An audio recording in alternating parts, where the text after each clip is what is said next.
So before going to the third chapter ಅಥವಾ third ವಿಡಿಯೋಗೆ ಹೋಗೋಕ್ಕಿಂತ ಮುಂಚೆ ಸೊ ನಾವೀಗ ರಿಕ್ಯಾಪ್ ಮಾಡ್ತಾ ಬರೋಣ.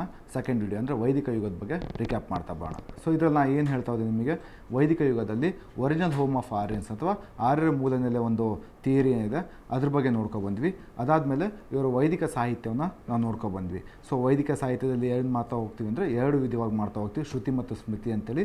ಶ್ರುತಿಯೊಳಗೆ ಯಾವ್ದು ಬರ್ತಾ ಹೋಗ್ತವೆ, ಸ್ಮೃತಿಯೊಳಗೆ ಯಾವ್ದು ಬರ್ತಿದೆ ಅಂತ ನೀವೆಲ್ಲ ತಿಳಿಸ್ಕೊಟ್ಟಿದ್ದೀನಿ. ಸೊ ಈ ಪಾರ್ಟ್ಗಳನ್ನು ಸ್ವಲ್ಪ ವಿವರವಾಗಿ ನೀವು ನೋಡ್ಕೊಳ್ತಾ ಹೋಗಿ.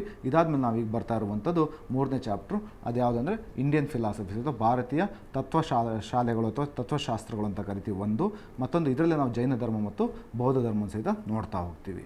ಸೊ ಈಗ ಬರ್ತಾ ಹೋಗೋಣ ನೆಕ್ಸ್ಟ್ ಚಾಪ್ಟ್ರಿಗೆ. ನೆಕ್ಸ್ಟ್ ಬರುವಂಥದ್ದು ಪೋಸ್ಟ್ ವೇದಿಕ್ ಪೀರಿಯಡ್ ಅಂತ ಕರಿತೀವಿ ಅಥವಾ ಇದನ್ನ ಇಂಡಿಯನ್ ಫಿಲಾಸಫಿ ಪಾರ್ಟ್ ಅಂತ ಮಾಡ್ತಾ ಇದ್ದೀನಿ. ಆ್ಯಕ್ಚುಲಿ ಇದು ಬುದ್ಧನ ಕಾಲ ಅಂತ ಕರಿತೀವಿ, ಏಜ್ ಆಫ್ ಬುದ್ಧ ಅಂತ ಕರಿತೀವಿ, ಅಥವಾ ಪ್ರೀ ಮೌರ್ಯನ್ ಪೀರಿಯಡ್ ಅಂದರೆ ಮೌರ್ಯರ ಪೂರ್ವ ಯುಗ ಅಂತ ಕರಿತಾ ಹೋಗ್ತೀವಿ. ಸೊ ಈ ಸಮಯದಲ್ಲಿ ಭಾರತದಲ್ಲಿ ಹಲವಾರು ಧರ್ಮಗಳು ಹುಟ್ಕೊಳ್ತವೆ. The age of new religion ಅಂತ ಕರಿತಾ ಹೋಗ್ತೀವಿ, ಹೊಸ ಮತಗಳ ಕಾಲ ಅಂತ ಕರಿತಾ ಹೋಗ್ತೀವಿ. ಅದನ್ನು ನಾವೇನು ಮಾಡ್ತಾ ಇದ್ದೀವಿ ಅಂದರೆ ಇಲ್ಲಿಂದ ತುಂಬ ಕ್ವಶನ್ಸ್ ಬಂದಿದೆ ಲಾಸ್ಟ್ ಇಯರ್, ಲೈಕ್ KS ಮೊನ್ನೆ ಏನಾಯಿತು ಎಕ್ಸಾಮ್. ಸೊ ಅದರಲ್ಲಿ ತುಂಬ ಕ್ವಶನ್ಸ್ ಈ ಪಾರ್ಟಿಂದ ಬರ್ತಾ ಇದೆ. ಸೊ ಅದಕ್ಕೆ ನಾನೇನು ಮಾಡ್ತಾ ಇದ್ದೀನಿ ಈ ಪಾರ್ಟನ್ನು ಅಂತಂದರೆ, instead of going with Buddha and all ಅಂದರೆ ಬುದ್ಧನ ಜನ್ಮ, ಅವ್ರು ಎಲ್ಲಿ ಹುಟ್ಟಿದ್ರು, ಎಲ್ಲಿ ತೀರ್ಕೊಂಡ್ರು, ಸೊ ಅದ್ರ ಮಾಡೋ ಬದಲು ಆ ಫಿಲಾಸಫಿ ಸ್ವಲ್ಪ ನೋಡ್ತಾ ಹೋಗೋಣ. ಈ ಕಡೆ ಸ್ವಲ್ಪ ಈಗ ಕ್ವಶನ್ಸ್ಗಳನ್ನ ಕೇಳಲಿಕ್ಕೆ ಸ್ಟಾರ್ಟ್ ಮಾಡ್ತಾ ಹೋಗಿದ್ದಾರೆ ಈ ಫಿಲಾಸಫಿ ಪಾರ್ಟ್ನ. ಸೊ ಹಾಗಾದ್ರೆ ಇಲ್ಲಿ ಭಾರತೀಯ ಒಂದು ತತ್ವಜ್ಞಾನಗಳು ಅಂತ ಹಿಂಗೆ ಕರಿತೀವಿ, ತತ್ವಶಾಲೆಗಳು ಅಂತ ಹಿಂಗೆ ಕರಿತೀವಿ. ಸೊ ಇದನ್ನು ನೋಡ್ತಾ ಹೋಗೋಣ. ಈ ಪಾರ್ಟ್ನ ಅದು ಈಗ ನಿಧಾನವಾಗಿ ಈ ಕಡೆಗೆ ಬರ್ತಾ ಇದ್ದಾರೆ ಎಕ್ಸಾಮ್ ಪಾಯಿಂಟ್ ಆಫ್ ವ್ಯೂಗೆ. ಹಾಗಾಗಿ ಈ ಪಾರ್ಟ್ನ ಸ್ವಲ್ಪ ನಾವು ನೋಡ್ತಾ ಹೋಗೋಣ. ಭಾರತೀಯ ತತ್ವಶಾಲೆಗಳು ಅಂತ ಇದಕ್ಕೆ ನೋಡ್ತಾ ಹೋಗೋಣ, ಇಂಡಿಯನ್ ಫಿಲಾಸಫೀಸ್. ಹಾಗಾದರೆ ಈ ಭಾರತ ತತ್ವಶಾಲೆಗಳು ಅಂತ ಏನು ಕರಿತೀವಿ, ಇಂಡಿಯನ್ ಫಿಲಾಸಫೀಸ್ ಅಂತೇಳಿ, ಇದನ್ನು ಎರಡು ಭಾಗವಾಗಿ ನಾವು ಕೆಟಗರೈಸ್ ಮಾಡ್ತಾ ಹೋಗ್ತೀವಿ. ಒಂದು ಆರ್ಥೋಡಾಕ್ಸ್ ಅಂತ ಕರಿತೀವಿ, ಇನ್ನೊಂದು ಹೆಟ್ರೋಡಾಕ್ಸ್ ಅಂತ ಕರಿತಾ ಹೋಗ್ತೀವಿ. ಆರ್ಥೋಡಾಕ್ಸ್ ಅಂತ ಫಿಲಾಸಫಿ ಅಂತ ಹೆಂಗೆ ಕರಿತೀವಿ, ಸೊ ಇದು ಈ ಒಂದು ಆರ್ಥೋಡಾಕ್ಸ್ ಫಿಲಾಸಫಿ ಅಂತ ಹೆಂಗೆ ಕರಿತೀವಿ, ಸಂಪ್ರದಾಯವಾದಿ ತತ್ವಶಾಸ್ತ್ರಗಳು ಅಂತ ಕರಿತಾ ಹೋಗ್ತೀವಿ. ಸಂಪ್ರದಾಯವಾದಿ ತತ್ವಶಾಸ್ತ್ರಗಳು. ಸೊ ಇವುಗಳಿಗೆ ವೇದಗಳೇ ಪ್ರಮುಖ ಅಂತ ಕರಿತಾ ಹೋಗ್ತೀವಿ. ವೇದಗಳೇ ಇವಕ್ಕೆ ಅತ್ಯುನ್ನತ ಸುಪ್ರೀಂ. ಸೊ ಇವು ವೇದಗಳ ಮೇಲೆ ರಚನೆ ಆಗಿರುವಂಥದ್ದು ಯಾವುದು, ಆರ್ಥೋಡಾಕ್ಸ್ ಫಿಲಾಸಫಿ. ಸೊ ಇವು ಏನು ಹೇಳ್ತಾ ಹೋಗ್ತಾ ಅಂದರೆ, ಈ ಒಂದು ವೇದಗಳ ಸುಪ್ರೀಂ ಆಗಿರೋದ್ರಿಂದ ಇವು they contain the secret to the salvation, ಮೋಕ್ಷಕ್ಕೆ ಒಂದಿಷ್ಟು ದಾರಿಗಳನ್ನು ಕೊಡ್ತಾ ಹೋಗ್ತಾವೆ. ಇವು ಸೀಕ್ರೆಟ್ ಇದಾವೆ ಇದರಲ್ಲಿ ಅಂತ ಹೇಳ್ತಾ ಹೋಗ್ತಾರೆ ಇದರಲ್ಲಿ ಆರ್ಥೋಡಾಕ್ಸ್ ಅಲ್ಲಿ. ಹಾಗಾದ್ರೆ ಈ ತತ್ವಶಾಲೆಗಳಿಗೆ ಆರ್ಥೋಡಾಕ್ಸ್ ತತ್ವಶಾಲೆಗಳು ಅಂತ ಏನು ಕರಿತೀವಿ, ಸಂಪ್ರದಾಯವಾದಿ ತತ್ವಶಾಲೆಗಳು ಅಂತ ಕರಿತೀವಿ. ಇವು ಶಾಲೆಗಳಿಗೆ ಮುಖ್ಯವಾಗಿ ಇವುಗಳಿಗೆ ಅಡಿಪಾಯ ಯಾವುದು ಅಂತ ಕೇಳಿ ವೇದಗಳು ಅಂತ ಕರಿತಾ ಹೋಗ್ತೀವಿ. ವೇದಗಳ ಆಧಾರದ ಮೇಲೆ ಈ ತತ್ವಶಾಲೆಗಳು ನಮ್ಮ ಕಾಣಿಸ್ತಾ ಹೋಗ್ತವೆ. ಇದಕ್ಕೆ ನಾವು ಆರ್ಥೋಡಾಕ್ಸ್ ಫಿಲಾಸಫಿ ಅಂತ ಕರಿತೀವಿ. ಹಾಗಾದ್ರೆ ಭಾರತದಲ್ಲಿ ಎಷ್ಟು ಆರ್ಥೋಡಾಕ್ಸ್ ಫಿಲಾಸಫಿ ಇದಾವೆ ಅಂತ ಕೇಳಿದ್ರೆ 6 ಇದಾವೆ, 6 ತತ್ವಶಾಲೆಗಳು ಬರ್ತಾ ಹೋಗ್ತವೆ. ಸೊ ಇದಕ್ಕೆ ನಾವೇಂತ ಕರಿತೀವಿ ಅಂದರೆ ಷಡ್ ದರ್ಶನಗಳು. ದರ್ಶನ ಅಂತಂದರೆ ಫಿಲಾಸಫಿ, 6 ತತ್ವಶಾಲೆಗಳು ಅಥವಾ ತತ್ವಶಾಸ್ತ್ರ ಶಾಲೆಗಳು. ಓಕೆ, ಹಾಗಾದ್ರೆ ಆರ್ಥೋಡಾಕ್ಸ್ ಫಿಲಾಸಫಿ ಫಸ್ಟ್ ನೋಡ್ತಾ ಹೋಗೋಣ. ಸಂಖ್ಯಾ ತತ್ವಶಾಸ್ತ್ರ ಅಂತ ಕರಿತಾ ಹೋಗ್ತೀವಿ. ಇದು ಅತ್ಯಂತ ಪ್ರಾಚೀನವಾದ ಒಂದು ಫಿಲಾಸಫಿ ಅಂತಲೂ ಕರಿತಾ ಇದ್ದು. ಒಂದು philosophy, one of the oldest philosophy in India. ಭಾರತದಲ್ಲಿ ಬರುವಂತಹ ಅತ್ಯಂತ ಪ್ರಾಚೀನ ತತ್ವಶಾಲೆಯಲ್ಲಿ ಇದು ಸಹಿತ ಒಂದು ಅಂತ ಹೇಳ್ತಾ ಹೋಗ್ತೀವಿ. ಇದನ್ನ ಪ್ರಪೋನ್ ಮಾಡಿದ ಹೂ ಪ್ರಪೋಂಡೆಡ್ ದಿಸ್ ಒನ್ ಅಂತ ಕೇಳಿ ಕಪಿಲ ಅವರು ಇದನ್ನ ರಚನೆ ಮಾಡಿದ್ರು. ಈ ತತ್ವಶಾಸ್ತ್ರವನ್ನು ಕೊಡ್ತಾ ಹೋಗ್ತಾರೆ. ಯಾವುದದು, ಕಪಿಲ ಅನ್ನೋರು ಇದನ್ನ ಕೊಡ್ತಾ ಹೋದ್ರು. ಸೊ ಇದ್ರ ಪ್ರಕಾರ ಈ ತತ್ವಶಾಲೆಯ ಪ್ರಕಾರ, ಇದರ ತತ್ವದ ಪ್ರಕಾರ ಪ್ರತಿಯೊಂದು ವಸ್ತುವು, ಈ ಭೂಮಿ ಮೇಲಿರುವಂತಹ ಪ್ರತಿಯೊಂದು ವಸ್ತುವು ಸಹಿತ ಎದರಿಂದ ರಚನೆ ಆಗಿದಾವೆ ಅಂತಂದ್ರೆ ಪುರುಷ ಮತ್ತು ಪ್ರಕೃತಿಯಿಂದ ಅಂತ ಕರಿತಾ ಹೋಗ್ತೀವಿ. ಪುರುಷ ಅಂದ್ರೆ ನಮ್ಮ ಒಂದು ಮನಸ್ಥಿತಿ ಅಥವಾ ಆತ್ಮ ಅಥವಾ ನಮ್ಮ ಮನಸ್ಥಿತಿ ಅಂತ ಕರಿತಾ ಹೋಗ್ತೀವಿ, ಅಥವಾ ನಮ್ಮ ಒಂದು ಶಕ್ತಿ ಅಂತ ಕರಿತಾ ಹೋಗ್ತೀವಿ. ಓಕೆ, ಪುರುಷ ಮತ್ತು ಪ್ರಕೃತಿಯಿಂದ ಬಂದಿರುವಂಥದ್ದು ಯಾವುದೇ ವಸ್ತು ಇರಲಿ, ಇವುಗಳ ಕ್ರಿಯೇಟ್ ಅದು ಎಲ್ಲಿಂದ ಕ್ರಿಯೇಟ್ ಆಗಿದ್ದಾವೆ ಅಂತಂದ್ರೆ, ಸೊ ಇದಾಗಿರುವಂಥದ್ದು ಪುರುಷ ಮತ್ತು ಪ್ರಕೃತಿಯಿಂದ. ಪ್ರಕೃತಿ ಅಂದರೆ ವಸ್ತುಗಳು, ಕಾಸ್ಮಿಕ್ ಮೆಟೀರಿಯಲ್ ಅಂತ ಏನು ಕರಿತೀವಿ. ಇವೆರಡರ ಸಮ್ಮಿಲನದಿಂದ ಏನು ಬರ್ತಾ ಹೋಗಿದೆ, ಈ ಒಂದು ಪ್ರಪಂಚದ ಇರುವಂಥದ್ದು ಅಂತ ಹೇಳ್ತಾ ಹೋಗ್ತಾರೆ. ಸೊ ಇದೇನು ಹೇಳ್ತಾ ಹೋಗುತ್ತೆ ಅಂತಂದರೆ, ಈ ತತ್ವಶಾಲೆ ಮನುಷ್ಯನ ಅಜ್ಞಾನವೇ ಒಂದು ಇದಕ್ಕೆ ಪ್ರಮುಖ ಕಾರಣ ಅಂದರೆ ಮನುಷ್ಯನ ದುಃಖಕ್ಕೆ ಅಥವಾ ಕಷ್ಟಗಳಿಗೆ ಪ್ರಮುಖ ಕಾರಣ. ಮನುಷ್ಯನ ದುಃಖ ಪಡ್ತೀಯಾನೆ ಅಥವಾ ಕಷ್ಟಪಡ್ತೀಯ ಅಂದರೆ ಇದಕ್ಕೆಲ್ಲ ಪ್ರಮುಖ ಕಾರಣ ಏನು, ಅವನಲ್ಲಿರುವ ಅಜ್ಞಾನ. That is lack of knowledge ಅಂತ ಕರಿತಾ ಹೋಗ್ತಾನೆ. ಲ್ಯಾಕ್ ಆಫ್ ನಾಲೆಡ್ಜ್ ಅಂದರೆ ಅವನಿಗೆ ಜ್ಞಾನವಿಲ್ಲ. ಈ ಜ್ಞಾನ ಇಲ್ದಿರೋದ್ರಿಂದ ಅವನೇನು ಮಾಡ್ತಾನೆ, ಈಗ ಕಷ್ಟವನ್ನು ಪಡ್ತೀಯ ಅಥವಾ ಅವನು ದುಃಖವನ್ನು ಪಡ್ತಾ ಇದ್ದಾನೆ. So this is what the philosophy says. So ಯಾವುದಿದು, ಸಂಖ್ಯಾ ಫಿಲಾಸಫಿ. ಇದ್ರ ಪ್ರಕಾರ ಏನು ಹೇಳ್ತಾರೆ, ಸಿಂಪಲ್ ಆಗಿ ನೆನ್ಪಿಡ್ಕೊಬೇಕಿದ್ನ, ಜಾಸ್ತಿ ಕಾಂಪ್ಲಿಕೇಟ್ ಮಾಡ್ಕೊಂಡು ಹೋಗಬೇಡಿ ಎಕ್ಸಾಮ್ ಪಾಯಿಂಟ್ ಆಫ್ ವ್ಯೂಗೆ. ಈ ಒಂದು ತತ್ವಶಾಲೆಯ ಪ್ರಕಾರ ಇದನ್ನು ಫಸ್ಟು ಈ ತತ್ವಜ್ಞಾನ ಕೊಟ್ಟವ್ರು ಯಾರು ಅಂತ ಕೇಳಿದ್ರೆ ತತ್ವಶಾಲೆನ ಕಪಿಲ ಅವರು ಇದನ್ನ ಪ್ರಪೋನ್ ಮಾಡ್ತಾ ಹೋಗ್ತಾರೆ, ಒಬ್ಬ ಸನ್ಯಾಸಿಯವರು ಅಲ್ವಾ. ಸೊ ಅವ್ರು ಇದನ್ನ ಪ್ರಪೋನ್ ಮಾಡ್ತಾ ಹೋದ್ರು. ಸೊ ಈ ತತ್ವಶಾಲೆಯ ಪ್ರಕಾರ ಪ್ರತಿಯೊಂದು ವಸ್ತು, ಈ ಭೂಮಿ ಮೇಲಿರುವಂತಹ ಪ್ರತಿಯೊಂದು ವಸ್ತು ಸಹಿತ ಪುರುಷ ಮತ್ತು ಪ್ರಕೃತಿಯಿಂದ ಬಂದಿರುವಂಥದ್ದು. ಪುರುಷ ಅಂದ್ರೇನು, ನಮ್ಮಲ್ಲಿರುವ ಆತ್ಮ ಇರ್ಬೋದು ಅಥವಾ ಮೈಂಡ್ ಅಥವಾ ನಮ್ಮ ಒಂದು ಮನಸ್ಥಿತಿಯ ಒಂದು ಎನರ್ಜಿ ಶಕ್ತಿಯಿಂದ ಬಂದಿರುವಂಥ. ಪ್ರಕೃತಿ ಅಂತಂದರೆ ವಸ್ತುಗಳು, ಕಾಸ್ಮಿಕ್ ಮೆಟೀರಿಯಲ್ಸ್ ಅಂತ ಕರಿತಾ ಹೋಗ್ತೀವಿ, ಪ್ರಪಂಚದಲ್ಲಿರುವಂಥ ವಸ್ತುಗಳು. ಸೊ ಇವುಗಳಿಂದ ಎಲ್ಲ ಸಹಿತ ಕ್ರಿಯೇಟ್ ಆಗಿರುವುದು ಅಂತ ಹೇಳ್ತಾ ಹೋಗ್ತಾರೆ. ಹಾಗಾದರೆ ಈ ತತ್ವಶಾಲೆಯ ಪ್ರಕಾರ ಅಜ್ಞಾನವೇ ದುಃಖಕ್ಕೆ ಕಾರಣ ಅಂತ ಹೇಳ್ತಾ ಹೋಗ್ತಾರೆ.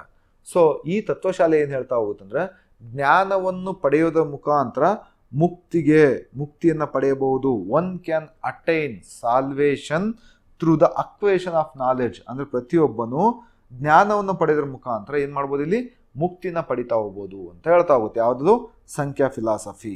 ಸೊ ಹಾಗಾದ್ರೆ ಈ ಒಂದು ಜ್ಞಾನ ಪಡಿಬೇಕು ಅಂದರೆ ಹೇಗೆ, ಯಾವ ರೀತಿ ಪಡಿಬೇಕು, ಅದಕ್ಕೂ ಸಹಿತ ಇದು ಮಾರ್ಗಗಳನ್ನು ಹೇಳ್ತಾ ಹೋಗುತ್ತೆ. ಇದೇನು ಹೇಳ್ತಾ ಹೋಗುತ್ತೆ ಅಂದರೆ, ದೇರ್ ಆರ್ 3 ಮೀನ್ಸ್ ಅಥವಾ ಪಾತ್ಸ್ ಟು ಅಕ್ವೈರ್ ದ ಜ್ಞಾನವನ್ನು ಪಡಿಲಿಕ್ಕೆ ನಮಗೆ ಇಲ್ಲಿ 3 ರೀತಿಯ ಮಾರ್ಗಗಳನ್ನು ಹೇಳ್ತಾ ಹೋಗುತ್ತೆ. ಈ 3 ಮಾರ್ಗಗಳ ಮುಖಾಂತರ ಪ್ರತಿಯೊಬ್ಬ ವ್ಯಕ್ತಿಯು ಜ್ಞಾನವನ್ನು ಪಡಿಬೋದು. ಈ ಜ್ಞಾನವನ್ನು ಪಡೆಯೋದ್ರ ಮುಖಾಂತರ ಅವನು ಏನು ಮಾಡ್ಬೋದು, ಈಗ ಸೊ ಮುಕ್ತಿಯನ್ನು ಪಡಿಬೋದು ಅಂತೇಳಿ ಯಾವ್ದು ಹೇಳ್ತಾ ಹೋಗುತ್ತೆ, ಸಂಖ್ಯಾ ಹೇಳ್ತಾ ಹೋಗುತ್ತೆ. ಹಾಗೆ 3 ಮಾರ್ಗಗಳು ಯಾವುದು, ಮೀನ್ಸ್ ಯಾವುದು ಅಂದರೆ, ಫಸ್ಟ್ನೇದು ಪ್ರತ್ಯಕ್ಷ ಅಂತ ಕರಿತಾ ಹೋಗ್ತೀವಿ. ಎರಡನೇ ಬಂದ್ಬಿಟ್ಟು ಅನುಮಾನ, ಇನ್ಫರೆನ್ಸ್, ಓಕೆ, ಅನುಮಾನ. ಮೂರನೇದು ಶಬ್ದ ಅಂತ ಕರಿತೀವಿ, ಓಕೆ, ಅಂದರೆ ಹಿಯರಿಂಗ್, ಇದು ಗ್ರಹಿಸುವುದು, ಓಕೆ, ಗ್ರಹಿಸುವುದೊಂದು ತೀರ್ಮಾನಕ್ಕೆ ಬರುವಂಥದ್ದು. ಸೊ ನೆಕ್ಸ್ಟು ಇನ್ನೊಂದು ಯಾವುದು, ಕೇಳಿಸಿಕೊಳ್ಳುವಂಥದ್ದು, ಓಕೆ. ಪ್ರತ್ಯಕ್ಷ, ಅನುಮಾನ ಮತ್ತು ಶಬ್ದ, ಇದು 3ನ್ನ ಇದ್ರ ಮುಖಾಂತರ ನಾವೇನು ಮಾಡ್ತಾ ಹೋಗ್ಬೋದು, ಜ್ಞಾನವನ್ನು ಪಡಿಬೋದು.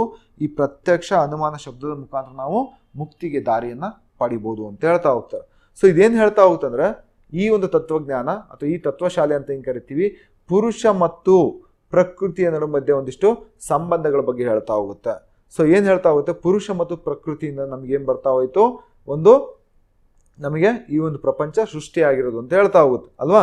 ಸೊ ಇಲ್ಲೇನು ಹೇಳ್ತಾ ಹೋಗುತ್ತಂದ್ರೆ, ಈ ಪುರುಷ ಮತ್ತು ಪ್ರಕೃತಿ ಅನ್ನೋದಿವೆ, ಇವೆರಡೂ ಸಹಿತ ಇಂಡಿಪೆಂಡೆಂಟ್ ಅಂತ ಹೇಳ್ತಾ ಅಂದ್ರೆ ಇವು ಸ್ವತಂತ್ರವಾಗಿರುವಂಥ ವಸ್ತುಗಳು, ಯಾವುದು ಪುರುಷ ಮತ್ತು ಪ್ರಕೃತಿ ಅಂತ ಹೇಳ್ತಾ ಹೋಗುತ್ತೆ. ಅದೇ ರೀತಿ ಸಂಖ್ಯಾ ಫಿಲಾಸಫಿ ಏನು ಹೇಳುತ್ತೆ, ಇದನ್ನು ಡೈರೆಕ್ಟಾಗಿ ನೋಡ್ಕೊಳ್ಳಿ. ಇದೇನು ಹೇಳ್ತಾ ಹೋಗುತ್ತೆ ಅಂತ, last point is very important. It rules out the existence of the god. ಅಂದರೆ ದೇವರು ಇದ್ದಾನೆ ಅಂತ ಎಲ್ಲೂ ಸಹಿತ ಇದು ಹೇಳೋದಿಲ್ಲ, ಓಕೆ. ರೂಲ್ಸ್ ಔಟ್ ಇದು, ಓಕೆ. ಎಕ್ಸಿಸ್ಟೆನ್ಸ್ ಆಫ್ ಗಾಡ್, ದೇವರು ಇರುವ ಬಗ್ಗೆ ಎಲ್ಲೂ ಸಹಿತ ಇದು ಒಪ್ಪಿಕೊಳ್ಳೋದಿಲ್ಲ ಅಥವಾ ಹೇಳೋದಿಲ್ಲ. ಯಾವುದದು, ಸಂಖ್ಯಾ ಫಿಲಾಸಫಿ. ಇದೇನು ಹೇಳ್ತಾ ಹೋಗುತ್ತೆ, ಸಿಂಪಲ್ ಆಗಿ ನೆನ್ಪಿಟ್ಕೊಳ್ಳಿ, ಪುರುಷ ಮತ್ತು ಪ್ರಕೃತಿಯಿಂದ ಈ ಒಂದು ಪ್ರಪಂಚ ರಚನೆ ಆಗಿದೆ, ಪ್ರಕೃತಿ. ಸೊ ಸರಿನಾ. ಹಾಗಾದರೆ ಇಲ್ಲಿ ಜ್ಞಾನದ ಮುಖಾಂತರ, ಥ್ರೂ ನಾಲೆಡ್ಜ್, ಜ್ಞಾನದ ಮುಖಾಂತರ ಪ್ರತಿಯೊಬ್ಬನಿಗೂ ಏನು ಸಿಗ್ತಾ ಹೋಗುತ್ತೆ, ಸಾಲ್ವೇಷನ್ ಅಥವಾ ಮುಕ್ತಿ ಸಿಗ್ತಾ ಹೋಗುತ್ತಾ, ಓಕೆ. ಸೊ ಹಾಗಾದ್ರೆ ಈಗ ಈ ಜ್ಞಾನವನ್ನು ಪಡಿಲಿಕ್ಕೆ ಮೂರು ರೀತಿಯ ಪಡಿತಾ ಹೋಗ್ಬೋದು. ಒಂದು ಪ್ರತ್ಯಕ್ಷದ ಮುಖಾಂತರ, ಇನ್ನೊಂದು ಅನುಮಾನ, ಮತ್ತೊಂದು ಶಬ್ದ ಅಂತ ಕರಿತಾ ಹೋಗ್ತೀವಿ ಅಲ್ವಾ. ಸೊ ಹಾಗಾದರೆ ಇಲ್ಲಿ ದೇವರನ್ನು ಇದು ನಂಬೋದಿಲ್ಲ, ಅಷ್ಟು ಈಸಿಯಾಗಿದ್ದು ನಂಬೋದಿಲ್ಲ ಅಂತ ಹೇಳ್ತಾ ಹೋಗ್ತೀವಿ. ನೆಕ್ಸ್ಟ್ ಬರುವಂಥದ್ದು ಆಫ್ಟರ್ ದಿಸ್, ಇದೊಂದು ಫಿಲಾಸಫಿ ಆದಮೇಲೆ ನೆಕ್ಸ್ಟ್ ಫಿಲಾಸಫಿ ಬರ್ತಾ ಹೋಗೋಣ, ಯೋಗ ಫಿಲಾಸಫಿ. ಇನ್ನೂ ಈ ಕಡೆ ಪಾರ್ಟ್ ಕೇಳಿಲ್ಲ, ಬಟ್ ಯೋಗ ಫಿಲಾಸಫಿ ಅದನ್ನು KS ಮೀನ್ಸ್ ಕೇಳಿದಾನಿದ್ದ, ಓಕೆ. ಸೊ ಇಲ್ಲಿ ಎಥಿಕ್ಸ್ ಆ್ಯಂಡ್ ಇಂಟಿಗ್ರಿಟಿಯಲ್ಲಿ, ಬಟ್ ಆದರೆ ಪ್ರಿಲಿಮ್ಸಲ್ಲಿ ಇನ್ನೂ ಕೇಳಿಲ್ಲ. ಬಟ್ ಈ ಕಡೆ ಏರಿಯಾಗಳ ಸಂಖ್ಯಾ, ಯೋಗ ಇದನ್ನೆಲ್ಲ ಕೇಳಬಹುದು. ಹಾಗೆ ಇದನ್ನ ಯಾರು ಕೊಡ್ತಾ ಹೋದ್ರು, ಈ ಒಂದು ತತ್ವಶಾಲೆಯನ್ನು ಯಾರು ಹೇಳ್ತಾ ಹೋಗ್ತಾರೆ, ಪತಂಜಲಿ. ಎಲ್ಲರಿಗೂ ಗೊತ್ತಿರುವಂಥದ್ದು ಪತಂಜಲಿ ಪ್ರಪೋಂಡೆಡ್ ದಿಸ್ ಫಿಲಾಸಫಿ. ಇದೇನು ಹೇಳ್ತಾ ಹೋಗುತ್ತಂದ್ರೆ, ಒಬ್ಬ ವ್ಯಕ್ತಿ ಮುಕ್ತಿಯನ್ನು ಪಡಿಬೇಕಂದ್ರೆ ಯಾವ ರೀತಿ ಪಡಿಬೋದು ಅಂದರೆ, ಒಂದು ಧ್ಯಾನದ ಮುಖಾಂತರ, ಮತ್ತೊಂದು ಯೋಗವನ್ನು ಮಾಡೋದ್ರ ಮುಖಾಂತರ. ಯೋಗ ಮತ್ತು ಧ್ಯಾನ ಎರಡನ್ನೂ ಮಾಡೋದ್ರ ಮುಖಾಂತರ ಒಬ್ಬ ವ್ಯಕ್ತಿಗೆ ಏನು ಸಿಗ್ತಾ ಹೋಗುತ್ತೆ, ಇಲ್ಲಿ ಮುಕ್ತಿ ಅಥವಾ ಸಾಲ್ವೇಷನ್ ಅಥವಾ ಮೋಕ್ಷ ಅಂತ ಏನು ಕರಿತೀವಿ, ಅದನ್ನು ಅಚೀವ್ ಮಾಡ್ಬೋದು. He can achieve salvation. ಇದ್ರ ಮುಖಾಂತರ, ಒಂದು ಧ್ಯಾನದ ಮುಖಾಂತರ, ಇನ್ನೊಂದು ಯೋಗಗಳನ್ನು ಮಾಡೋದ್ರ ಮುಖಾಂತರ, ಯೋಗಾಭ್ಯಾಸಗಳು ಮಾಡೋದ್ರ ಮುಖಾಂತರ ಒಬ್ಬ ವ್ಯಕ್ತಿ ಧ್ಯಾನವನ್ನು ಪಡಿತಾ ಹೋಗ್ಬೋದು. ಇದು ಎದ್ರ ಬಗ್ಗೆ ಹೇಳ್ತಾ ಹೋಗ್ತಿದ್ದು, ದೇವರು ಇದ್ದಾನೆ ಅಂತ ಹೇಳ್ತಾ ಹೋಗ್ತಿದ್ದು. It acknowledge the existence of God. ದೇವರು ಇದ್ದಾನೆ ಅಂತ ಹೇಳ್ತಾ ಹೋಗುತ್ತೆ, ನೆನ್ಪಿಡ್ಕೊಳ್ಳಿ. ಅದು ದೇವ್ರು ಇಲ್ಲ ಅಂತ ಹೇಳ್ತಾ ಹೋಯಿತು. ಸೊ ಇಲ್ಲಿ ಬಂದಾಗ ಯಾವುದೋ ಸಂಖ್ಯೆ ಹೇಳ್ತಾ ಹೋಗಿತ್ತು. ಈ ಥರ ಕ್ವಶನ್ಗಳು ಸ್ಟೇಟ್ಮೆಂಟ್ ವೈಸ್ ಬರ್ತಾವೆ ಈಗ ನೆಕ್ಸ್ಟ್ ಇನ್ಮೇಲೆ ಇದಕ್ಕೆ ಬರ್ತಾ ಇರುವಂಥದ್ದು, ಓಕೆ. ಸೊ ಇದು ದೇವರು ಇರೋದ್ರ ಬಗ್ಗೆ ಹೇಳ್ತಾ ಹೋಗುತ್ತೆ. ಹಾಗಾದರೆ ಮುಕ್ತಿಗೋಸ್ಕರ ಇದು ಯೋಗಾಸನದಲ್ಲಿ 8 ಆಸನಗಳನ್ನು ಹೇಳ್ತಾ ಹೋಗುತ್ತೆ. 8 ಆಸನಗಳಲ್ಲಿ ಯೋಗಾಸನ ಮಾಡೋದ್ರಿಂದ ಪ್ರತಿಯೊಬ್ಬನು ಮುಕ್ತಿಯನ್ನು ಪಡಿಬೋದು. ಹಾಗಾದರೆ ಈ ಆಸನಗಳಿಗೆ ಏನಂತ ಕರಿತೀವಿ? 8 ಇರೋದಕ್ಕೆ ಅಷ್ಟಾಂಗ ಯೋಗ ಅಂತ ಕರಿತೀವಿ. ನೆನ್ಪಿಟ್ಕೊಳ್ಳಿ, they are called as Ashtanga yoga because there are 8 asanas. Okay, 8 postures ಇದಾವೆ ಇಲ್ಲಿ. ಆ ಕಾರಣದಿಂದ ಈ ಪಾಸ್ಚರ್ಸ್ ಇರೋದ್ರಿಂದ ಇದನ್ನ ನಾವು ಡೈಲಿ ಇದು ಮಾಡೋದ್ರಿಂದ ಏನಾಗ್ತಾ ಹೋಗುತ್ತೆ, ಅಳವಡಿಸ್ಕೊಳ್ಳೋದ್ರ ಮುಖಾಂತರ ಮುಕ್ತಿ ಪಡಿಬೋದು ಅಂತ ಹೇಳ್ತಾ ಹೋಗುತ್ತೆ. ಹಾಗಾದ್ರೆ ಯಾವ್ಯಾವ್ದು ಪಾಶ್ಚರ್ಗಳು ಅಥವಾ ಅಷ್ಟಾಂಗ ಯೋಗಗಳು ಯಾವ್ಯಾವ್ದು ಅಥವಾ ಆಸನಗಳು ಯಾವುದಂದ್ರೆ ಯಮ ಅಂತ ಬರ್ತಾ ಹೋಗುತ್ತೆ. ನಿಯಮ, ಆಸನ, ಪ್ರಾಣಾಯಾಮ, ಪ್ರತ್ಯಾಹಾರ, ಧರಣ, ಧ್ಯಾನ ಮತ್ತು ಲಾಸ್ಟ್ ಒಂದು ಸಮಾಧಿ. ನೆನ್ಪಿಟ್ಕೊಳ್ಳಿ, ಸಮಾಧಿ is the last. Okay, so ಇದು ಈ ಒಂದು ಯೋಗ ಫಿಲಾಸಫಿ ಅಂತ ಹಿಂಗೆ ಕರಿತೀವಿ. ಇಷ್ಟು ತತ್ವಶಾಲೆ ಅಂತ ಕರಿತೀವಿ. ಇದು ಎದ್ರ ಬಗ್ಗೆ ಹೇಳ್ತಾ, ಇದು ಸಹಿತ ಮುಕ್ತಿ ಬಗ್ಗೆ ಹೇಳ್ತಾ ಹೋಗುತ್ತೆ. ಬಟ್ ಇದು ಎದ್ರ ಬಗ್ಗೆ ಹೇಳ್ತಾ ಹೋಗುತ್ತೆ? ದೇವ್ರು ಇರೋದ್ರ ಬಗ್ಗೆ ಹೇಳ್ತಾ ಹೋಗುತ್ತೆ. ಆ ಸಂಖ್ಯಾ ದೇವ್ರು ಇಲ್ಲ ಅಂತೇಳಿ ಹೇಳ್ತಾ ಹೋಗುತ್ತೆ. ನೆಕ್ಸ್ಟ್ ಬರ್ತಾ ಇದ್ದೀವಿ Vaisheshika, one of the important. ಇದನ್ನ ಯಾರು ಕೊಡ್ತಾ ಹೋಗ್ತೀವಿ ಈ ತತ್ವಶಾಲೆ ಅಂದರೆ ಕಾನದ ಅನ್ನೋ ಒಬ್ಬ ವ್ಯಕ್ತಿ ಇದನ್ನ ಕೊಡ್ತಾ ಹೋದ್ರು. ಸೊ ಏನಂತ ನಂಬ್ತಾ ಹೋಗ್ತಾರೆ ಅಂದರೆ ಜೈನ ಧರ್ಮ ಮತ್ತು ಬೌದ್ಧ ಧರ್ಮದಷ್ಟೇ ಅತ್ಯಂತ ಪ್ರಾಚೀನವಾದ ಒಂದು ತತ್ವಶಾಲೆ ಅಂತ ಕರಿತೀವಿ ಇದನ್ನ. ಜೈನ ಧರ್ಮ ಮತ್ತು ಬೌದ್ಧ ಧರ್ಮದಷ್ಟೇ ಪ್ರಾಚೀನವಾದ ಒಂದು ತತ್ವಶಾಲೆ ಯಾವುದಂತ ಕೇಳಿದ್ರೆ ನಮ್ಮ ವೈಶೇಷಿಕ. ಇದೇನು ಹೇಳ್ತಾ ಹೋಗುತ್ತೆ? ಈ ಒಂದು ತತ್ವಶಾಲೆ ಪ್ರಕಾರ ಲಾಸ್ ಆಫ್ ಕರ್ಮ ಗೈಡ್ ದಿಸ್ ಯೂನಿವರ್ಸ್. ಅಂದರೆ ಕರ್ಮ ಅಂತ ಏನೈತಿ ಕರಿತಾ ಹೋಗ್ತೀವಿ, ಇದು ಈ ಒಂದು ಪ್ರಪಂಚವನ್ನು ಅಥವಾ ವಿಶ್ವವನ್ನು ಗೈಡ್ ಮಾಡ್ತಾ ಹೋಗುತ್ತೆ ಅಂತ ಹೇಳ್ತಾ ಹೋಗುತ್ತೆ. ಸೊ ಇದ್ರ ಪ್ರಕಾರ ಏನು ಹೇಳ್ತಾರೆ ಅಂದರೆ, ಸೊ ಪ್ರತಿಯೊಂದು ವಸ್ತು ಸಹಿತ ಅಣುವಿನಿಂದ ಮಾಡಲ್ಪಟ್ಟಿದೆ. ಇದನ್ನ ನಾವು ಹೊಡಿತಾ ಹೋದ್ರೆ ಯಾವುದೇ ವಸ್ತು ಇರಲಿ ಅಣುಗಳಾಗಿದ್ದನ್ನ ಹೊಡಿತಾ ಹೋಗ್ಬೋದು. ಅಂದರೆ ಇದು ಆಟಮಿಕ್ ಸಿದ್ಧಾಂತ ಅಥವಾ ಅಣು ಸಿದ್ಧಾಂತ ಅಂತ ಹಿಂಗೆ ಕರಿತೀವಿ, ಆಟಮಿಕ್ ಥಿಯರಿ ಅಂತ ಹಿಂಗೆ ಕರಿತೀವಿ. ಅದನ್ನು ಕೊಟ್ಟಿದ್ದು ಯಾವುದ್ರೆ ವೈಶೇಷಿಕ. ನೆನ್ಪಿಟ್ಕೊಳ್ಳಿ, Vaisheshika gives atomic theory. Okay, ಆಗಿನ ಅವ್ನು ಏನಂತ ಹೇಳಿದ, ಪ್ರತಿಯೊಂದು ವಸ್ತುಗಳು ಅಣುವಿನಿಂದ ಮಾಡಲ್ಪಟ್ಟಿವೆ ಅದನ್ನ ಹೇಳಿದೆ ನಮ್ಮ ಕಾನದವರು. ಓಕೆ, ಪ್ರತಿಯೊಂದು ವಸ್ತು ಸಹಿತ ಅಣುವಿನಿಂದ ಮಾಡಲ್ಪಟ್ಟಿದೆ ಅಂತ ಹೇಳ್ತಾ ಹೋಗ್ತಾನೆ. ಹಾಗಾದ್ರೆ ಇವ್ರು ಏನು ಹೇಳ್ತಾರೆ ಅಂತಂದ್ರೆ, ಈ ವ್ಯಕ್ತಿ ಈ ಒಂದು ತತ್ವ ಸಿದ್ಧಾಂತ ಪ್ರಕಾರ ಇದು ಈ ಪ್ರಪಂಚ ಅನ್ನೋದು 5 ಮೂಲಭೂತ ಅಂಶಗಳಿಂದ ಮಾಡಲ್ಪಟ್ಟಿದೆ, ಇದು ಹೊಂದಿದೆ. That means the whole universe is created by 5 basic elements ಅಂತ ಏನು ಕರಿತೀವಿ, ಮೂಲಭೂತ ಅಂಶಗಳು ಅಂತ ಕರಿತೀವಿ. ಸೊ ಯಾವ್ಯಾವುದು ಅವಕ್ಕೆ ನಾವು ಏನಂತ ಕರಿತೀವಿ? ಮೂಲಭೂತ ಅಂಶಗಳಿಗೆ ದ್ರವ್ಯ ಅಂತ ಕರೀತಾರೆ. ದೇ ಕಾಲ್ ದೆಮ್ ಆಸ್ ದ್ರವ್ಯ. ದ್ರವ್ಯ ಅಂದರೆ ಯಾವ್ಯಾವುದು? ಒಂದನೇದು ನೋಡ್ಕೊಳ್ಳಿ, ಅಗ್ನಿ ಇರ್ಬೋದು, ಜಲ ಇರ್ಬೋದು, ಮತ್ತೊಂದು ಗಾಳಿ ಇರ್ಬೋದು, ಭೂಮಿ, ಇನ್ನೊಂದು ಆಕಾಶ. ಈ 5ಕ್ಕೆ ನಾವು ಮೂಲಭೂತ ಅಂಶಗಳು ಅಂತ ಕರಿತೀವಿ. ಅದಕ್ಕೆ ನಾವು ನೋಡ್ಕೊಳ್ಳಿ, ಯಾರಾದರೂ ತೀರ್ಕೊಂಡ್ರೆ ಸಾಮಾನ್ಯವಾಗಿ ಮೂಲಭೂತ ಅಂಶಗಳಲ್ಲಿ ಲೀನರಾದರು ಅಂತ ಹೇಳ್ತಾ ಹೋಗ್ತೀವಿ. ನಮ್ಮ ಹಿಂದೂ ಧರ್ಮಗಳಲ್ಲಿ ಏನು ಮಾಡ್ತಾ ಹೋಗ್ತಾರೆ ಅಂದರೆ, ಹಿಂದೂ ಧರ್ಮಗಳಲ್ಲಿ ಸೊ ಯಾರಾದರೂ ತೀರ್ಕೊಂಡ್ರೆ ಮೂಲಭೂತ ಅಂಶಗಳಲ್ಲಿ ಲೀನರಾದರು ಅಂದ್ರೇನು? ಸೊ ಇದು ಮೂಲಭೂತ ಅಂಶಗಳು. ಇದೇ 5 ಬರ್ತಾ ಹೋಗ್ತವೆ. ಒಂದು ಯಾವುದು? ಅಗ್ನಿ ಇರ್ಬೋದು, ವಾಯು ಇರ್ಬೋದು, ಜಲ ಇರ್ಬೋದು, ಭೂಮಿ, ಮತ್ತೊಂದು ಆಕಾಶ ಅಂತ ಕರಿತಾ ಹೋಗ್ತೀವಿ. ಹಾಗಾದರೆ ಈ ತತ್ವಶಾಲೆ ಅಂತ ಹೆಂಗೆ ಕರಿತೀವಿ, ಇದು ದೇವರಲ್ಲಿ ನಂಬಿಕೆಯನ್ನು ಇಡ್ತಾ ಹೋಗುತ್ತೆ. ನೆನ್ಪಿಡ್ಕೊಳ್ಳಿ, ಇದು 3ನೇ ನಾವು ಮಾತಾಡ್ತಿರೋವಂಥದ್ದು. 3ನೇದರಲ್ಲಿ ಸೊ ಇದೊಂದು ವೈಶೇಷಿಕ ಅಂತ ಹೆಂಗೆ ಕರಿತೀವಿ, ಇದ್ರ ಪ್ರಕಾರ ದೇವರಲ್ಲಿ ನಂಬಿಕೆ ಇಡ್ತಾ ಹೋಗ್ತಾರೆ. ಸೊ ಇದ್ರ ಪ್ರಕಾರ ಏನು ಅಂತಂದರೆ, ಈ ಪ್ರಪಂಚವು 5 ಮೂಲಭೂತ ಅಂಶಗಳಿಂದ ಮಾಡಲ್ಪಟ್ಟಿದೆ. ಯಾವ್ಯಾವುದು? ಅದಕ್ಕೆ ನಾವು ದ್ರವ್ಯ ಅಂತ ಕರಿತಾ ಹೋಗ್ತೀವಿ. ವಿ ಕಾಲ್ ದೆಮ್ ಆಸ್ ದ್ರವ್ಯ. ಓಕೆ, ಯಾವ್ಯಾವುದು? ಅಗ್ನಿ ಇರ್ಬೋದು, ಒಂದು ವಾಯು ಇರ್ಬೋದು, ನೀರಿರ್ಬೋದು, ಭೂಮಿ, ಮತ್ತೊಂದು ಆಕಾಶ. 5 ಬೇಸಿಕ್ ಎಲಿಮೆಂಟ್ಸ್ ಅಂತ ಕರಿತಾ ಹೋಗ್ತೀವಿ. ಸಿಂಪಲ್ ಆಗಿದೆಯಾ? ಇಲ್ಲಿ ಬರುವಂಥದ್ದು ವೈಶೇಷಿಕ ಎದ್ರ ಬಗ್ಗೆ ಹೇಳ್ತಾ ಹೋಗ್ತಿದ್ದು ಆಟಮಿಕ್ ಥಿಯರಿ ಅಂತ ಹೋಗ್ತೀವಿ. ಆಟಮಿಕ್ ಥಿಯರಿ ಅಥವಾ ಅಣು ಸಿದ್ಧಾಂತ ಬಗ್ಗೆ ಹೇಳ್ತಾ ಹೋಗುತ್ತೆ. ಪ್ರತಿಯೊಂದು ವಸ್ತುವು ಸಹಿತ ಅಣುವಿನಿಂದ ಮಾಡಲ್ಪಟ್ಟಿದೆ. Is this clear? So this is one of the Vaisheshika. ಇದಾದ್ಮೇಲೆ ಬರ್ತಾ ಇದ್ದೀವಿ ನವ್ಯ ಫಿಲಾಸಫಿ ಬರ್ತಾ ಇದ್ದೀವಿ. ನ್ಯಾಯ ಫಿಲಾಸಫಿ ಬರ್ತಾ ಇದ್ದೀವಿ. ನ್ಯಾಯ ಫಿಲಾಸಫಿ. ಸೊ ಇದು ನೋಡ್ತಾ ಹೋಗಿ, ಇದನ್ನ ಯಾರು ಹೇಳ್ತಾರೆ? ಗೌತಮ ಅಂತ ಒಬ್ಬ ವ್ಯಕ್ತಿ ಏನಿದೆ, ಸನ್ಯಾಸಿಗಳು, ಇವರು ಇದನ್ನ ಹೇಳ್ತಾ ಹೋಗ್ತಾರೆ, ಗೌತಮ ಅನ್ನೋರು. ಸೊ ಯಾವ್ದನ್ನ? ನ್ಯಾಯ ತತ್ವಜ್ಞಾನವನ್ನು ಅಥವಾ ತತ್ವಶಾಸ್ತ್ರವನ್ನು ಹೇಳ್ತಾ ಹೋಗ್ತಾರೆ. ಇದು ಏನು ಹೇಳ್ತಾ ಹೋಗುತ್ತೆ? ಲಾಜಿಕಲ್ ಥಿಂಕಿಂಗ್ ಮತ್ತು ಟು ಅಚೀವ್ ದ ಸಾಲ್ವೇಷನ್. ಅಂದರೆ ನಾವೊಂದು ಲಾಜಿಕಲ್ ಥಿಂಕ್ ಮಾಡೋದ್ರ ಮುಖಾಂತರ ಮುಕ್ತಿಯನ್ನು ಪಡಿಬೋದು ಅಂತ ನ್ಯಾಯ ಹೇಳ್ತಾ ಹೋಗುತ್ತೆ. ಲಾಜಿಕಲ್ ಥಿಂಕಿಂಗ್ ಮುಖಾಂತರ ಮುಕ್ತಿಯನ್ನು ಪಡೆಯಬಹುದು ಅಂತ ಯಾವ್ದು ಹೇಳ್ತಾ ಹೋಗುತ್ತೆ? ನ್ಯಾಯ ಫಿಲಾಸಫಿ ಹೇಳ್ತಾ ಹೋಗುತ್ತಾ. ಇದೇನು ಹೇಳ್ತಾ ಹೋಗುತ್ತಂದ್ರೆ, ಒಬ್ಬ ವ್ಯಕ್ತಿ ಈ ಒಂದು ಮುಕ್ತಿ ಪಡಿಲಿಕ್ಕೆ 4 ಮಾರ್ಗದಿಂದ ಏನು ಮಾಡ್ತಾ ಹೋಗ್ಬೋದು? ಜ್ಞಾನವನ್ನು ಪಡಿತಾ ಹೋಗ್ಬೋದು. 4 ಮಾರ್ಗಗಳ ಮುಖಾಂತರ. ಅಲ್ಲೆಷ್ಟಿತ್ತು? ಫಸ್ಟ್ ಸಂಖ್ಯೆಗೆ ಬಂದಾಗ 3 ಇದ್ವು ಅಂತ ಹೇಳ್ತಾ ಹೋಗ್ತೀವಿ ಅಲ್ವಾ? ಯಾವ್ಯಾವುದು? ಒಂದು ಪ್ರತ್ಯಕ್ಷ, ಅನುಮಾನ, ಮತ್ತೊಂದು ಶಬ್ದ ಇತ್ತು. ಆದರೆ ಇಲ್ಲಿ ಬಂದಾಗ ನಮ್ಮ ಅದರಲ್ಲಿ ನ್ಯಾಯ ತತ್ವಜ್ಞಾನಕ್ಕೆ ಬಂದಾಗ 4 ಹೇಳ್ತಾ ಹೋಗ್ತಾರೆ. ಯಾವ್ಯಾವುದು? ಪ್ರತ್ಯಕ್ಷ, ಅನುಮಾನ, ಉಪಮಾನ ಮತ್ತೊಂದು ಶಬ್ದ. ಅಂದರೆ ಇಲ್ಲಿ ಉಪಮಾನ ಅನ್ನೋದು ಎಕ್ಸ್ಟ್ರಾ ಬರ್ತಾ ಇದೆ, ಕಂಪ್ಯಾರಿಸನ್ ಅಂತ ಕರಿತಾ ಹೋಗ್ತೀವಿ. ಸೊ ಉಪಮಾನದ ಮುಖಾಂತರ ನಾವು ಜ್ಞಾನವನ್ನು ಪಡಿತಾ ಹೋಗ್ಬೋದು. ಹಾಗಾದರೆ ಇವ್ರು ಏನು ಹೇಳ್ತಾ ಹೋಗ್ತಾರೆ ಅಂದರೆ, ದೇವ್ರ ಮೇಲೆ ನಂಬಿಕೆ ಇಡ್ತಾರೆ ಇವರು. ನ್ಯಾಯ ತತ್ವಜ್ಞಾನದ್ದು ದೇವರಲ್ಲಿ ನಂಬಿಕೆ ಇಡ್ತಾ ಹೋಗ್ತಾರೆ.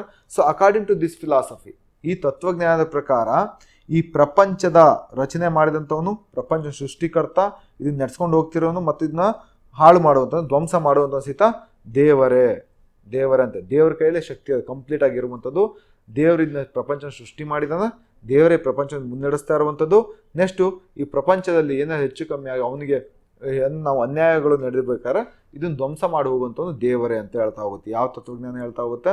ನ್ಯಾಯ ತತ್ವಜ್ಞಾನ ಹೇಳ್ತಾ ಹೋಗುತ್ತೆ. ಆದರೆ ಇದ್ರ ಪ್ರಕಾರ ಎಷ್ಟು ಮಾರ್ಗದ ಮುಖಾಂತರ ನಾವು ಜ್ಞಾನವನ್ನು ಪಡಿಬೋದು ಅಂದರೆ 4. ಸೊ ಯಾವ್ಯಾವುದು? ಪ್ರತ್ಯಕ್ಷ, ಅನುಮಾನ, ಉಪಮಾನ ಮತ್ತೊಂದು ಶಬ್ದ ಅಂತ ಕರಿತೀವಿ. So this is the story.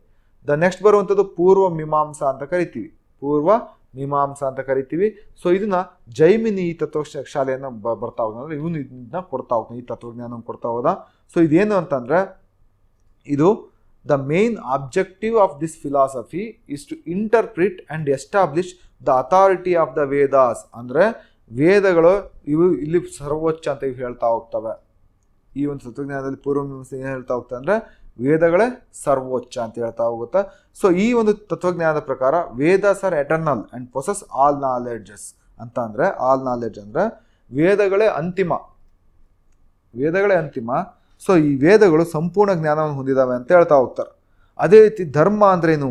ಈ ತತ್ವಶಾಲೆಯ ಪ್ರಕಾರ ಧರ್ಮ means, that is religion means fulfilment of duties prescribed by the Vedas. ಅಂದರೆ ಇದರಲ್ಲಿ ಧರ್ಮ ಅಂತ ಅಂದರೆ ವೇದಗಳಲ್ಲಿ ಹೇಳಿರುವಂತೆ ಒಂದಿಷ್ಟು ನಮ್ಮ ಕಾರ್ಯಗಳನ್ನು ಅಥವಾ ನಮಗೆ ಕೊಟ್ಟಿರುವಂಥ ಡ್ಯೂಟಿಗಳು ಅಂತ ಏನು ಕರೀತೀವಿ ಅದನ್ನ ಫುಲ್ಫಿಲ್ ಮಾಡುವಂಥದ್ದು. ಪ್ರತಿಯೊಬ್ಬನ ಅದನ್ನ ಪೂರೈಸಲೇಬೇಕು, ಕರ್ತವ್ಯಗಳನ್ನು ನಿಭಾಯಿಸಲೇಬೇಕು. ಸೊ ಧರ್ಮ ಅಂತಂದರೆ ಕೊಟ್ಟಿರುವಂತಹ ವೇದಗಳಲ್ಲಿ ಕೊಟ್ಟಿರುವಂತಹ ಒಂದಿಷ್ಟು ಏನು ಕರೀತೀವಿ ಡ್ಯೂಟಿಗಳು ಅಂತ ಏನು ಕರಿತೀವಿ ಅದನ್ನ ಪ್ರತಿಯೊಬ್ಬನ ನಿಭಾಯಿಸಬೇಕು ಅಂತ ಹೇಳ್ತಾ ಹೋಗುತ್ತೆ.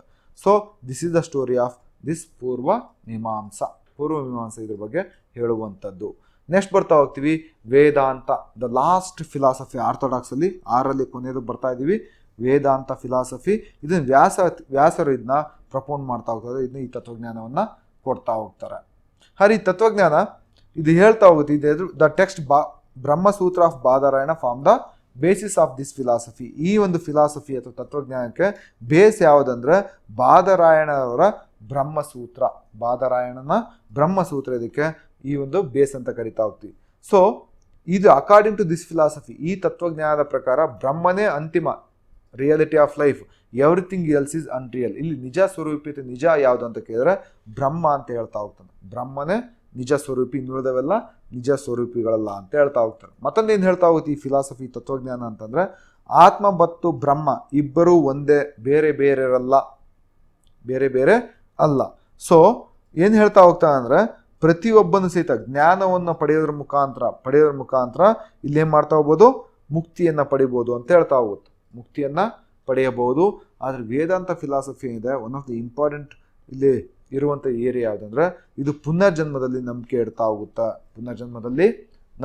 ಹೋಗುತ್ತೆ. ಹಾಗಾಗಿ ವೇದಾಂತ ಫಿಲಾಸಫಿ ಅಂತ ಏನು ಕರಿತೀವಿ, ಇದರಲ್ಲಿ ಮತ್ತೆ ಸಬ್ ಬ್ರಾಂಚ್ಗಳು ಬರ್ತವೆ. ಸೊ ಉಪಶಾಖೆಗಳು ಅಂತ ಕರಿಬೋದು. ಯಾವ್ಯಾವುದು? ಅದ್ವೈತ ಫಿಲಾಸಫಿ ಶಂಕರಾಚಾರ್ಯರದು, ವಿಶಿಷ್ಟ ಅದ್ವೈತ ಬೈ ರಾಮಾನುಜಾಚಾರ್ಯರು, ದ್ವೈತ ಬಂದ್ಬಿಟ್ಟು ಮಧ್ವಾಚಾರ್ಯರು, ಭೇದ ಅಭೇದ ಬಂದ್ಬಿಟ್ಟು ನಿಂಬಾರ್ಕರು,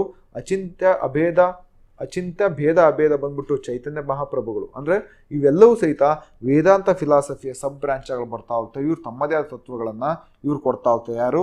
ರಾಮಾನುಜಾಚಾರ್ಯರು, ಶಂಕರಾಚಾರ್ಯರು, ಮಧ್ವಾಚಾರ್ಯರು ತಮ್ಮದೇ ಆದ ತತ್ವಗಳನ್ನು ಇಲ್ಲಿ ಕೊಡ್ತಾ ಹೋದ್ರು ವೇದಾಂತ ಫಿಲಾಸಫಿಯಲ್ಲಿ. ನೆಕ್ಸ್ಟ್ ಬರ್ತಾ ಇದ್ದೀವಿ ಹೆಟ್ರೋಡಾಕ್ಸ್ ಫಿಲಾಸಫೀಸ್. ಅದಕ್ಕೆ ಹೆಟ್ರೋಡಾಕ್ಸ್ ಅಂದರೆ ಈ ವೇದಗಳ ವಿರುದ್ಧ ಬಂದಂಥ ಒಂದಿಷ್ಟು ಧರ್ಮಗಳು ತಮ್ಮದೇ ಆದ ತತ್ವಶಾಲೆಗಳನ್ನು ತರ್ತಾ ಹೋಗ್ತವೆ. These are against the Vedas, ವೇದಗಳ ವಿರುದ್ಧ. ಹಾಗಾದ್ರೆ ಇವನ್ನ ಏನಂತ ಕರಿಬೋದು? ಹೆಟ್ರೋಡಾಕ್ಸ್ ಏನಂತ ಕರಿಬೋದು ಅಂತಂದರೆ, ಇವನ್ನ ಶ್ರೀಮಾನ ಅಂತ ಕರಿಬೋದು. ಶ್ರೀಮಾನ ತತ್ವಶಾಲೆಗಳು ಅಂದರೆ ಶ್ರೀಮಾನ ಚಳುವಳಿ ಮುಖಾಂತರ ಈ ತತ್ವಶಾಲೆಗಳು ಬರ್ತಾ ಹೋಗ್ತವೆ. ಶ್ರೀಮಾನ ಅಂದ್ರೇನು? ಜನಸಾಮಾನ್ಯ, ಶ್ರೀಮಾನ್ಯ ಅಂದರೆ ಶ್ರೀಮಾನ ತತ್ವಶಾಲೆಗಳು.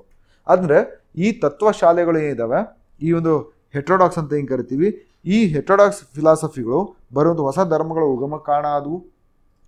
They gave rise to the new religion, birth of new religion, ಹೊಸ ಧರ್ಮಗಳು ಉಗಮ ಕಾರಣ ಆಗ್ತಾ ಹೋದವು. ಮತ್ತು ಇವು ವೇದಗಳನ್ನು ವಿರೋಧ ಮಾಡ್ತಾ ಹೋದವು. ಅದಕ್ಕೋಸ್ಕರ ಇಲ್ಲಿ ಏನು ಹೇಳ್ತಾ ಹೋಗ್ತೀವಿ ಅಂದರೆ they do not accept the authority of ವೇದಗಳೇ ಅಂತಿಮ ಅಂತ ಏನು ಕರಿತೀವಿ, ಇವು ಯಾವುದೇ ಕಾರಣಕ್ಕೂ ಅದನ್ನು ಒಪ್ಕೊಳ್ಳೋದಿಲ್ಲ. ವೇದಗಳು ಅಂತಿಮವಲ್ಲ ಅಂತ ಹೇಳ್ತಾ ಹೋಗ್ತೀವಿ. ಹಾಗೆ ಭಾರತದಲ್ಲಿ ಪ್ರಮುಖವಾಗಿ ಬರುವಂಥ 4 ತತ್ವಶಾಲೆಗಳು ಯಾವುದು ಅಂತ ಕೇಳಿದ್ರೆ, ಒಂದು ಚಾರ್ವಾಕ ಅಥವಾ ಲೋಕಾಯತ ಅಂತ ಕರಿತೀವಿ, 2ನೇದು ಅಜೀವಿಕ, 3ನೇದು ಬೌದ್ಧ ಧರ್ಮ, 4ನೇದು ಜೈನ ತತ್ವಶಾಲೆ. ಈ 4 ಶಾಲೆಗಳು ತುಂಬ ಇಂಪಾರ್ಟೆಂಟ್. ಲಾಸ್ಟ್ ಇಯರ್ ಮೊನ್ನೆ ಕ್ವಶನ್ ಪೇಪರ್ ನೋಡ್ತಾ ಹೋಗಿ ಜೈನಿಸಮ್, ಬುದ್ಧಿಸಮ್ ತುಂಬ ಕ್ವಶನ್ಸ್ ಬರ್ತಾ ಇದೆ and they are asking the lot of questions from this area. So ಈ ಸರಿ UPSC ಕೇಳ್ತಾ ಹೋಗಿದ್ದಾರೆ ಒಂದು ಕ್ವಶನ್ಗಳನ್ನ ಜೈನಿಸಮ್, ಬುದ್ಧಿಸಮ್ ಮೇಲೆ, KPSC ಕೇಳ್ತಿದ್ದಾರೆ. ಸೊ ಎಲ್ಲ ಕಡೆಗೂ ನಿಮಗೆ ಇಲ್ಲಿ ಕ್ವಶನ್ಸ್ಗಳು ಬರ್ತಾ ಇದಾವೆ. ಹಾಗಂದ ಮಾತ್ರಕ್ಕೆ ಇಲ್ಲಿ ಬುದ್ಧನ ಬಗ್ಗೆ, ಲೈಕ್ ಬುದ್ಧ ಹುಟ್ಟಿದ ಜನ್ಮಸ್ಥಳ, ಸೊ ಅವನ ತಂದೆ ಹೆಸರೇನು, ತಾಯಿ ಹೆಸರೇನು, ಅದೆಲ್ಲ ಕೇಳ್ತಾರೆ. They are not asking those questions. So ಅವ್ರು ಕಂಪ್ಲೀಟಾಗಿ ಈ ಫಿಲಾಸಫಿ ಪಾರ್ಟ್ಗಳಿಗೆ ಎಂಟ್ರ್ ಆಗ್ತಿದ್ದಾರೆ. ಹಾಗಾಗ್ಬಿಟ್ಟು we look into those things. So ನಾವು ಯಾವುದೇ ಕಾರಣಕ್ಕೂ ನಮ್ಮ ತೀರ್ಥಂಕರ ಜನ್ಮಸ್ಥಳ ಅವುಗಳ ಬಗ್ಗೆ ನಾನಿಲ್ಲಿ ಯಾವುದೇ ಕಾರಣಕ್ಕೂ ಅದ್ರ ಬಗ್ಗೆ ಹೇಳೋದಿಲ್ಲ. ಸೊ ಬಿಕಾಸ್ ಏನಕ್ಕೆ ಹೇಳೋದಿಲ್ಲ ಅಂತಂದರೆ, ಸೊ ಅದು ನಮಗೆ ಎಕ್ಸಾಮ್ಸಿಗೆ ಬರುವಂಥದ್ದು ತುಂಬ ಕಡಿಮೆ, ಅದು ಬರೋದು ಸಹಿತ ಕಡಿಮೆ ಆಗಿದೆ. ಈ ಫಿಲಾಸಫಿ ಪಾರ್ಟ್ ತುಂಬ ಜಾಸ್ತಿ ಆಗಿರುವಂಥದ್ದು. ಫಸ್ಟ್ ನೋಡ್ತಾ ಹೋಗೋಣ, ಚಾರ್ವಾಕ ಅಥವಾ ಲೋಕಾಯತ ಅಂತ ಬರ್ತಾ ಹೋಗುತ್ತೆ. ಫಸ್ಟ್ ಒನ್ ಇಸ್ ಚಾರ್ವಾಕ ಅಥವಾ ಲೋಕಾಯತ ಫಿಲಾಸಫಿ. ಸೊ ಇದು ಏನು ಹೇಳ್ತಾ ಹೋಗ್ತಾರೆ ಅಂದರೆ, ಚಾರ್ವಾಕವನ್ನು ಬೃಹಸ್ಪತಿ ಅಂತ ಒಬ್ಬ ವ್ಯಕ್ತಿ ಏನಿದ್ದಾನೆ, ಸೊ ಇವನು ಇದನ್ನ ಮೊಟ್ಟ ಮೊದಲನೇ ಬಾರಿಗೆ ಈ ಒಂದು ಚಾರ್ವಾಕ ತತ್ವ ಅಥವಾ ಲೋಕಾಯತ ತತ್ವವನ್ನು ತರ್ತಾ ಹೋಗ್ತಾನೆ, ಇವನು ಕೊಡ್ತಾ ಹೋದ. ಬಟ್ ಆದರೆ ಇದನ್ನ ಜನಪ್ರಿಯಗೊಳಿಸಿದ್ದು ಯಾರು ಅಂತ ಕೇಳಿದರೆ ಅಜಿತಕೇಶ ಕಂಬಳಿ ಅಂತ ಕರಿತಾ ಹೋಗ್ತೀವಿ. ಯಾರಿನ ಜನಪ್ರಿಯ ಮಾಡ್ತಾ ಹೋದ್ರು? ಅಜಿತಕೇಶ ಕಂಬಳಿ. ಇದು one of the interesting philosophy, ಇದು ತತ್ವಶಾಲೆ. ಇದು ಕಂಪ್ಲೀಟ್ಲಿ ಮೆಟೀರಿಯಲಿಸ್ಟಿಕ್ ಫಿಲಾಸಫಿ ಅಂತ ಕರಿತೀವಿ. ಅಂದರೆ ಪ್ರಾಪಂಚಿಕ ಮತ್ತು ಐಹ್ಯವಾಹಿಕ ಅಂತ ಕರಿತಾ ಹೋಗ್ತೀವಿ. ಅಂದರೆ ಇದಕ್ಕೆ ಯಾಕೆ ನಾವು ಲೋಕಾಯತ ಅಂತಲೂ ಕರಿತೀವಿ ಚಾರ್ವಾಕಕ್ಕೆ ಅಂದರೆ, ಇದು ಜನಸಾಮಾನ್ಯರಿಗೆ ಅಪ್ಲೈ ಆಗುತ್ತೆ. ಆ ಫಿಲಾಸಫಿ ಆಫ್ ದ ಮಾಸಸ್, ಜನಸಾಮಾನ್ಯ ತತ್ವಶಾಲೆ ಅಂತ ಕರೀತಾರೆ ಇದನ್ನ. ಅದಕ್ಕಿಂತ ಲೋಕಾಯತ ಅಂದರೆ ಪ್ರಾಪಂಚಿಕ ಅಥವಾ ಐಹ್ಯವಾಹಿಕ. ಅಂದರೆ ಇದ್ರ ಪ್ರಕಾರ ಏನು, ನಿಮ್ಗೆ ಸಿಂಪಲ್ ಆಗಿ ಹೇಳ್ಬೇಕಂದ್ರೆ ಚಾರ್ವಾಕದ ಪ್ರಕಾರ, ಈ ಚಾರ್ವಾಕ ತತ್ವಶಾಲೆಯ ಪ್ರಕಾರ ಇನ್ನೊಂದು ಪ್ರಪಂಚ ಅಂತ ಇಲ್ಲ. ಅದು ನಾವು ತೀರ್ಕೊಂಡ್ಮೇಲೆ ನಂಬ್ತಾರಲ್ಲ, ಈ ವೇದಗಳಲ್ಲಿ ನಂಬುವಂಥದ್ದೇನು, ಸ್ವರ್ಗಕ್ಕೆ ಹೋಗ್ತೀಯಾ, ಓಕೆ, ಮೋಕ್ಷ ಪಡಿತೀಯ, ದೇವ್ರ ಹತ್ರ ಹೋಗ್ತೀಯ, ಇನ್ನೊಂದು ಸ್ವರ್ಗ ಇದಕ್ಕೆ ಹೋಗ್ತೀಯ, ಪ್ರಪಂಚಕ್ಕೆ ಹೋಗ್ತೀಯಾ, ಈ ಥರ ಎಲ್ಲ ಕಾನ್ಸೆಪ್ಟ್ಗಳು ಏನಿದಾವೆ ಅದನ್ನ ಇದು ನಂಬೋದಿಲ್ಲ. ಇರೋದು ಒಂದೇ, ಅದು ಭೂಮಿ ಮಾತ್ರ. There is no other world, ಇನ್ನೊಂದು ಪ್ರಪಂಚ ಅಂತ ಇಲ್ಲ. ಸೊ ಇವ್ರೇನು ಹೇಳ್ತಾ ಹೋಗ್ತಾರೆ ಅಂದರೆ, hence the pleasure should be the ultimate object in life as death is end of the humans. ಇವ್ರೇನು ಹೇಳ್ತಾ ಹೋಗುತ್ತೆ ಈ ತತ್ವಶಾಲೆ ಅಂದರೆ, ಮನುಷ್ಯ ತೀರ್ಕೊಂಡಾದ್ರೂ ಮುಗಿದೋಯ್ತು, ಮತ್ತೆ ಹುಟ್ಟಿ ಬರೋದಿಲ್ಲ, ಅಥವಾ ಇಲ್ಲಿ ಸ್ವರ್ಗ ಅಥವಾ ನರಕಕ್ಕೆ ಹೋಗೋದಿಲ್ಲ ಇವನು. No, he will not go there, because ಆ ಥರದ್ದು ಯಾವುದೇ ಸ್ವರ್ಗ ಅಥವಾ ನರಕ ಅನ್ನೋದಿಲ್ಲ ಇಲ್ಲಿ. ಇವ್ರ ಪ್ರಕಾರ ಇನ್ನೊಂದು ಪ್ರಪಂಚ ಅನ್ನೋದಿಲ್ಲ, ದೇವಲೋಕ ಇಲ್ಲ, ಆ ಥರ ಯಾವುದೂ ಇಲ್ಲ. ಇರೋದು ಒಂದೇ, ಅದು ಭೂಮಿ. ಇರೋಷ್ಟು ದಿವಸ ಚೆನ್ನಾಗಿರಿ, ಖುಷಿಯಾಗಿರಿ ಅಂತ ಹೇಳ್ತಾ ಹೋಗುತ್ತೆ ಯಾವುದು, ಈ ಒಂದು ತತ್ವಶಾಲೆ. ಸೊ ಇವ್ರೇನು ಹೇಳ್ತಾ ಹೋಗ್ತಾರೆ, ಈ ಒಂದು ಚಾರ್ವಾಕದ ಪ್ರಕಾರ ಪರ್ಸೆಪ್ಷನ್ ಅಥವಾ ಪ್ರತ್ಯಕ್ಷ ಅಂತ ಏನು ಕರಿತಾ ಹೋಗ್ತೀವಿ, ಇದ್ರ ಮುಖಾಂತರ ಮಾತ್ರ ನಾವು ಜ್ಞಾನವನ್ನು ಪಡಿಬೋದು. ಇದ್ರ ಮುಖಾಂತರ, ಪ್ರತ್ಯಕ್ಷದ ಮುಖಾಂತರ ಮಾತ್ರ ನಾವು ಇಲ್ಲಿ ಜ್ಞಾನವನ್ನು ಪಡಿತಾ ಹೋಗ್ಬೋದು ಅಂತ ಹೇಳ್ತಾ ಹೋಗ್ತಾರೆ. ಹಾಗಾದರೆ ಇಲ್ಲೇನು ಹೇಳ್ತಾ ಹೋಗ್ತಾರೆ ಅಂದರೆ, ಈ ಒಂದು ಆತ್ಮ ಅಂತ ನಾವು ಏನು ಕರಿತೀವಿ ನಮ್ಮ ಧರ್ಮಗಳಲ್ಲಿ, ಬಟ್ ಈ ತತ್ವದಲ್ಲಿ ಏನು ಹೇಳ್ತಾರೆ ಅಂದರೆ, ಈ ಆತ್ಮ ಅಥವಾ ಸೋಲ್ ಅಂತ ಏನು ಕರಿತೀವಿ, ಇದು ಒಂದು ದೇಹದಿಂದ ಇನ್ನೊಂದು ದೇಹಕ್ಕೆ ಹೋಗೋದಿಲ್ಲ, ಪ್ರವೇಶವನ್ನು ಪಡೆಯೋದಿಲ್ಲ. ನಾವು ಹೇಳ್ತಿರ್ತೀವಲ್ಲ, ನೆಕ್ಸ್ಟು ಇವರು ಮೊಮ್ಮಗ ಹುಟ್ಬರ್ತಾನೆ, ಮರಿ ಮೊಮ್ಮಗ ಹುಟ್ಬರ್ತಾನೆ, ಸೊ ಈ ಥರ ಕಥೆಗಳು ಹೇಳ್ತಾ ಹೋಗ್ತೀವಿ, ರೈಟ್. ಅಂದರೆ ಪುನರ್ಜನ್ಮ ಕಥೆಗಳು, ಆತ್ಮ ಇಲ್ಲಿಂದ ಅಲ್ಲಿ ಮೈಗ್ರೇಟ್ ಆಯಿತು, ಅವ್ರ ದೇಹದ ಮೇಲೆ ಬಂತು, ಇವ್ರ ದೇಹದ ಮೇಲೆ ಬಂತು ಅಂತ. ಬಟ್ ಇವ್ರೇನು ಹೇಳ್ತಾ ಹೋಗ್ತಾರೆ ಅಂದರೆ, ಇದು ಯಾವುದೇ ಕಾರಣಕ್ಕೂ, ಸೊ ಏನು ಹೇಳ್ತಾ ಹೋಗ್ತಾರೆ, ಇದು ನಮ್ಮ ಆತ್ಮ ಅನ್ನೋದು ಇದು ಟ್ರಾನ್ಸ್ಮಿಟ್ ಆಗೋದಿಲ್ಲ, ಇನ್ನು ಒಂದರಿಂದ ಇನ್ನೊಂದು ಕಡೆಗೆ ಹೋಗೋದಿಲ್ಲ. ಅದರಿಂದ ಇವ್ರೇನು ಹೇಳ್ತಾ ಹೋಗ್ತಾರೆ ಅಂದರೆ, Charvakas did not believe in the theory of karma. ಅಂದರೆ ಇವ್ರೇನು ಹೇಳ್ತಾ ಹೋಗ್ತಾರೆ ಅಂದರೆ, ಕರ್ಮ ಅಂತ ಏನು ಕರಿತೀವಿ, ಈ ಕರ್ಮ ಅನ್ನೋ ಒಂದು ತತ್ವದಲ್ಲಿ ನಂಬಿಕೆ ಇಡೋದಿಲ್ಲ. ನಾವು ಹೇಳ್ತಾ ಗೊತ್ತಾ, ಒಳ್ಳೆ ಕೆಲಸ ಮಾಡಿದ್ರೆ ಮಾತ್ರ ನಿಮ್ಗೆ ಒಳ್ಳೆ ಸಾವು ಸಿಗುತ್ತೆ ಅಥವಾ ಒಳ್ಳೆ ಸ್ವರ್ಗಕ್ಕೆ ಹೋಗ್ತೀಯಾ, ಇದು ನಮ್ಮ ಕರ್ಮ, ಲಾ ಆಫ್ ಕರ್ಮ. ನಾನು ಹಿಂದಿನ ಜೀವನದಲ್ಲಿ ನಾನು ಏನೋ ತಪ್ಪು ಮಾಡಿದ್ರೆ ಈಗ ನಾನು ಕಷ್ಟಗಳನ್ನ ಅನುಭವಿಸ್ತಾ ಇರ್ತೀನಿ. That is what the law of ಕರ್ಮ, ರೈಟ್. ಸೊ ನಾನು ಹಿಂದಿನ ಜನ್ಮದಲ್ಲಿ ಏನೋ ತಪ್ಪು ಮಾಡಿದರೆ ನಾನು ಇವತ್ತು ಕಷ್ಟವನ್ನು ಅನುಭವಿಸ್ತಾ ಇರ್ತೀನಿ, ಒಳ್ಳೇದು ಮಾಡಿದರೆ ಇವತ್ತು ನಾನು ಖುಷಿಯಾಗುತ್ತೆ, ಸುಖವಾಗಿರ್ತೀನಿ ಅಂತ. That is what law of ಕರ್ಮ ಸೇಸ್. ಸೊ ಇವ್ರೇನು ಹೇಳ್ತಾ ಹೋಗ್ತಾರೆ ಅಂದರೆ, ಆತ್ಮನೇ ನಂಬೋದಿಲ್ಲ ಇವರು. ಅಂದರೆ ಆತ್ಮ ಅಂದರೆ ಲೈಕ್ ನೆಕ್ಸ್ಟ್ ಅದು ಟ್ರಾನ್ಸ್ಮಿಟ್ ಆಗುತ್ತೆ, ನೆಕ್ಸ್ಟ್ ಈ ಥರ ಹುಟ್ಟು ಬರ್ತಾನೆ ಅಂತ ನಂಬೋದಿಲ್ಲ ಅಂದಾಗ ಆಬ್ವಿಯಸ್ಲಿ ಇವ್ರು ಏನು ರಿಜೆಕ್ಟ್ ಮಾಡಬೇಕೀಗ, ರೀಬರ್ತ್ ಕಾನ್ಸೆಪ್ಟ್, ಪುನರ್ಜನ್ಮವನ್ನ ತಿರಸ್ಕಾರ ಮಾಡ್ತಾ ಹೋಗ್ತಾರೆ. ನೆನ್ಪಿಟ್ಕೊಳ್ಳಿ, ತಿರಸ್ಕಾರ ಅಂದ್ರೆ ಸಿಂಪಲ್ ಆಗಿ ಹೇಳ್ಬೇಕಂದ್ರೆ ಚಾರ್ವಾಕ ತತ್ವ ಏನ್ ಹೇಳುತ್ತಂದ್ರೆ, ಮನುಷ್ಯ ಒಂದೇ ಸಾರಿ ಹುಟ್ಟೋದು, ಮತ್ತೆ ಹುಟ್ಟು ಬರೋದಿಲ್ಲ. ಅವನು ಪಾಪ ಪುಣ್ಯ ಏನಿದೆ ಇಲ್ಲೇ ನೋಡ್ಕೋ ಭೂಮಿ ಮೇಲೆ. ನಾನು ಸ್ವರ್ಗದ ಹೋಗ್ತೀನಿ, ನೆಕ್ಸ್ಟ್ ಜನ್ಮ ನೋಡ್ತೀನಿ, ಅವೆಲ್ಲ ಏನಿಲ್ಲ. ನೋ ಸೆಕೆಂಡ್ ಬರ್ತ್, ರೀಬರ್ತ್ ಇಲ್ಲ ನಮಗೆ. ಏನೇ ಇದ್ರು ಇಲ್ಲೇ ಮಾಡ್ಕೊಂಡು ಹೋಗ್ಬೇಕು ಅಂತ ಹೇಳ್ತಾ ಹೋಗುತ್ತೆ. ಸೊ ಇಲ್ಲೇ ಮನುಷ್ಯನ ಥರ ಇರಿ, ಇನ್ನೊಬ್ಬ ಮನುಷ್ಯನ ಥರ ಟ್ರೀಟ್ ಮಾಡ್ತಾ ಹೋಗಿ, ಎಲ್ಲರೂ ಸಮಾನ ಥರ ಟ್ರೀಟ್ ಮಾಡ್ತಾ ಹೋಗಿ, ಅದೇ ಜೀವನ, ನಿಜವಾದ ಜೀವನ ಅಂತ ಹೇಳ್ತಾ ಹೋಗುತ್ತೆ. ಇದೇನು ಹೇಳ್ತಾ ಹೋಗುತ್ತಂದ್ರೆ, ಸೊ ಈ ಒಂದು ತತ್ವ ಪ್ರಕಾರ ಯೂನಿವರ್ಸ್, ಈ ವಿಶ್ವ ಅಂತ ಏನು ಕರಿತೀವಿ, ಇದು ಕೇವಲ 4 ಅಂಶಗಳು, ಮೂಲಭೂತ ಅಂಶಗಳಿದಾವೆ. ಯಾವ್ಯಾವುದು ಅಂದರೆ ಫೈರ್, ಒಂದು ಅಗ್ನಿ, ಇನ್ನೊಂದು ಭೂಮಿ, ಇನ್ನೊಂದು ಜಲ, ಇನ್ನೊಂದು ಗಾಳಿ ಅಂತ ಕರೀತಾರೆ. ಬಟ್ ಇದು ಯಾವದನ್ನ ಒಪ್ಕೊಳ್ಳೋದಿಲ್ಲ ಅಂದರೆ ಪಂಚಭೂತ ಅಂಶಗಳಲ್ಲಿ ಆಕಾಶವನ್ನು ಒಪ್ಕೊಳ್ಳೋದಿಲ್ಲ. ಸ್ಕೈ ಅಂತ ಏನು ಕರಿತೀವಿ, they reject the concept of sky. ಅಂದ್ರೇನು, ಆಕಾಶ ನಮಗೆ ಯಾವುದು ಅನುಭವಕ್ಕೆ ಬರೋದಿಲ್ಲವೋ, ನಮ್ಮ ಅನುಭವಕ್ಕೆ ಯಾವ್ದು ಬರೋದಿಲ್ಲ ಅದಿಲ್ಲ ಅಂತ ಅರ್ಥ ಇವ್ರ ಪ್ರಕಾರ. ಸರಿನಾ? ಸೊ ಈಗ ಗಾಳಿ ನಮ್ಮ ಅನುಭವಕ್ಕೆ ಬರುತ್ತೆ, ಗಾಳಿ ಬೀಸಿದಾಗ. ಸೊ ನಾವು ಆಬ್ವಿಯಸ್ಲಿ ಅಗ್ನಿಯನ್ನು ನೋಡಿರ್ತೀವಿ, ಬೆಂಕಿ ಗೊತ್ತಿರುತ್ತೆ. ಸೊ ಇವೆಲ್ಲ ನಮಗೆ ಅನುಭವಕ್ಕೆ ಬರುವಂಥದ್ದು. ಆ ಕಾರಣದಿಂದ they accept these 4 basic elements, fundamentals, but they reject the sky. ಆಕಾಶವನ್ನು ರಿಜೆಕ್ಟ್ ಮಾಡ್ತಾ ಹೋಗ್ತಾರೆ. ಇವ್ರು ದೇವರಲ್ಲಿ ನಂಬಿಕೆ ಇಡೋದಿಲ್ಲ. ಇವ್ರು ಏನು ಹೇಳ್ತಾರೆ ಅಂದರೆ ಅದ್ಭುತ ಒಂದು ಕಾನ್ಸೆಪ್ಟ್ ಹೇಳ್ತಾ ಹೋಗ್ತಾರೆ.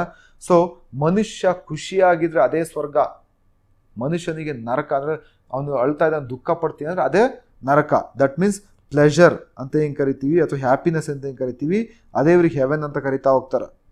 Okay, heaven.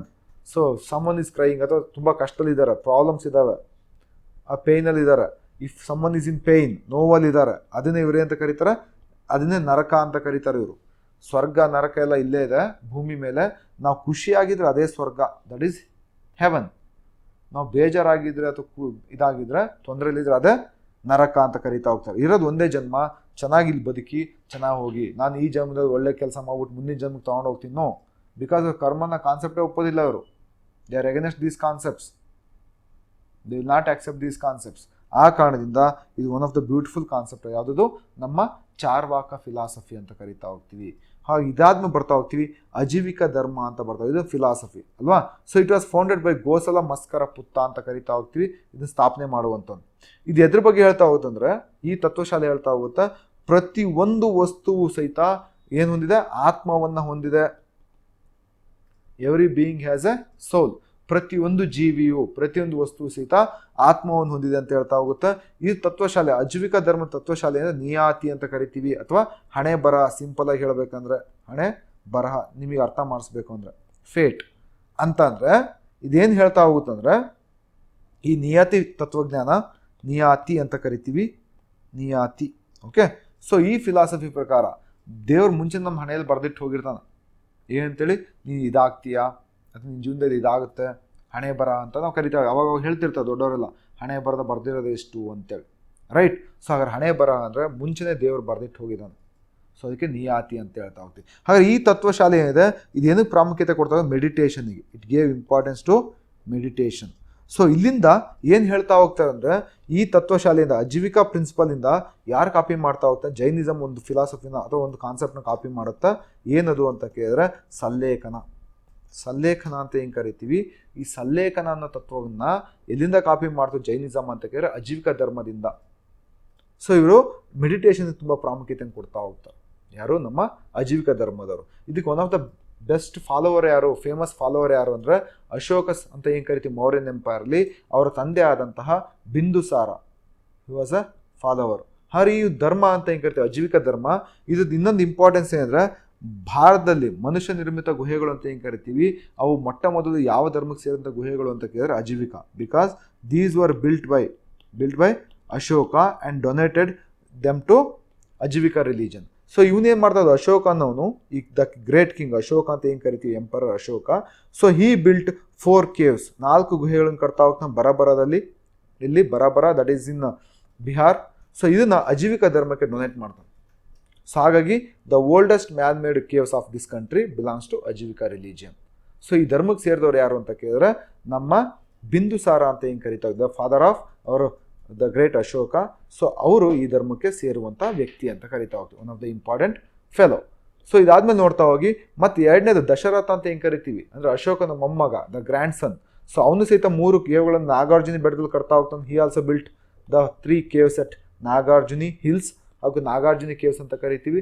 ಸೊ ಇವು ಸಹಿತ ಅಜೀವಿಕಾ ಧರ್ಮಕ್ಕೆ ಸೇರ್ತಾ ಹೋಗ್ತವೆ. They also belongs to Ajivika religion, Ajivika ಧರ್ಮಕ್ಕೆ ಸೇರುವಂತಹ ಒಂದಿಷ್ಟು ಗುಹೆಗಳು ಅಂತ ಕರಿತಾ ಹೋಗ್ತೀವಿ. ಸೊ ಇಲ್ಲಿಂದ ಯಾರು ಕಾಪಿ ಮಾಡ್ತಾವ್ರು ಇದನ್ನ, ಯಾವ್ದನ್ನ ನಮ್ಮ ಸಲ್ಲೇಖನ ಅಂತ ಕೇಳಿದ್ರೆ, sallekhana it is a copied philosophy ಅಥವಾ copied concept from the Jains ಇದನ್ನ ಕಾಪಿ ಮಾಡ್ತಾ ಹೋಗ್ತಾರೆ. ಯಾರಿಂದ ಕಾಪಿ ಮಾಡ್ತಾ ಹೋದ್ರು? ಅಜೀವಿಕಾದಿಂದ ಕಾಪಿ ಮಾಡ್ತಾ ಹೋಗ್ತಾರೆ. One of the important.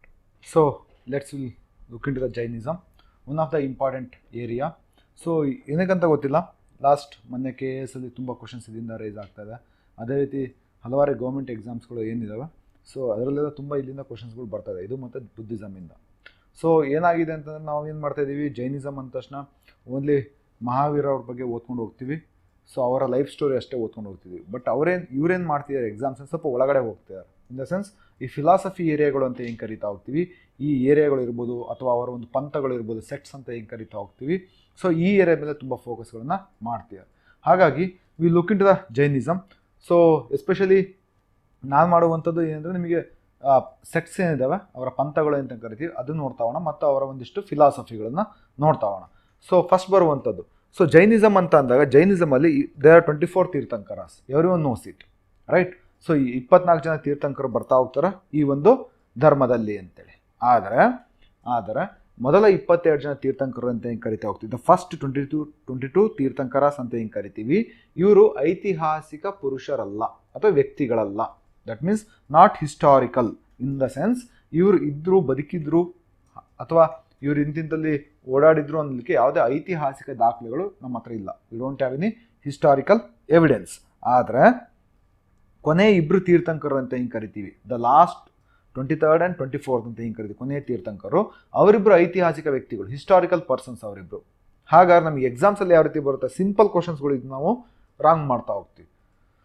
So ಇಲ್ಲಿ ಬರೋದಾದ್ರೆ ಏನಂತ ಕೇಳ್ತಾ ಹೋಗ್ತಾರೆ ಎಕ್ಸಾಮಲ್ಲಿ, who is the founder of Jainism, ಜೈನ ಧರ್ಮದ ಸ್ಥಾಪಕ ಯಾರು? This is simple question, basic question, every one knows it. So ಎಲ್ಲರೂ ಹೋಗ್ಬಿಟ್ಟು ಏನು ಮಾಡಿದ, ಫಸ್ಟ್ ತೀರ್ಥಂಕರ ಅಂತ ಹಿಂಗೆ ಕರಿತೀವಿ, ಋಷಭನಾಥರು ಅಂತ ಹಿಂಗೆ ಕರಿತೀವಿ. ಸೊ ಋಷಭನಾಥ ಅಥವಾ ಆದಿನಾಥ ಅಂತ ಹಿಂಗೆ ಕರಿತೀವಿ. ಇವ್ರ ಹೆಸರನ್ನ ನಾವು ಮಾರ್ಕ್ ಮಾಡಿ ಬರ್ತೀವಿ. That is true also. ಆದರೆ ಸೊ ಇಲ್ಲಿ ಕ್ವಶನ್ ಏನು ಮಾಡ್ತೀಯ ಅಂತಂದರೆ, ಇನ್ಸ್ಟೆಡ್ ಆಫ್ ಆಸ್ಕಿಂಗ್ ಡೈರೆಕ್ಟ್ಲಿ ಸಿಂಪಲಾಗಿ ಕೊಡೋ ಬದಲು, who is the founder of this religion ಅಥವಾ ಜೈನ ಧರ್ಮ ಅಂದರೆ ಸಾಂಪ್ರದಾಯಿಕವಾಗಿ ಓಕೆ ವಾಗಿ ಅಂತ ಬಂದಾಗ, ಸೊ ಆವಾಗಲೂ ಸಹಿತ ಯಾರಾಗ್ತಾರೆ, ಸಾಂಪ್ರದಾಯಿಕವಾಗಿ ಅಥವಾ ಟ್ರೆಡಿಷ್ನಲಿ ಅಂತ ಕೇಳಿದಾಗ ಈ ಧರ್ಮದ ಸ್ಥಾಪಕ ಬಂದ್ಬಿಟ್ಟು ಒನ್ಸ್ ಅಗೇನ್ ಋಷಭನಾಥನೇ. ಬಿಕಾಸ್ ಸಂಪ್ರದಾಯ ಅಥವಾ ಟ್ರೆಡಿಷನ್ ಅಂತ ನಡ್ಕೊಂಡ್ಬಂದಿದೆ. ಆದರೆ ಐತಿಹಾಸಿಕವಾಗಿ ಅಂತ ಕೇಳಿದಾಗ, ಇಫ್ ದೇ ಆಸ್ ಐತಿಹಾಸಿಕ ಹಿಸ್ಟಾರಿಕಲಿ ಅಂತ ಕೇಳಿದಾಗ, then the answer should be Parshvanatha, that is 23rd tirthankara. ಯಾಕೆ ಅಂತಂದರೆ ಈ ವ್ಯಕ್ತಿ ಐತಿಹಾಸಿಕವಾಗಿ ಇದ್ದರು ಅನ್ನಲಿಕ್ಕೆ ನಮ್ಮ ಹತ್ರ ದಾಖಲೆಗಳಿದ್ದಾವೆ. We have enough evidence. So ಅದೇ ನಿಮಗೆ ಸಾಂಪ್ರದಾಯಿಕವಾಗಿ ಅಂತ ಕೇಳಿದಾಗ ಅದಕ್ಕೆ ಹಿಸ್ಟಾರಿಕಲ್ ಬ್ಯಾಕ್ಗ್ರೌಂಡ್ ಇರಬೇಕು ಅಥವಾ ಎವಿಡೆನ್ಸ್ ಇರಬೇಕು ಅಂತ ಏನಿಲ್ಲ. ಓಕೆ, ಹಾಗಾಗಿ ಟ್ರೆಡಿಷ್ನಲಿ ಅಂತ ಕೇಳಿದಾಗ ದಟ್ ಈಸ್ ಋಷಭನಾಥರು. ಅದೇ ನಿಮಗೆ ಐತಿಹಾಸಿಕ ಅಥವಾ ಹಿಸ್ಟಾರಿಕಲಿ ಅಂತ ಕೇಳಿದಾಗ ನಾವು ಪಾರ್ಶ್ವನಾಥರು. This is a basic question. So statement ಮೇಲೆ ನಮಗೆ ಆನ್ಸರ್ ಚೇಂಜ್ ಆಗ್ತಿದೆ ಅಷ್ಟೇ, ಸಿಂಪಲ್ ಆಗಿರುವಂಥದ್ದು. ಹಾಗಾದ್ರೆ ಫಸ್ಟ್ ನೋಡ್ತಾ ಹೋಗೋಣ, ಈ ಧರ್ಮದ 24 ಜನ ತೀರ್ಥಂಕರು ಅಂತ ಕರಿತೀವಿ, 24 ತೀರ್ಥಂಕರ. ಹಾಗೆ ಮೊದಲ ಋಷಭನಾಥರು ಅಂತ ಹೆಂಗೆ ಕರಿತೀವಿ, ಇವ್ರ ಬಗ್ಗೆ ಮಾಹಿತಿ ಕೊಡುವಂಥ ಯಾವ್ದಾರ ಪುಸ್ತಕ ಇದೆಯಾ ಋಷಭನಾಥರ ಬಗ್ಗೆ? Yes, we have one book. ಯಾವುದದು ಅಂತ ಕೇಳಿದ್ರೆ ನಮಗೆ ಋಗ್ವೇದ ಅಂತ ಹೆಂಗೆ ಕರಿತಾ ಹೋಗ್ತೀವಿ, ಋಗ್ವೇದದಲ್ಲಿ ನಮಗೆ ಋಷಭನಾಥರ ಬಗ್ಗೆ ಮಾಹಿತಿ ಬರ್ತಾ ಹೋಗುತ್ತೆ. ಅಂದರೆ ಇದು ಅತ್ಯಂತ ಪ್ರಾಚೀನ ಧರ್ಮನೂ ಹೌದಿದು. ಓಕೆ, ಋಷಭನಾಥರು ಅವಾಗ ಇದ್ರು ಅಂತ ಇವರು ಹೇಳ್ತಾ ಹೋಗ್ತಾರೆ. ಹಾಗಾದ್ರೆ ಈಗ ನೋಡ್ತಾ ಹೋಗೋಣ, ಐತಿಹಾಸಿಕ ವ್ಯಕ್ತಿಗಳು ನಮಗೆ ಎಕ್ಸಾಮ್ಸಿಗೆ ಇಂಪಾರ್ಟೆಂಟ್ ಬಂದಾಗ ಮೊದಲು ಬರುವಂಥ ವ್ಯಕ್ತಿ ಹಿಸ್ಟಾರಿಕಲಿ ಬಂದಾಗ ಪಾರ್ಶ್ವನಾಥರು. ಈಸ್ ದ 23rd ತೀರ್ಥಂಕರ, 23ನೇವರು ಅಂತ ಕರಿತಾ ಹೋಗ್ತೀವಿ. ಇವರೊಂದು ಹೊಸ ಧರ್ಮವನ್ನು ಅಥವಾ ಪಂಥವನ್ನು ಸ್ಥಾಪನೆ ಮಾಡ್ತಾ ಹೋಗ್ತಾರೆ. ಅದ್ರ ಹೆಸರು ಏನು ಅಂತ ಕೇಳಿದ್ರೆ ನಿಗ್ರಂಥ. ಅದರಲ್ಲೇ ಮೀನಿಂಗ್ ಇದೆ. So no need to mug the things. So Jainism ಅಂದರೆ ಏನು, ಇಲ್ಲಿ ಗ್ರಂಥಗಳನ್ನು ನಾವು ನಿಗ್ರಹಿಸುವಂಥದ್ದು, right. We are going to control our sense organs, right. Sense organs ಅಂತ ಏನು ಕರಿತೀವಿ, ಇದನ್ನು ನಾವು ಕಂಟ್ರೋಲ್ ಮಾಡ್ತಾ ಹೋಗ್ತೀವಿ. ಇದನ್ನು ಕಂಟ್ರೋಲ್ ಮಾಡೋದೇ ಅಥವಾ ನಿಯಂತ್ರಣದಲ್ಲಿ ಇಟ್ಕೊಳ್ಳುವಂಥದ್ದೇ ನಮಗೆ ಜೈನಿಸಮ್. ಅದನ್ನ ಹೇಳ್ಕೊಡ್ತಾ ಹೋಗುವಂಥ ತತ್ವಗಳು ಎಲ್ಲರಿಗೂ ಗೊತ್ತಿರುವಂಥದ್ದು. ಗ್ರಂಥಗಳನ್ನು ನಿಗ್ರಹಿಸುವಂಥ ವ್ಯಕ್ತಿ, the person who is going to control his sense organs. So ಹಾಗಾದ್ರೆ ಆ ಪಂಥಕ್ಕೆ ಅಂತ ಕರೆದು ಇವರು ನಿಗ್ರಂಥ ಅಂತ ಒಂದು ಪಂಥವನ್ನು ಸ್ಥಾಪನೆ ಮಾಡ್ತಾ ಹೋದ್ರು. ಯಾರು ಸ್ಥಾಪನೆ ಮಾಡ್ತಾ ಹೋದ್ರು ಅಂದರೆ ಪಾರ್ಶ್ವನಾಥರು. ಹಾಗಾದರೆ ಹಿಸ್ ಫಾಲೋವರ್ಸ್ ಅಂತ ಹೆಂಗೆ ಕರಿತಾ ಹೋಗ್ತೀವಿ, ಅನುಯಾಯಿಗಳು ಅಂತ ಹೆಂಗೆ ಕರಿತೀವಿ, ಇವ್ರಿಗೆ ನಾವೇನಂತ ಕರಿತೀವಿ, ಅವ್ರನ್ನ ನಿಗ್ರಂಥಿಗಳು ಅಂತ ಕರೋರು. ನೆನ್ಪಿಟ್ಕೊಳ್ಳಿ, ನಿಮಗೆ ಪಾರ್ಶ್ವನಾಥರು ಜೈನ ಧರ್ಮ ಅಂತ ಹೆಸರು ಕೊಡಲಿಲ್ಲ. ಅವ್ರು ಯಾವುದೇ ಕಾರಣಕ್ಕೂ ಜೈನ ಧರ್ಮ ಅಂತ ಹೆಸರು ಕೊಡಲಿಲ್ಲ, ಅವ್ರು ನಿಗ್ರಂಥ ಅಂತ ಸ್ಥಾಪನೆ ಮಾಡಿದ್ರು. ನೆಕ್ಸ್ಟ್ ಜೈನ ಧರ್ಮ ಅಂತ ಹೆಸರು ಬರೋದು ಯಾರ ಕಾಲದಲ್ಲಿ ಅಂದರೆ 24ನೇ ತೀರ್ಥಂಕರ, that is 24th tirthankara. We should be very careful with these statements and all. So next ನೋಡ್ತಾ ಹೋಗ್ತೀವಿ, ಇವರು ಈ ಧರ್ಮಕ್ಕೆ, ಜೈನ ಧರ್ಮಕ್ಕೆ 4 ತತ್ವಗಳನ್ನು ಕೊಡ್ತಾ ಹೋಗ್ತಾರೆ. ಹೀಗೆ 4 ಪ್ರಿನ್ಸಿಪಲ್ಸ್, 4 ತತ್ವಗಳನ್ನು ಇವರು ಕೊಡ್ತಾ ಹೋದ್ರು. ಹಾಗಾದ್ರೆ ಯಾವ್ಯಾವ್ದು ಕೊಡ್ತಾ ಹೋದ್ರು? ಫಸ್ಟ್ನೇದು ಅಹಿಂಸಾ, ಎಲ್ಲರಿಗೂ ಗೊತ್ತಿರುವಂಥದ್ದೇ. ಅಹಿಂಸೆ, ಅಸತ್ಯ, ಸುಳ್ಳು ಹೇಳದಿರುವುದು. ಓಕೆ, ನೆಕ್ಸ್ಟ್ ಆಸ್ತೇಯ, ಸೊ ನೆಕ್ಸ್ಟ್ ಅಪರಿಗ್ರಹ, ಸೊ ಅಂತ ಹಿಂಗೆ ಕರಿತೀವಿ. ಇಲ್ಲಿ ಕಳ್ತನ ಮಾಡದೇ ಇರುವಂಥದ್ದು. ಮತ್ತೊಂದು ಅಪರಿಗ್ರಹ, ದಟ್ ಮೀನ್ಸ್ ಒಬ್ಬರೇ ಎಲ್ಲ ಒಂದು ಅಕ್ಯುಮುಲೇಷನ್ ಆಫ್ ದ ವೆಲ್ತ್ ಅಂತ ಏನು ಕರಿತೀವಿ, ಅದು ಮಾಡುವಂತಿಲ್ಲ. ಅಂದರೆ ಎಲ್ಲರೂ ಸಂಪತ್ತನ್ನು ಒಬ್ಬನೇ ಇದನ್ನ ಇಟ್ಟುಕೊಳ್ಳುವಂತಿಲ್ಲ ಅಂತ ಹೇಳ್ತಾ ಹೋಗ್ತಾರೆ. ಸೊ ಇದನ್ನ ಹಂಚ್ಕೋಬೇಕು, ಹಂಚಿ ನಾವು ಜೊತೆಗೆ ಬದುಕಬೇಕು, ಎಲ್ಲರೂ ಸಮಾನವಾಗಿ ಎಲ್ಲರೂ ಹಂಚ್ಕೊಂಡು ಬದುಕಿ ಅಂತ, ಹಂಚ್ಕೊಂಡು ತಿನ್ನಿ ಅಥವಾ ಹಂಚ್ಕೊಂಡಿರಿ ಅಂತ. ಸೊ ಒಬ್ಬರ ಹತ್ರನೇ ಎಲ್ಲ ಪ್ರಾಪರ್ಟಿ ಇರಬಾರ್ದು ಅಂತ ಅಪರಿಗ್ರಹ ಅಂದರೆ. So this is a simple concept. ಇದನ್ನು ನಾವು ಯಾವ ರೀತಿ ಇದನ್ನ ಇದು ಮಾಡ್ಬೋದು ಅಂದರೆ, ರಿಲೇಟ್ ಮಾಡ್ಬೋದು ಅಂದರೆ ಬಸವಣ್ಣನವ್ರಿಗೆ ರಿಲೇಟ್ ಮಾಡ್ಬೋದು. ಬಸವಣ್ಣನವ್ರಿಗೆ ಯಾವ ರೀತಿ ರಿಲೇಟ್ ಮಾಡ್ತೀರಾ ಇದನ್ನ ಅಂತಂದರೆ, ಬಸವಣ್ಣನವರು ಅದನ್ನೇ ಹೇಳ್ತಾ ಹೋಗ್ತಾರೆ, ದಾಸೋಹ ಅಂತ, ದಾಸೋಹ. ಸೊ ಈ ರೀತಿ ರಿಲೇಟ್ ಮಾಡ್ಬೋದಾ? ಎಸ್, ಕ್ವಶನ್ಸ್ ಇಲ್ಲಿ ಏನು ಮಾಡ್ತಾ ಹೋಗ್ತಾರೆ ಎಕ್ಸಾಮಲ್ಲಿ, ಈ ರೀತಿ ರಿಲೇಟ್ಗಳು ಮಾಡ್ತಾ ಹೋಗ್ತಾರೆ. ಸೊ ಈ ಫಿಲಾಸಫಿಗೆ ಇನ್ನೊಬ್ಬರು ಫಿಲಾಸಫಿಗೆ ಏನಾದ್ರು ಸಿಮಿಲಾರಿಟೀಸ್ ಇದೆಯಾ, ಡಿಫ್ರೆನ್ಸಸ್ ಇದೆಯಾ? So this is a story. ಹಾಗೆ ಬಸವಣ್ಣನವರ ದಾಸೋಹ ಅಂತ ಫಿಲಾಸಫಿ ಏನಿದೆ, ಅದು ಮತ್ತು ನಮ್ಮ ಜೈನ ಧರ್ಮದ ಅಪರಿಗ್ರಹ ಅಂತ ಒಂದು ಫಿಲಾಸಫಿ ಏನಿದೆ, ಎಸ್, ಎರಡು ಒಂದನ್ನೇ ಹೇಳ್ತಾ ಹೋಗುತ್ತೆ. ಬಟ್ ಇವ್ರದ್ದು ಎಲಾಬ್ರೇಟ್ ಆಗಿ ಹೇಳ್ತಾ ಹೋಗುತ್ತೆ ಯಾರ್ದು, ನಮ್ಮ ಬಸವಣ್ಣನವರ ದಾಸೋಹ ಫಿಲಾಸಫಿ. ಹಾಗೆ ನೋಡ್ತಾ ಹೋಗೋಣ. ನೆಕ್ಸ್ಟ್ ಈ ಒಂದು ಪಾರ್ಶ್ವನಾಥರು ಅಂತ ಏನು ಕರಿತೀವಿ, 24ನೇ ತೀರ್ಥಂಕರರು. ಸೊ ಇವ್ರಿಗೆ ಇನ್ನೊಂದು ಬಿರುದಿದೆ, ಪುರುಷ ದನೀಯ. ಇದರ ಟೆಕ್ನಿಕಲ್ ವರ್ಡ್ಸ್ ಆನ್ಷಂಟ್ ಇಂಡಿಯಾದಲ್ಲಿ ಕೇಳ್ತಾ ಇರ್ತಾರೆ. ಈ technical words are very important in ancient India history. ಯಾಕಂದ್ರೆ ಆ ಶಬ್ದಗಳು ನಮ್ಗೆ ಹೆಸರುಗಳಿಗೆ ಗೊತ್ತಿರೋದಿಲ್ಲ. ಸೊ ಪುರುಷ ದನೀಯ ಅಂತ ಏನು ಕರಿತೀವಿ, ಪುರುಷ ದನೀಯ ಅಂತಂದ್ರೆ ಪ್ರೀತಿ ಪಾತ್ರ ಮನುಷ್ಯ, ಬಿಲೌಡ್ ಮ್ಯಾನ್ ಅಂತೇಳಿ. So every one respected that fellow. Okay, ಪ್ರತಿಯೊಬ್ಬರು ಅವರಿಗೆ ಒಂದು ಗೌರವವನ್ನು ಕೊಡ್ತಾ ಇದ್ರು, ಅದೇ ರೀತಿ ಅವರಿಗೆ ಒಂದು ಪ್ರೀತಿಯಿಂದ ನೋಡ್ತಾ ಇದ್ರು. ಯಾರನ್ನ? ನಮ್ಮ 23ನೇ ತೀರ್ಥಂಕರಾದ ಪಾರ್ಶ್ವನಾಥರನ್ನ. ಸೊ ಹಾಗಾಗಿ ನೆನ್ಪಿಟ್ಕೊಳ್ಳಿ, ಪುರುಷ ದನೀಯ ಅಂತ ಒಂದು ಬಿರುದಿದೆ.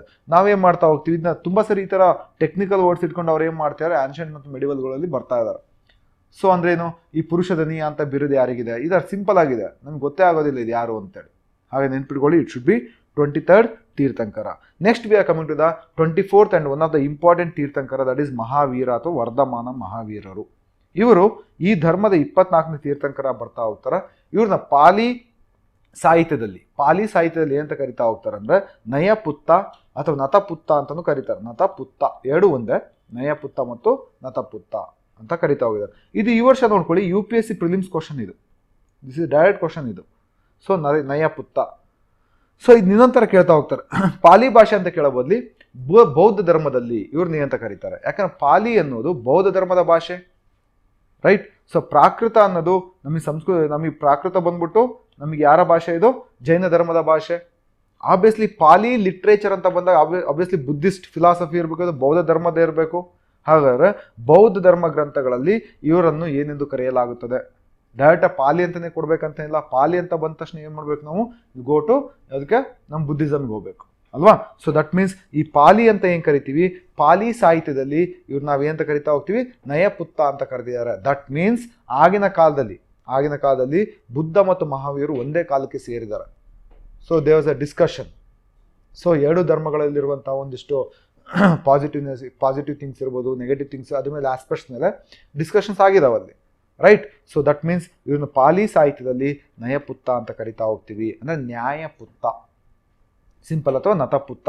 ಪುತ್ತ ಈಸ್ ನಥಿಂಗ್ ಬಟ್ ಪುತ್ರ ಅಂತ ಅರ್ಥ, ರೈಟ್. ಸೊ ನಯ ಅಂತಂದ್ರೆ ನ್ಯಾಯ. ಸೊ ಇದು ಪಾಲಿ ಭಾಷೆ ಅಂತ ಬಂದಾಗ ಸಂಸ್ಕೃತ ಅಗೇನೆಸ್ಟ್ ಬರುವಂಥ ಭಾಷೆಗಳು ಇವೆಲ್ಲ. ಸೊ ಪಾಲಿ ಮತ್ತು ಪ್ರಾಕೃತ ಜನಸಾಮಾನ್ಯರ ಭಾಷೆಗಳು ಅಂತ ಕರಿತಾ ಹೋಗ್ತೀವಿ. ಇದು ಸಂಸ್ಕೃತ ಭಾಷೆಯ ಶಬ್ದ ಇದೆ, ಅದು ಸಂಸ್ಕೃತದ ಬಂದಾಗ ಇದು ನ್ಯಾಯಪುತ್ರ ಆಗಬೇಕು. ಬಟ್ ಇದು ಪಾಲಿ ಭಾಷೆ ಬುದ್ಧಿಸಮ್ದಾಗಿರೋದ್ರಿಂದ ಇದು ನಯಪುತ್ತ ಅಂತ ಕರಿತಾ ಹೋಗ್ತಾರೆ. ಸೊ ಇವರು ತಮ್ಮ 42ನೇ ವಯಸ್ಸಿನಲ್ಲಿ ಅಟ್ ದ ಏಜ್ ಆಫ್ 42 ಇವ್ರು ಏನು ಮಾಡ್ತಾ ಹೋಗ್ತಾರೆ, ಇವರಿಗೆ ಒಂದು ಜ್ಞಾನೋದಯ ಆಗ್ತಾ ಹೋಗುತ್ತೆ. ಇಲ್ಲಿ ಜೃಂಬಿಕ ಗ್ರಾಮ ಅಂತ ಕರಿತಾ ಹೋಗ್ತೀವಿ. ಇಲ್ಲಿ ಋಜುಪಾಲಿಕ ನದಿಯ ಮೇಲೆ ಜೃಂಬಿಕ ಗ್ರಾಮ, ಇದು ಸಾಮಾನ್ಯವಾಗಿ ಎಲ್ಲರಿಗೂ ಗೊತ್ತಿರುವಂಥ ವಿಚಾರ ಇದು. ಸೊ ನೋಡ್ತಾ ಹೋಗಿ, ಇವರು ತೀರ್ಥಂಕರಾದ ಮೇಲೆ, ಆಫ್ಟರ್ ಬಿಕಮಿಂಗ್ ತೀರ್ಥಂಕರ ಅಥವಾ ಆಫ್ಟರ್ ಅಟೆಂಡಿಂಗ್ ದ, ಸೊ ಏನು ಕರಿತಾ ಹೋಗ್ತೀವಿ, ಜ್ಞಾನೋದಯ ಆದಮೇಲೆ, ಸೊ ಆಫ್ಟರ್ ಎನ್ಲೈಟ್ಮೆಂಟ್ ಅಂತ ಹೆಂಗೆ ಕರಿತಾ ಹೋಗ್ತೀವಿ, ಎನ್ಲೈಟ್ಮೆಂಟ್ ಆದಮೇಲೆ ಇವ್ರಿಗೆ 2 ಬಿರುದುಗಳು ಬರ್ತಾ ಹೋಗ್ತಾವೆ. One is Kevalin, the second one is Jina. ಹಾಗಾದ್ರೆ ಇವ್ರಿಗೆ ಏನು ಇದೆ ಜೀನಾ ಅಂತ ಏನು ಇವರಿಗೆ ಕೊಡ್ತಾ ಹೋಗಿದ್ದಾರೆ, ಈ ಜೀನಾ ಅನ್ನೋ ಬಿರುದೆ ಮುಂದೆ ಜೈನ ಧರ್ಮದ ಹೆಸರಾಗಿ ಬರ್ತಾ ಹೋಗುತ್ತೆ. ಮುಂಚೆ ಇವರಿಗೆ ಅಂತ ಕರಿತಾ ಇದ್ರು ನಿಗ್ರಂಥ ಅಂತ ಕರಿತಾ ಇದ್ರು, ಈಗ ಅವ್ರಿಗೆ ಒಂದು ಬಿರುದು ಬರ್ತಾ ಹೋಯಿತು ಜೀನಾ ಅಂತೇಳಿ. So based on his title ನಾವು they are called as Jains ಅಥವಾ ಜೈನರು ಅಂತ ಕರಿತಾ ಹೋಗ್ತೀವಿ. ಹಾಗಾದ್ರೆ ಕೇವಲಿನ್ ಅಂದ್ರೆ ಏನು? ಸೊ ಇಲ್ಲಿ ಏನು ಮಾಡ್ತಾ ಇದೀವಿ ನಾವು, ಅರ್ಥ ತಿಳ್ಕೊಳ್ತಾ ಹಾಗೆ ಮಗ್ ಮಾಡ್ತಾ ಇದ್ದೀವಿ. ನೋ, ಕೇವಲಿನ್ ಅಂದ್ರೆ ಕೇವಲ್ಯ ಜ್ಞಾನವನ್ನು ಹೊಂದಿದವನು, ಕೇವಲ್ಯ ಜ್ಞಾನ, ಒನ್ ಹೂ ಪೊಸೆಸ್ ದ ಕೇವಲ್ಯ ಜ್ಞಾನ.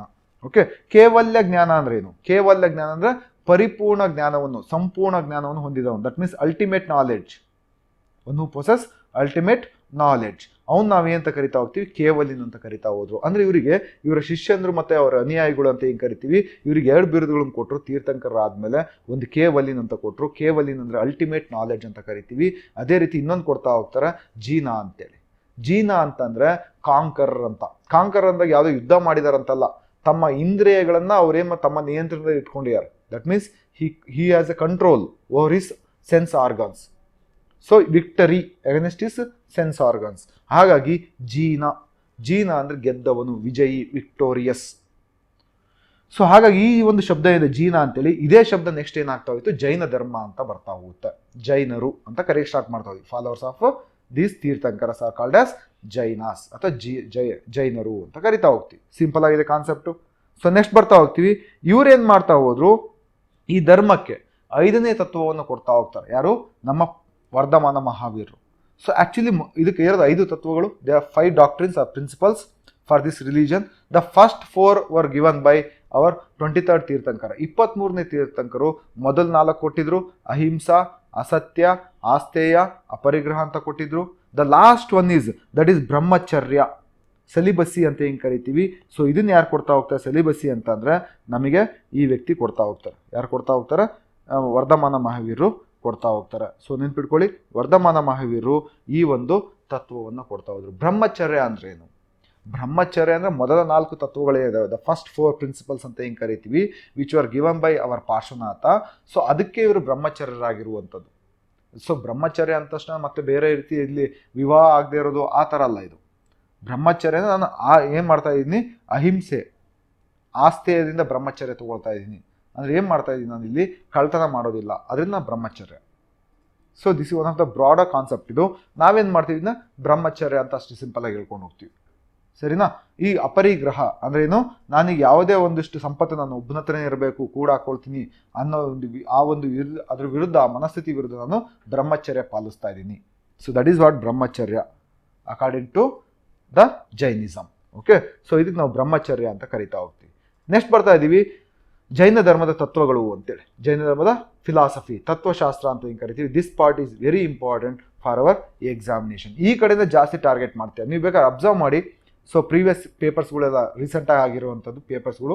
ಸೊ ಎಲ್ಲ ಪೇಪರ್ಸಲ್ಲೂ ಅಷ್ಟೇ ಜೈನ ಧರ್ಮದ ಅಥವಾ ಬುದ್ಧಿಸಮ್ ಏನು ಮಾಡ್ತಿದಾರಂದ್ರೆ ಈ ಅವರ ಪರ್ಸ್ನಲ್ ಲೈಫ್ ಬಗ್ಗೆ ಅದ್ರ ಬಗ್ಗೆ ಕೇಳೋದು ಬಿಟ್ಟಿದ್ದಾರೆ ಈಗ. ಲೈಕ್ ಹೇಗೆ ಪೊಲಿಟಿಕಲ್ ಹಿಸ್ಟ್ರಿ ಈಗ ರೆಡ್ಯೂಸ್ ಮಾಡ್ತಾ ಇದ್ದಾರೆ. So you can observe in your question papers. ಸ್ವಲ್ಪ ನೋಡ್ತಾ ಹೋಗಿ, ನೀವು ಅನಾಲಿಸಿಸ್ ಮಾಡ್ತಾ ಹೋಗಿ ನಿಮ್ಗೆ ಗೊತ್ತಾಗುತ್ತೆ. ಪೊಲಿಟಿಕಲ್ ಹಿಸ್ಟ್ರಿ ರೆಡ್ಯೂಸ್ ಮಾಡ್ತಿದ್ದಾರೆ, ಕಲ್ಚರಲ್ ಹಿಸ್ಟ್ರಿ ಜಾಸ್ತಿ ಮಾಡ್ತಿದ್ದಾರೆ. ಸೊ ಹಾಗಾಗಿ ನಾವು will focus on these areas. Okay, ಈ ಪೊಲಿಟಿಕಲ್ ಹಿಸ್ಟ್ರಿ ಅಥವಾ ಈ ಥರ ಅವರ ಲೈಫ್ ಸ್ಟೋರಿಗಳೆಲ್ಲಾದರೆ ಇಟ್ಸ್ ವೆರಿ ಈಸಿ. ಬಟ್ ಈ ಕಡೆ ಏರಿಯಾಗಳು ಇದೆ ಸ್ವಲ್ಪ ನಾವು ಅದನ್ನ ನೆಗ್ಲೆಕ್ಟ್ ಮಾಡಿದ್ದೀವಿ. ಹಾಗಾಗಿ ಈ ಏರಿಯಾಗಳನ್ನು ಕೇಳ್ತೀವಿ ಅಂದರೆ ಇದು ಎಲ್ಲಿಂದ ಬರ್ತಾ ಇದೆ ಏನು ಅಂತ ನಾವು ಸ್ವಲ್ಪ ಟೆನ್ಷನ್ ಆಗ್ತಾ ಇದೆ. No need to worry about those things. So ನೆಕ್ಸ್ಟಿಗೆ ಬರ್ತಾ ಇದ್ದೀವಿ ಜೈನ ಧರ್ಮದ ಫಿಲಾಸಫಿ ಅಥವಾ ತತ್ವಗಳು.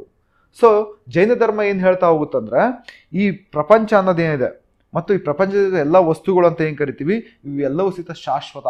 All are eternal. That means universe and all its substances are entities are eternal ಅಂತ ಕರಿತಾ ಹೋಗ್ತವೆ. ಶಾಶ್ವತವಾಗಿರ್ತವೆ, ಯಾವ ಸಹಿತ ಅಳಿದು ಹೋಗೋದಿಲ್ಲ. ಸೊ ಈ ಪ್ರಪಂಚ ಅಂತ ಏನು ಕರಿತೀವಿ, ವಿಶ್ವ ಅಂತ ಏನು ಕರಿತೀವಿ, ಇದಕ್ಕೆ ಯಾವುದೇ ರೀತಿಯ ಒಂದು ಆದಿ ಅಥವಾ ಅಂತ್ಯ ಅಂತ ಇಲ್ಲ. There is no beginning or the end to this universe. ಎದ್ರ ಪ್ರಕಾರ, ಜೈನ ಧರ್ಮದ ಪ್ರಕಾರ ಇದೇನು ಹೇಳ್ತಾ ಹೋಗುತ್ತಂದ್ರೆ ಈ ಧರ್ಮದ ಪ್ರಕಾರ, ಈ ತತ್ವದ ಪ್ರಕಾರ ಈ ಒಂದು ಯೂನಿವರ್ಸ್ ಅಥವಾ ವಿಶ್ವ ಅಂತ ಏನು ಕರಿತೀವಿ ಅದರದೇ ಆದ ಒಂದು ಲಾಸ್ ಮೇಲೆ ರನ್ ಆಗ್ತಾ ಇದೆ. So this universe runs on its own Accord by its own cosmic loss. ತನ್ನದೇ ಆದ ಒಂದಿಷ್ಟು ನಿಯಮಗಳ ಮೇಲೆ ಇದು ರನ್ ಆಗ್ತಾ ಇರುವಂಥದ್ದು ನಮ್ಮ ಒಂದು ವಿಶ್ವ ಅಂತ ಕರಿತಾ ಹೋಗುತ್ತೆ. ಸೊ ಹಾಗಾದರೆ ಇಲ್ಲೇನು ಹೇಳ್ತಾ ಹೋಗ್ತಾರಂದ್ರೆ ಈ ಪ್ರಪಂಚ ಅಥವಾ ವಿಶ್ವದಲ್ಲಿರುವಂಥ ವಸ್ತುಗಳು ಈ ಧರ್ಮದ ಪ್ರಕಾರ ಅವು ನಿರಂತರವಾಗಿ ಬದಲಾವಣೆಗಳನ್ನು ಕಾಣ್ತಾ ಹೋಗ್ತವೆ. V can C the changes ಅಥವಾ ಮಾಡಿಫಿಕೇಶನ್ಸ್ ಇನ್ ದ ಸಬ್ಸ್ಟಾನ್ಸಸ್ ಅಂತ ಹೇಳ್ತಾ ಹೋಗ್ತಾರೆ. ಪ್ರತಿಯೊಂದು ವಸ್ತುಗಳು ಸಹಿತ ಇಲ್ಲಿ ಬದಲಾವಣೆಗೆ ಒಳಪಡ್ತಾ ಹೋಗ್ತವೆ. ಸೊ ಆದರೆ ಈ ವಿಶ್ವ ಅಂತ ಏನು ಕರಿತಾ ಹೋಗ್ತೀವಿ ಇದನ್ನ ಯಾರೂ ಸಹಿತ ಧ್ವಂಸ ಮಾಡ್ಲಿಕ್ಕಾಗಲ್ಲ, ಇದನ್ನ ಯಾರು ಸೃಷ್ಟಿ ಮಾಡ್ಲಿಕ್ಕೂ ಆಗೋದಿಲ್ಲ ಅಂತ ಹೇಳ್ತಾ ಹೋಗ್ತಾರೆ. ಯಾವ ಧರ್ಮ ಇದು? ಜೈನ ಧರ್ಮ ಹೇಳ್ತಾ ಹೋಗುದು. ಹಾಗಂದ ಮಾತ್ರಕ್ಕೆ ಸೃಷ್ಟಿಕರ್ತ ಇಲ್ಲ ಅಂತ ಹೇಳಿದ ತಕ್ಷಣ ನಾವು ಇಲ್ಲಿ ದೇವ್ರು ಇಲ್ಲ ಅಂತಲ್ಲ, ಇದು ದೇವ್ರು ನಂಬ್ತಾರೆ. That is the beauty of this religion. ನೋಡ್ಕೊಳ್ಳಿ, ಈ ಪ್ರಪಂಚವನ್ನ ಅಥವಾ ಈ ವಿಶ್ವವನ್ನ ಯಾರು ಸೃಷ್ಟಿ ಮಾಡಿಲ್ಲ, ಇದನ್ನ ಯಾರು ಧ್ವಂಸ ಮಾಡ್ಲಿಕ್ಕೆ ಸಾಧ್ಯ ಇಲ್ಲ. ಬಟ್ ಈ ಪ್ರಪಂಚ ಅಥವಾ ಈ ಒಂದು ವಿಶ್ವ ಅಂತ ಏನು ಕರಿತೀವಿ ಇದು ಚೇಂಜ್ ಆಗ್ತಾ ಇರುತ್ತೆ. ಓಕೆ, ತನ್ನ ಪಾಡಿ ತಾನು ಚೇಂಜ್ ಆಗ್ತಾ ಇರುತ್ತೆ. ಸೊ ಇಲ್ಲೇನು ಹೇಳ್ತಾ ಹೋಗ್ತಾರೆ ಅಂದರೆ ಇದನ್ನ ಮ್ಯಾನೇಜ್ ಮಾಡಲಿಕ್ಕೆ, ನಿರ್ವಹಣೆ ಮಾಡಲಿಕ್ಕೆ ಈ ವಿಶ್ವವನ್ನು ಯಾರು ಬೇಕಾಗಿಲ್ಲ, ಅದ್ರ ಪಾಡಿಗೆ ಅದು ಮಾಡ್ಕೊಳ್ತಾ ಇರುತ್ತೆ. ಸೊ ಹಾಗಂದ ಮಾತ್ರಕ್ಕೆ ಇದೇನು ಹೇಳ್ತಾ ಹೋಗಿದೆ, does not believe in god as a creator, ಅಂದರೆ ದೇವರನ್ನು ನಂಬ್ತಾರೆ ಆದರೆ ದೇವರೇ ಸೃಷ್ಟಿಕರ್ತ ಅನ್ನೋದು ನಂಬೋದಿಲ್ಲ. That is the beauty of this religion. ದೇವರನ್ನು ನಂಬ್ತಾರೆ ಆದರೆ they believe in god, but ಹಾಗಂದ ಮಾತ್ರಕ್ಕೆ ದೇವರೇ ಈ ಪ್ರಪಂಚವನ್ನು ಸೃಷ್ಟಿ ಮಾಡ್ದ ಇಲ್ಲ, ಅಥವಾ ಈ ದೇವರೇ ಇದನ್ನ ರಕ್ಷಣೆ ಮಾಡ್ತಾನೆ ನೋ, ಅಥವಾ ಈ ಪ್ರಪಂಚವನ್ನು ಅವನೇ ಧ್ವಂಸ ಮಾಡ್ತಾನೆ ನೋ. ದೇವರಿದ್ದಾನೆ but he will not create the universe. He is not a creator, he is not a protector, he is not a destroyer. ಯಾರು? God. So this is the beauty of this religion philosophy. ನೋಡ್ಕೊಳ್ಳಿ, ನಾವೇನು ಮಾಡ್ತೀವಿ, ದೇವರಿಲ್ಲ ದೇವರಿದ್ದ, ಇದು ಒಂದೊಂದು line ಓದ್ಕೊಂಡು ಹೋಗ್ತೀರಾ, ಬೇಕಾಗಿಲ್ಲ. ಈ ಫಿಲಾಸಫಿಗಳು ಓದ್ಕೊಂಡು ಹೋದ್ರೆ ಸಾಕು, ನಿಮಗೆ ಅರ್ಥ ಆಗ್ತಾ ಹೋಗುತ್ತೆ. It's very simple. ಹಾಗಾದ್ರೆ ಈ ತತ್ವ ಏನು ಹೇಳ್ತಾ ಹೋಗುತ್ತಿಲ್ಲಿ, ಸೊ ವಿಶ್ವ ಅಂತ ಏನಿದೆ ಅದಕ್ಕೆ ಯಾವುದೇ ಆದಿ ಇಲ್ಲ, ಅಂತ್ಯ ಇಲ್ಲ, no beginning no end. So god ಇದ್ದಾನೆ, they believe in god, but ದೇವರು ಇದನ್ನ ಕ್ರಿಯೇಟರು ಅಲ್ಲ, ಡೆಸ್ಟ್ರಾಯರ್ ಅಲ್ಲ, ಪ್ರೊಟೆಕ್ಟರು ಅಲ್ಲ. This is the beauty of this religion. ಮತ್ತು ಈ ಒಂದು ವಿಶ್ವದಲ್ಲಿರುವಂಥ ವಸ್ತುಗಳಂತ ಏನು ಕರಿತೀವಿ ನಿರಂತರವಾಗಿ ಬದಲಾವಣೆಗಳನ್ನು ಆಗ್ತಾ ಹೋಗ್ತವೆ, ಬದಲಾವಣೆಗಳನ್ನು ಕಾಣ್ತಾ ಹೋಗ್ತವೆ. ಹಾಗಾದ್ರೆ ಇವರು ಇಲ್ಲೇನು ಹೇಳ್ತಾ ಹೋಗ್ತಾರೆ ಅಂದರೆ, ಸೊ ಇಲ್ಲಿ ಈ ದೇವರು ಅಂತ ಏನು ಕರಿತೀವಿ, ಗಾಡ್ ಅಂತ ಏನು ಕರಿತೀವಿ, he is always below the tirthankara. ಅಂದರೆ ಇಲ್ಲಿ ಗ್ರೇಟ್ ಯಾರು, ಹೈಯೆಸ್ಟ್ ಪೊಸಿಷನ್ ಯಾರು ಇರ್ತಾರೆ ಜೈನ ಧರ್ಮದಲ್ಲಿ ಅಂದರೆ ತೀರ್ಥಂಕರ. ತೀರ್ಥಂಕರ ಕೆಳಗಡೆಗೆ ಯಾರು ಬರ್ತಾ ಹೋಗ್ತಾರೆ, ದೇವರು ಬರ್ತಾ ಹೋಗ್ತಾರೆ. ದೇವರುಗಳು ಅವ್ರ ಕೆಳಗೆ ಬರ್ತಾ ಹೋಗ್ತಾರೆ. ಅಂದರೆ ಪೊಸಿಷನ್ ಅಂತ ಏನು ಕರಿತೀವಿ, ಇಲ್ಲಿ ಗಾಡ್ ಸೆಕೆಂಡ್ ಪೊಸಿಷನ್ ಬರ್ತಾರೆ. ಸೊ ಫಸ್ಟ್ ಪೊಸಿಷನ್ ಯಾರು ಹೋಗ್ತಾ ಹೋಗ್ತಾರೆ, ಅಲ್ಲಿ ತೀರ್ಥಂಕರು ಬರ್ತಾ ಹೋಗ್ತಾರೆ. ಹಾಗಾದ್ರೆ ಇಲ್ಲೇನು ಹೇಳ್ತಾ ಹೋಗ್ತಾರೆ ಈ ಜೈನ ಧರ್ಮ ಅಂದರೆ, ಮನುಷ್ಯ, that is man is the creator of his own destiny. ಪ್ರತಿಯೊಬ್ಬ ವ್ಯಕ್ತಿಯು ತನ್ನ ಒಂದು ಡೆಸ್ಟಿನಿನ ಅವನೇ ಕ್ರಿಯೇಟ್ ಮಾಡ್ಕೊಳ್ತಾನೆ, ದೇವರಿಲ್ಲಿ ಮಾಡೋದಿಲ್ಲ. And he could attain moksha by pursuing a life of purity, virtue and renunciation. So ಪ್ರತಿಯೊಬ್ಬ ವ್ಯಕ್ತಿಯು ಇಲ್ಲಿ ಮೋಕ್ಷವನ್ನು ಪಡೆಯಬಹುದು. ಓಕೆ, ಸೊ ಪ್ರತಿಯೊಬ್ಬರು ತಮ್ಮ ಡೆಸ್ಟಿನಿಗಳನ್ನು ಅಂತ ಏನು ಕರಿತಾ ಹೋಗ್ತೀವಿ, ಈ ಡೆಸ್ಟಿನಿಗಳು ತಮಗೆ ತಾವೇ ಸೃಷ್ಟಿ ಮಾಡಿಕೊಳ್ಳುವಂಥದ್ದು ಮುಟ್ಲಿಕ್ಕೆ ಸಹಿತ ಅವನ ಕೈಯಲ್ಲಿ ಸಾಧ್ಯ ಆಗೋದು, ದೇವರು ಬೇಕಾಗಿಲ್ಲ. Man is the creator of his own destiny. It's one of the beautiful concept given by Jainism. So ಹಾಗಾದ್ರೆ ಇಲ್ಲಿ ನೋಡ್ತಾ ಹೋಗಿ ಏನು ಹೇಳ್ತಾ ಹೋಗುತ್ತಂದ್ರೆ, ಈ ಜೈನ ಧರ್ಮ ವೇದಗಳನ್ನು ಮತ್ತು ನಮ್ಮಲ್ಲಿರೋ ಯಜ್ಞ ಯಾಗಾದಿಗಳನ್ನು, ಇಲ್ಲಿ ವೈದಿಕ ಧರ್ಮದಲ್ಲಿದ್ದಂತಹ ಯಜ್ಞ ಯಾಗಾದಿಗಳನ್ನು ತಿರಸ್ಕಾರ ಮಾಡ್ತಾ ಹೋಗುತ್ತೆ. It rejected the authority of Vedas. ನಾವೇನ್ಕೊಂಡ್ರೆ ಮುಂಚೆ ಸಂಪ್ರದಾಯವಾದಿಗಳು ವೇದಗಳೇ ಪ್ರಮುಖ, ಸೊ ಅದೇ ಅತ್ಯಂತ ಪವಿತ್ರ, ಅದನ್ನ ಯಾರು ಪ್ರಶ್ನೆ ಮಾಡುವಂತಿಲ್ಲ ಅಂತ ಅಂದ್ಕೊಂಡು ಬಂದಿದ್ವಿ, ಸಂಖ್ಯಾ ವೈಶೇಷಿಕ ಇಲ್ಲಿ ನೋಡ್ತಾ ಹೋದಾಗ. ಬಟ್ ಇಲ್ಲೇನು ಹೇಳ್ತಾ ಹೋಗುತ್ತೆ, ವೇದಗಳೇ ಪ್ರಮುಖವಲ್ಲ, they are the authoritative book ಅಂತ ಕರಿತಾ ಹೋಗ್ತಾರೆ, ಅಥಾರಿಟಿ ಅಂತ ಹೇಳ್ತಾ ಹೋಗ್ತಾರೆ. ಸೊ ಹಾಗಾದ್ರೆ ನೋಡ್ತಾ ಹೋಗಿ, life of severe asceticism and extreme penance attain nirvana. ಅಂದರೆ ಇದು ಇಲ್ಲಿ ಧ್ಯಾನಕ್ಕೆ ಒತ್ತನ್ನು ಕೊಡ್ತಾ ಇದೆ, ಸನ್ಯಾಸತ್ವಕ್ಕೆ ಒತ್ತನ್ನು ಕೊಡ್ತಾ ಇದೆ. ಯಾವುದು? ಜೈನ ಧರ್ಮ. ಸೊ ಇದೇನು ಹೇಳ್ತಾ ಹೋಗುತ್ತಂದ್ರೆ, ಸನ್ಯಾಸತ್ವ ಮತ್ತು ನಿಮ್ಮಲ್ಲಿ ಧ್ಯಾನವನ್ನು ಮಾಡ್ತಾ ಹೋದ್ರೆ ನಾವು ಮೋಕ್ಷವನ್ನು ಪಡಿಬೋದು ಅಂತೇಳಿ ಜೈನ ಧರ್ಮ ಹೇಳ್ತಾ ಹೋಗುತ್ತೆ. So this is one of the simple concept. ಹಾಗಾದರೆ ಇಲ್ಲಿ ನೋಡ್ತಾ ಹೋಗಿ, ಜೈನ ಧರ್ಮದಲ್ಲಿ 3 ರತ್ನಗಳು ಬರ್ತಾವೆ. ಅದಕ್ಕೆ ನಾವೇಂತ ಕರಿತೀವಿ, 3 ಪ್ರಿನ್ಸಿಪಲ್, 3 ರತ್ನಗಳು ಅಂತ ಕರಿತೀವಿ, ಅಥವಾ ಜಿವೆಲ್ಸ್ ಅಂತ ಕರಿತೀವಿ. ವಿ ಕಾಲ್ ದೆಮ್ ಆಸ್ 3 ರತ್ನಸ್ ಅಥವಾ 3 ಜಿವೆಲ್ಸ್. ಸೊ ಇಲ್ಲಿ ಏನು ಹೇಳ್ತಾ ಹೋಗ್ತಾರೆ ಅಂದರೆ, ಒಬ್ಬ ವ್ಯಕ್ತಿ ಈ ಧರ್ಮದ ಪ್ರಕಾರ ಯಾವ ಧರ್ಮದ ಪ್ರಕಾರ? ಜೈನ ಧರ್ಮದ ಪ್ರಕಾರ ಒಬ್ಬ ವ್ಯಕ್ತಿ ಮುಕ್ತಿಯನ್ನು ಪಡಿಬೇಕು ಅಂದರೆ ಈ 3 ರತ್ನಗಳನ್ನು ಫಾಲೋ ಮಾಡಬೇಕು, 3 ತತ್ವಗಳನ್ನು ಫಾಲೋ ಮಾಡಬೇಕು. ಈ should follow 3 principles. They are called as 3 ರತ್ನಾಸ್ ಅಥವಾ 3 ಜುವೆಲ್ಸ್. ಅದನ್ನ ಕಂಪಲ್ಸರಿ ಫಾಲೋ ಮಾಡಬೇಕು. ಯಾವ್ಯಾವುದು? ಫಸ್ಟ್ನೇದು ಸಮ್ಯಕ ದರ್ಶನ ಆ್ಯಂಡ್ ಸಮ್ಯಕ ಜ್ಞಾನ, ಸಮ್ಯಕ ಚರಿತ್ರ. ಒಳ್ಳೆಯ ನಡತೆ, ಒಳ್ಳೆಯ ಜ್ಞಾನ, ಒಳ್ಳೆಯ ಒಂದು ತಿಳುವಳಿಕೆಯನ್ನು ಹೊಂದಿರಬೇಕು, ಅರಿವನ್ನು ಹೊಂದಿರುವಂಥದ್ದು. ಸೊ ಇಷ್ಟಿತ್ತು ಅಂದರೆ ಒಬ್ಬ ವ್ಯಕ್ತಿ ಇಲ್ಲಿ ಮೋಕ್ಷನ ಪಡೀಲಿಕ್ಕೆ ಅರ್ಹತೆಯನ್ನು ಪಡಿತಾ ಹೋಗ್ತಾನೆ ಅಂತ ಹೇಳ್ತಾ ಹೋಗುತ್ತೆ. ಅಂದರೆ ಇದು ಯಜ್ಞ ಯಾಗಾದಿಗಳನ್ನ ಅಪೋಸ್ ಮಾಡ್ತಾ ಇದೆ. ಯಾವ ಧರ್ಮ ಇದು? ಜೈನ ಧರ್ಮ. ಹಾಗಾದರೆ ಜೈನ ಧರ್ಮದಲ್ಲಿ ಸಿಂಬಲ್ಗಳು ಬರ್ತಾ ಹೋಗ್ತವೆ, ನಾವು ನೋಡಿರ್ತೀವಿ. ಸೊ ಇಲ್ಲಿ 8 ಪ್ರಮುಖವಾದ ಚಿಹ್ನೆಗಳು, ಪವಿತ್ರ ಚಿಹ್ನೆಗಳು ಅಥವಾ ಆಸ್ಪಿಷಿಯಸ್ ಸಿಂಬಲ್ಸ್ ಅಂತ ಹೆಂಗೆ ಕರಿತೀವಿ, ಇದು ನಾವು ಜೈನ ಧರ್ಮದಲ್ಲಿ ನೋಡ್ತಾ ಹೋಗ್ತೀವಿ. ಇದನ್ನ ಇಲ್ಲಿವರೆಗೂ ಈ ಕಡೆ ಏರಿಯಾಗಳು ಟಾರ್ಗೆಟ್ ಮಾಡಿಲ್ಲ ಅವರು ಎಕ್ಸಾಮ್ಸಲ್ಲಿ. But Jainism and Buddhism frequently they are asking the questions. So ಫ್ರೀಕ್ವೆಂಟಾಗಿ ಕೇಳ್ತಿದ್ದಾರೆ ಅಂದರೆ ಅವ್ರು ಸ್ವಲ್ಪ ಒಳಗಡೆ ಹೋಗ್ತಿದ್ದಾರೆ ಅಂತ ಅರ್ಥ. ಸೇಮ್ ಕ್ವಶನ್ಸ್ ಅದನ್ನೇ ಪ್ರತಿ ವರ್ಷ ಅದನ್ನೇ ಕೇಳಲಿಕ್ಕೆ ಸಾಧ್ಯನೂ ಇಲ್ಲ ಅವ್ರ ಕೈಯಲ್ಲಿ. ಆ ಕಾರಣದಿಂದ ಸೊ ಸ್ವಲ್ಪ ನಾವು ಸಹಿತ ಒಳಗಡೆ ಹೋಗ್ತಾ ಹೋಗೋಣ. ಸೊ ನೋಡ್ತಾ ಹೋಗಿ ಜೈನ ಧರ್ಮದಲ್ಲಿ ಚಿಹ್ನೆಗಳು ಬರ್ತಾ ಹೋಗ್ತವೆ. ಸೊ ಆಸ್ಪಿಷಿಯಸ್ ಅಥವಾ ಪವಿತ್ರವಾದ ಚಿಹ್ನೆಗಳು, ಶುಭ ಚಿಹ್ನೆಗಳು ಅಂತ ಕರಿತಾ ಹೋಗ್ತೀವಿ. ಎಷ್ಟಿದಾವೆ ಚಿಹ್ನೆಗಳು? 8 ಇದಾವೆ. ಹಾಗೆ 8 ಚಿಹ್ನೆ ಇರೋದಕ್ಕೆ ಇದಕ್ಕೆ ನಾವೇಂತ ಕರೀತಾರೆ ಅವರು ಅಂದರೆ Ashtamangala. They are called as Ashtamangala. ಅಂದರೆ ಒಂದೇದು ಯಾವುದು ಅಷ್ಟಮಂಗಳ? ದರ್ಪಣ ಅಂದರೆ ಇದು ಕನ್ನಡಿ, that is mirror. Mirror is one of the symbol of the Jainism. ಇದು ಇಟ್ ರಿಫ್ಲೆಕ್ಟ್ಸ್ ಇನ್ನರ್ ಸೆಲ್ಫ್, ನಮ್ಮನ್ನು ನಾವು ನೋಡ್ಕೊಳ್ಳುವಂಥದ್ದು, ಮುಖ ನೋಡ್ಕೊಳ್ಳೋದಂತಲ್ಲ, ಅಂದರೆ ನಮ್ಮ ಒಂದು ಬಗ್ಗೆ ತಿಳ್ಕೊಳ್ಳೋದು, ನಾವೇ ತಿಳ್ಕೊಳ್ಳುವಂಥದ್ದು. ಓಕೆ, ಸೊ ಅರಿವನ್ನು ಮೂಡಿಸ್ಕೊಳ್ಳೋದು ನಮ್ಮ ಬಗ್ಗೆ. ನೆಕ್ಸ್ಟ್ ಬರೋದು ಭದ್ರಾಸನ. ಭದ್ರಾಸನ ಅಂದ್ರೆ ಏನು? ಸಿಂಹಾಸನ ಅಂತ ಕರಿತಾ ಹೋಗ್ತೀವಿ. A throne that is set to have been sanctified by the feet of Jain. ಅಂದರೆ ಜೈನ ಧರ್ಮದ ಬರುವಂಥ ಒಂದು ಪ್ರಮುಖವಾದ ಒಂದು ಏನದು ಚಿಹ್ನೆ ಅಂತ ಕರಿತೀವಿ. ನೆಕ್ಸ್ಟ್ ಸ್ವಸ್ತಿಕ. ಸ್ವಸ್ತಿಕ್ ಸಿಂಬಲ್ ಅಂತ ಹೆಂಗೆ ಕರಿತೀವಿ? ಸ್ವಸ್ತಿಕ್. ಸೊ ಇದು ಸಹಿತ ಜೈನ ಧರ್ಮದ ಒಂದು ಚಿಹ್ನೆನೂ ಹೌದು. ಬರೀ ನೀವು ಹಿಂದೂ ಧರ್ಮದ ಚಿಹ್ನೆನೋ, ಹಿಂದೂ ಧರ್ಮದ ಅಷ್ಟೇ ಚಿಹ್ನೆ ಅಲ್ಲ ಇದು, ಇದು ಜೈನ ಧರ್ಮದ ಚಿಹ್ನೆಯು ಸಹಿತ ಹೌದು. ಯಾವುದು? ಸ್ವಸ್ತಿಕ ಅಂತ ಕರಿತಾ ಹೋಗ್ತೀವಿ. ಹಾಗಾಗಿ ಇದೇನು ಅಂತಂದ್ರೆ ಈ symbol of peace and well being and on the Jain flag. ಇದು ಎಲ್ಲಿರ್ತದೆ? ಜೈನರ ಒಂದು ಫ್ಲಾಗ್ ಅಥವಾ ಬಾವುಟ ಏನು ಕರಿತೀವಿ ಅದರಲ್ಲಿ ಸಾಮಾನ್ಯ ನೋಡ್ತಾ ಹೋಗ್ತೀವಿ. ಇದು ಶಾಂತಿಯ ಸಂಕೇತ, ಶಾಂತಿಯ ಸಂಕೇತ ಅಂತ ಕರಿತಾ ಹೋಗ್ತೀವಿ. And it represent the 4 states of existence of the soul. ಅಂದರೆ ಈ ಒಂದು ಆತ್ಮ ಅಂತ ಹೆಂಗೆ ಕರಿತೀವಿ, ಇದು 4 ಹಂತಗಳಲ್ಲಿರುವಂಥದ್ದು ಇದು ತೋರಿಸ್ತಾ ಹೋಗುತ್ತೆ. ಯಾವುದು? ಸ್ವಸ್ತಿಕ್. ಅದಾದ್ಮೇಲೆ ನಂದ್ಯಾವರ್ತ ಅಂತಂದರೆ ಈ large Swastik with 9 end points. ಅಂದರೆ ಒಂದು ಸ್ವಸ್ತಿಕ್ ಥರದೇ ಒಂದು ಚಿಹ್ನೆ, ಅತಿ ದೊಡ್ಡ ಚಿಹ್ನೆ. ಸೊ ಇದಕ್ಕೆ 9 ಎಂಡ್ ಪಾಯಿಂಟ್ಗಳು ನಾವು ನೋಡ್ತಾ ಹೋಗ್ತೀವಿ. ನೆಕ್ಸ್ಟ್ ಬರ್ತಾ ಹೋಗ್ತೀವಿ ಶ್ರೀವತ್ಸ ಅಂತ ಕರಿತಾ ಹೋಗ್ತೀವಿ. A mark that appeared on the Jain chest to signify their pure soul. ಅಂದರೆ ಶ್ರೀವತ್ಸ ಅಂತ ಒಂದು ಎದೆಯ ಮೇಲೆ, ಜೈನರ ಒಂದು ಎದೆ ಮೇಲೆ ಬರುವಂಥ ತೀರ್ಥಂಕರ ಎದೆ ಮೇಲೆ ಸಾಮಾನ್ಯವಾಗಿ ಕಾಣ್ತಾ ಹೋಗ್ತೀರಿ ನೀವು. ಸೊ ಚಿಹ್ನೆ ಇದು. ಸೊ ಇದೇನು ಹೇಳ್ತಾ ಹೋಗುತ್ತಂದ್ರೆ ಇದು ಪ್ಯೂರ್ ಸೋಲ್, ಆತ್ಮದ ಬಗ್ಗೆ ಹೇಳ್ತಾ ಹೋಗುತ್ತೆ. ಅವರ ಆತ್ಮ ಎಷ್ಟು ಪ್ಯೂರ್ ಆಗಿದೆ. ಯಾರ್ದು? ಆ ಜೈನ ಧರ್ಮದವ್ರದ್ದು. ನೆಕ್ಸ್ಟ್ ಬರೋದು ಮೀನಯುಗಾಳ ಅಂತ ಬರ್ತಾ ಹೋಗುತ್ತೆ. ಮೀನ ಯುಗಳ ಅಥವಾ ಮೀನ ಯುಗಾಳ ಅಂತ ಕರಿತಾ ಹೋಗ್ತೀವಿ. ಇದು ಒಂದು ಜೋಡಿ ಮೀನುಗಳು. ಸೊ ನೋಡ್ತಾ ಹೋಗಿ fish in symbol, fish is also a symbol. ಇನ್ನು ಅಷ್ಟಮಂಗಳ, ಒನ್ ಆಫ್ ದ ಅಷ್ಟಮಂಗಳ ಕೇಳ್ತಾ ಹೋಗ್ತಾರೆ. ಇದರಲ್ಲಿ ಯಾವುದು ಅಷ್ಟಮಂಗಳ ಹೌದೋ ಅಲ್ವೋ ಅಂತೇಳಿ. ಸೊ ಇಲ್ಲಿ 2 ಜೋಡಿ ಮೀನುಗಳು. ಇದು ಅರ್ಥ ಏನು ಅಂದರೆ ಇಲ್ಲಿ ಲೈಂಗಿಕ ಕ್ರಿಯೆಗಳನ್ನು ನಾವೇನು ಮಾಡ್ತಾ ಇದ್ದೀವಿ ಅದನ್ನ ನಮ್ಮ ಹತೋಟಿಯಲ್ಲಿ ಇಟ್ಕೊಂಡಿರುವಂಥದ್ದು. ಕಾಂಕ್ವೆಸ್ಟ್ ಆಫ್ ಸೆಕ್ಷುವಲ್ ಅರ್ಜಸ್ ಅಂತ ಕರಿತಾ ಹೋಗ್ತೀವಿ. ಸೊ ಅಂದರೆ ಈ ಲೈಂಗಿಕ ಕ್ರಿಯೆಗಳು ಅಂತ ಹೆಂಗಿದೆ ಇದನ್ನ ತಮ್ಮ ಹತೋಟಿಯಲ್ಲಿ ಇಟ್ಕೊಂಡಿರೋದನ್ನ ತೋರಿಸ್ತಾ ಹೋಗುತ್ತೆ. ನೆಕ್ಸ್ಟ್ ಬರೋದು ವರ್ಧಮಾನಕ ಅಂತ ಒಂದು ಬರ್ತಾ ಹೋಗುತ್ತೆ. ಸೊ ಇದು ಒಂದು ಶಾಲೋ ಡಿಶ್, ಒಂದು ಚಿಕ್ಕದ ಒಂದು ಡಿಶ್ ಅಂತ ಕರಿತಾ ಹೋಗ್ತೀವಿ. Used as a lamp that represents the increase in wealth, merit and due ಅಂತಂದರೆ. ಸೊ ಇದು ಒಂದು ತಟ್ಟೆ ಆಕಾರದಲ್ಲಿ ಇರುವಂಥದ್ದು. ಸೊ ಇದನ್ನ ಒಂದು ಹಣತೆ ರೀತಿ ಯೂಸ್ ಮಾಡ್ತಾ ಹೋಗ್ತಾರೆ. ಯಾವ್ದನ್ನ? ವರ್ಧಮಾನಕವನ್ನ. ಇದು ಏನು ತೋರಿಸ್ತಾ ಹೋಗುತ್ತೆ ಅಂದರೆ ಸಂಪತ್ತು ಮತ್ತು ಒಳ್ಳೆತನವನ್ನು ತೋರಿಸ್ತಾ ಹೋಗುತ್ತೆ. ಯಾವುದು? ವರ್ಧಮಾನಕ. ಅಷ್ಟಮಂಗಲಗಳು ಅಂತ ಬರ್ತಾ ಹೋಗ್ತದೆ, ನೆನ್ಪಿಟ್ಕೊಳ್ಳಿ. ಇದೆಲ್ಲವೂ ಸಹಿತ ಅಷ್ಟಮಂಗಲಗಳು. ಓಕೆ, ಸೊ ಇದರಲ್ಲಿ ಯಾವ್ದು ಅಷ್ಟಮಂಗಲ ಯಾವ್ದು ಅಲ್ಲ ಅನ್ನೋದನ್ನ ನೀವು ನೋಡ್ಕೊಬೇಕು. ನೆಕ್ಸ್ಟ್ ಬರುವಂಥದ್ದು 6ನೇದು ಕಳಶ ಅಂತ ಬರ್ತಾ ಹೋಗುತ್ತೆ. ಈ ಕಳಶವನ್ನು ಸಹಿತ ನೋಡ್ತಾ ಹೋಗ್ತೀವಿ ಜೈನ ಧರ್ಮದಲ್ಲಿ. ಈ ಕಳಶ ಅಂದರೆ ಇದೊಂದು ಮಡಿಕೆ ರೀತಿಯ ಒಂದು ರಚನೆ ಇರುತ್ತೆ, ಮಡಿಕೆ ಥರ ಇರುತ್ತಿದ್ದು, ಇದರ ಸಂಪೂರ್ಣ ನೀರು ಇರುತ್ತೆ. ಸೊ ಇದನ್ನ ನೀರು, ಇದ್ರ ಅರ್ಥ ಏನಂದ್ರೆ ನೀರನ್ನ ಪ್ರತಿನಿಧಿಸ್ತಾ ಹೋಗುತ್ತೆ. ನೆಕ್ಸ್ಟ್ ಸ್ನೇಕ್ ಬರ್ತಾ ಹೋಗುತ್ತೆ. ಹಾವು, ನಾಗರಹಾವು ಅಂತ ಕರಿತಾ ಹೋಗ್ತೀವಿ ಕಾಮನ್ ಆಗಿ. ಸೊ ಇದು ಬರುವಂಥದ್ದು 23ನೇ ತೀರ್ಥಂಕರ ಒಂದು ಸಿಂಬಲ್. ಎಲ್ಲರಿಗೂ ಗೊತ್ತಿರುವಂಥದ್ದು 23ನೇ ತೀರ್ಥಂಕರ ಚಿಹ್ನೆ ಯಾವುದು ಅಂತಂದ್ರೆ ಹಾವು. ಹಾಗಾಗಿ ಇದು 23ನೇ ತೀರ್ಥಂಕರ ಪ್ರತಿನಿಧಿಸ್ತಾ ಹೋಗುತ್ತೆ.